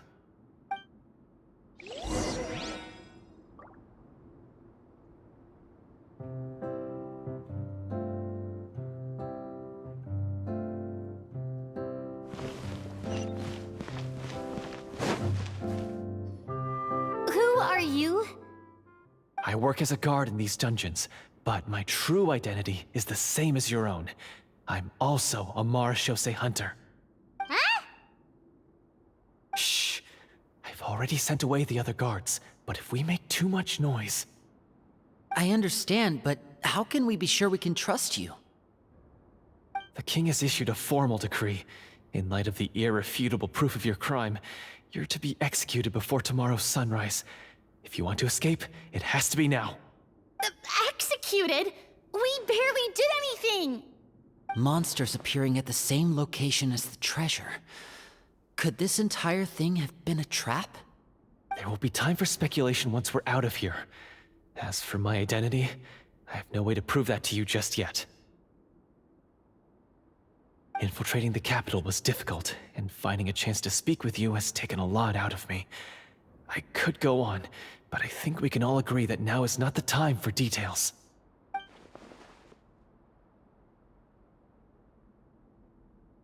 Have you seen our weapons anywhere, sir? Don't worry, I brought them with me. They're just behind the door. Still, these weapons alone won't be enough to defeat the true enemy behind the scenes. His faction is too powerful. The guards are all under his control, and he's even stationed a number of golems in various rooms throughout the palace. To defeat him, you must find a secret vault.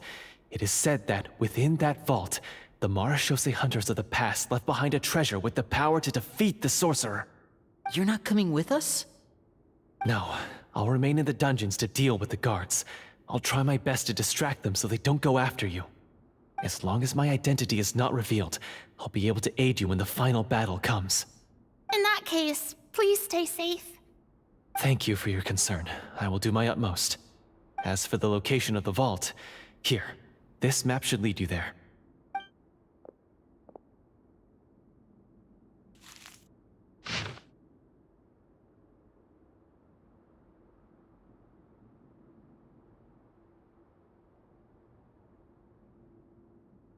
Got it. All right, once I open the door, remember to stick close and refrain from making any noise. I'll lead you out of here as quickly as possible. You now have the chance to restore the honor and legacy of the Marashose hunters. So please, get out there and reclaim what's ours. And be sure to exercise caution. With the help of the guard, you successfully escape the dungeons. Your sense of despair and anxiety both seem to fade as you continue your quest.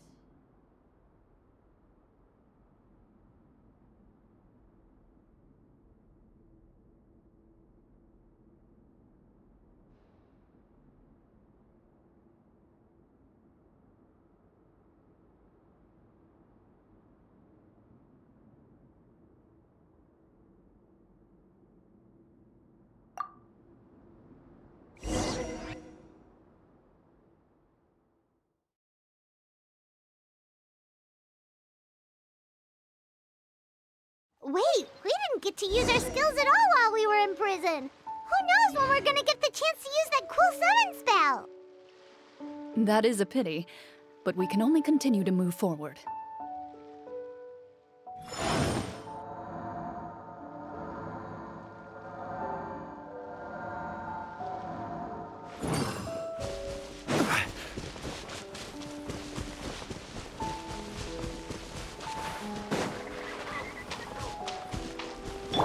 Shower me with praise!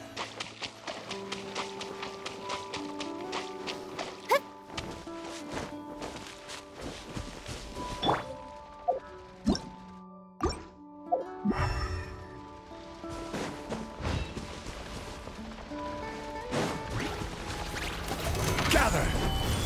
Yoo-hoo! There is no escape!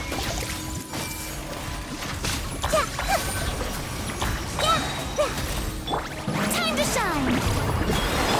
The Temple of Wisdom! Torn to oblivion!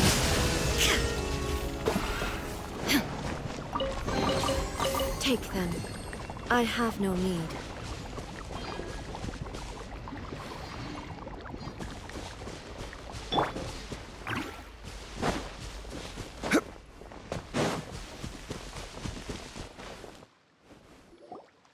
This should be the place marked on the map.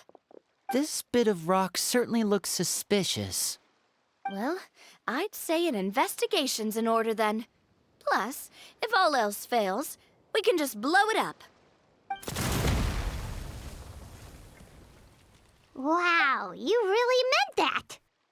Before you lies a serene stretch of open water, its surface shimmering a brilliant shade of sapphire blue.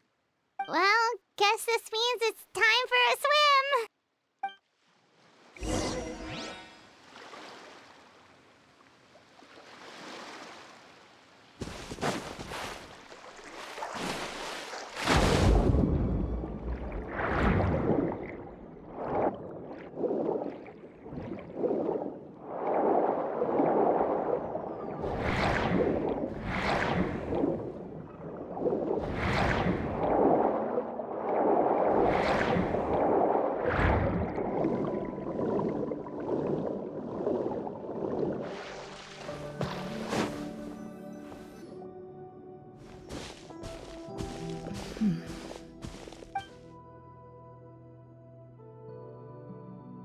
What's the matter?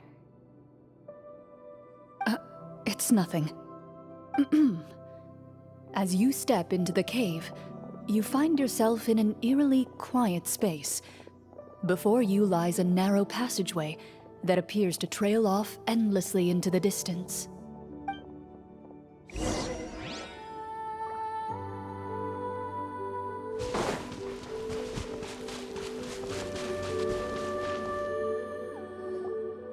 Wow, this must be where the treasure is hidden! But this door is blocking our way in.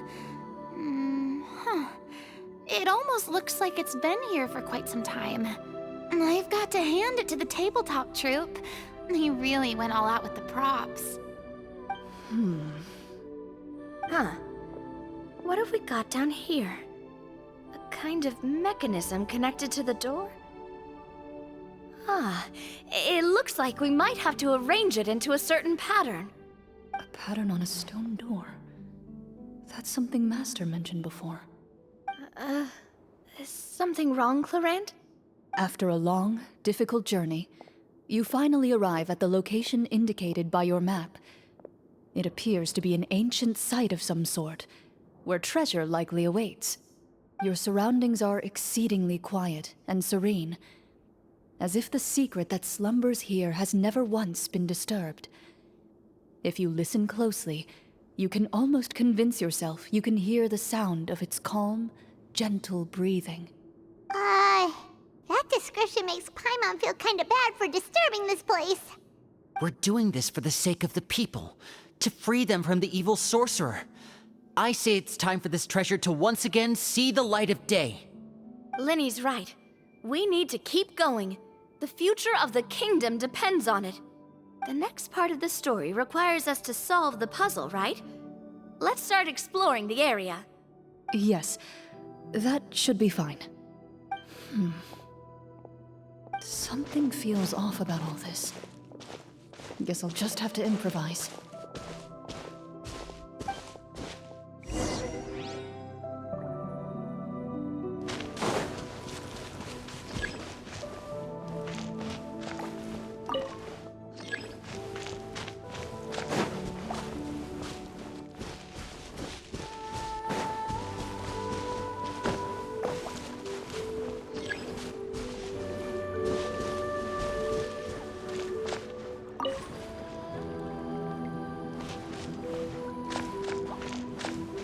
I found something!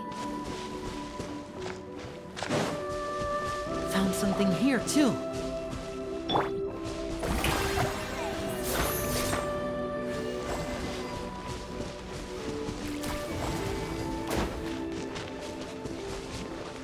Same here.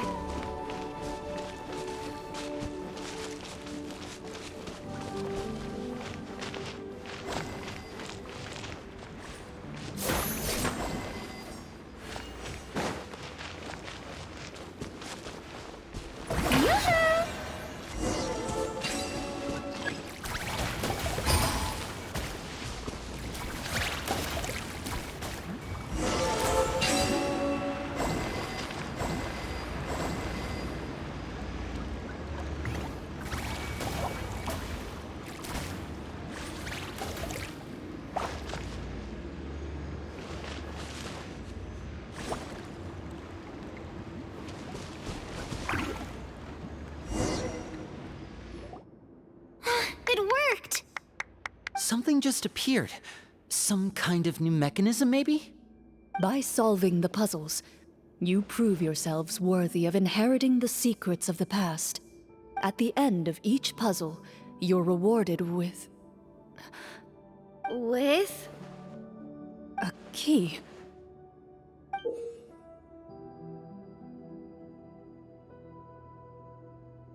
Oh, it must be the key to the big door. Huh? This is one of the Marachose Hunter keys that are passed down from generation to generation. It looks just like the one Master passed down to me. It is said that 4 keys in total are required to form the final, complete key.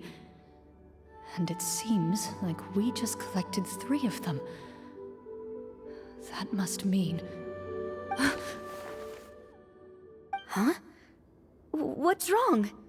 You hear a few strange noises. Suddenly, all the torches in the ruin go out at once. Huh? What's going on? Did we fall into another trap? For the sake of immersion, please close your eyes, everyone.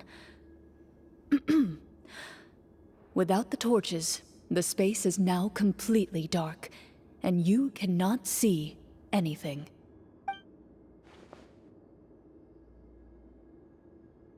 But Paimon can still see a little bit over here.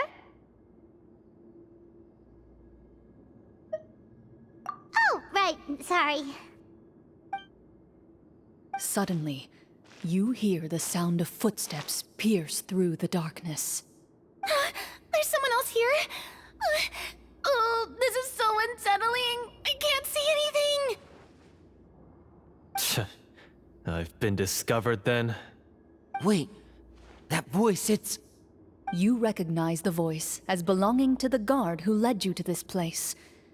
It appears he now covets the treasure for himself, and has come to stake his claim. Oh, so this is just part of the script. Then I can probably relax. Well, if we can't see anything, that means we can't fight to the fullest of our abilities. Should we retreat for now? Judging by the way he's holding his sword, he must be a real Marachose hunter. But this isn't part of the script. Retreat? That's not the hunter way. If it's dark for us, then it's dark for him. We choose to fight. Your choice is noted. Please keep your eyes closed until I tell you the torches have been relit. This battle will be in the dark. You got it! Well then, let us begin.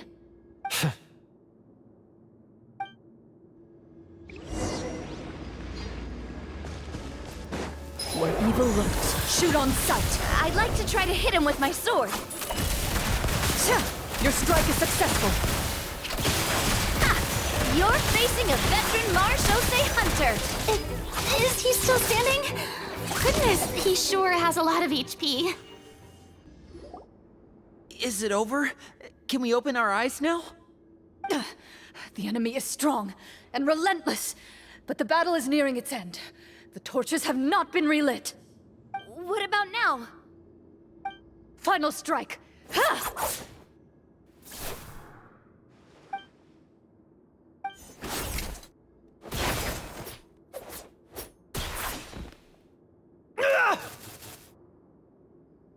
Oh, well, did we get him?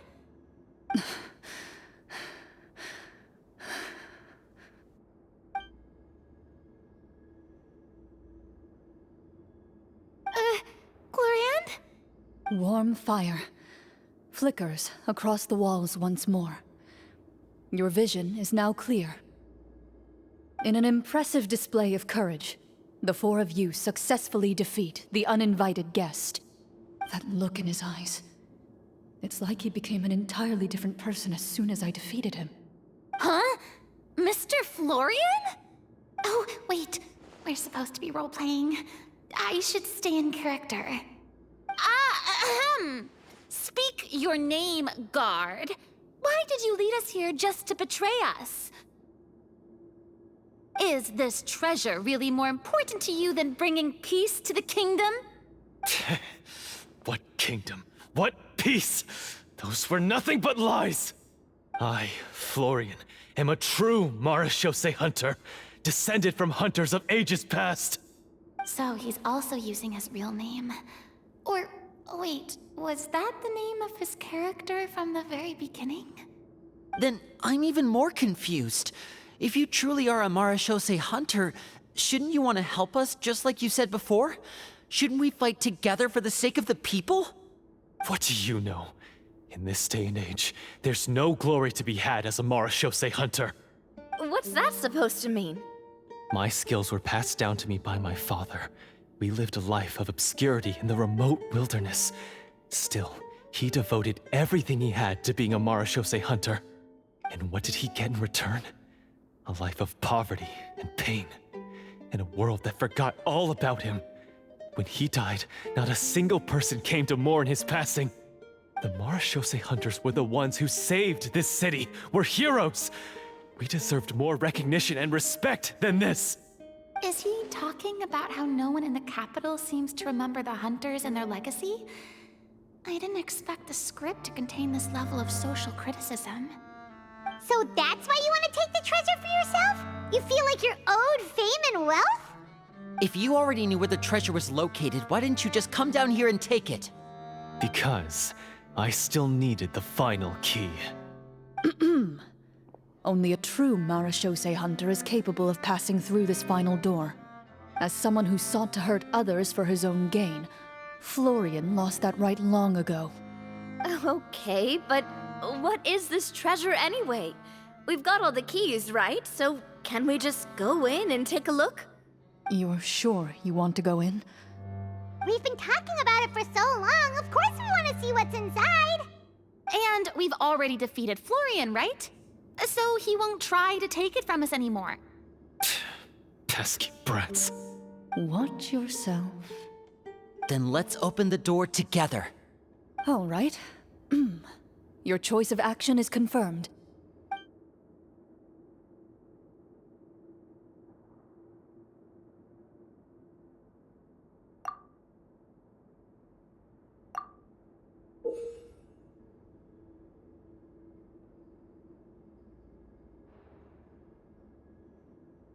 Before you, the door to the treasure, sealed and undisturbed for more than 100 years, finally swings open. You hear the shrill wail of the door hinge as it rotates for the first time after years of disuse, almost like a sleeping giant letting out an extended yawn. You get the impression that the secrets buried behind this door might be just as heavy as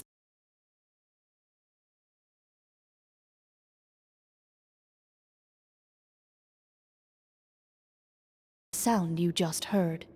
It's open! Come on, let's go in! Paimon wants to see what's inside! Ooh, me too!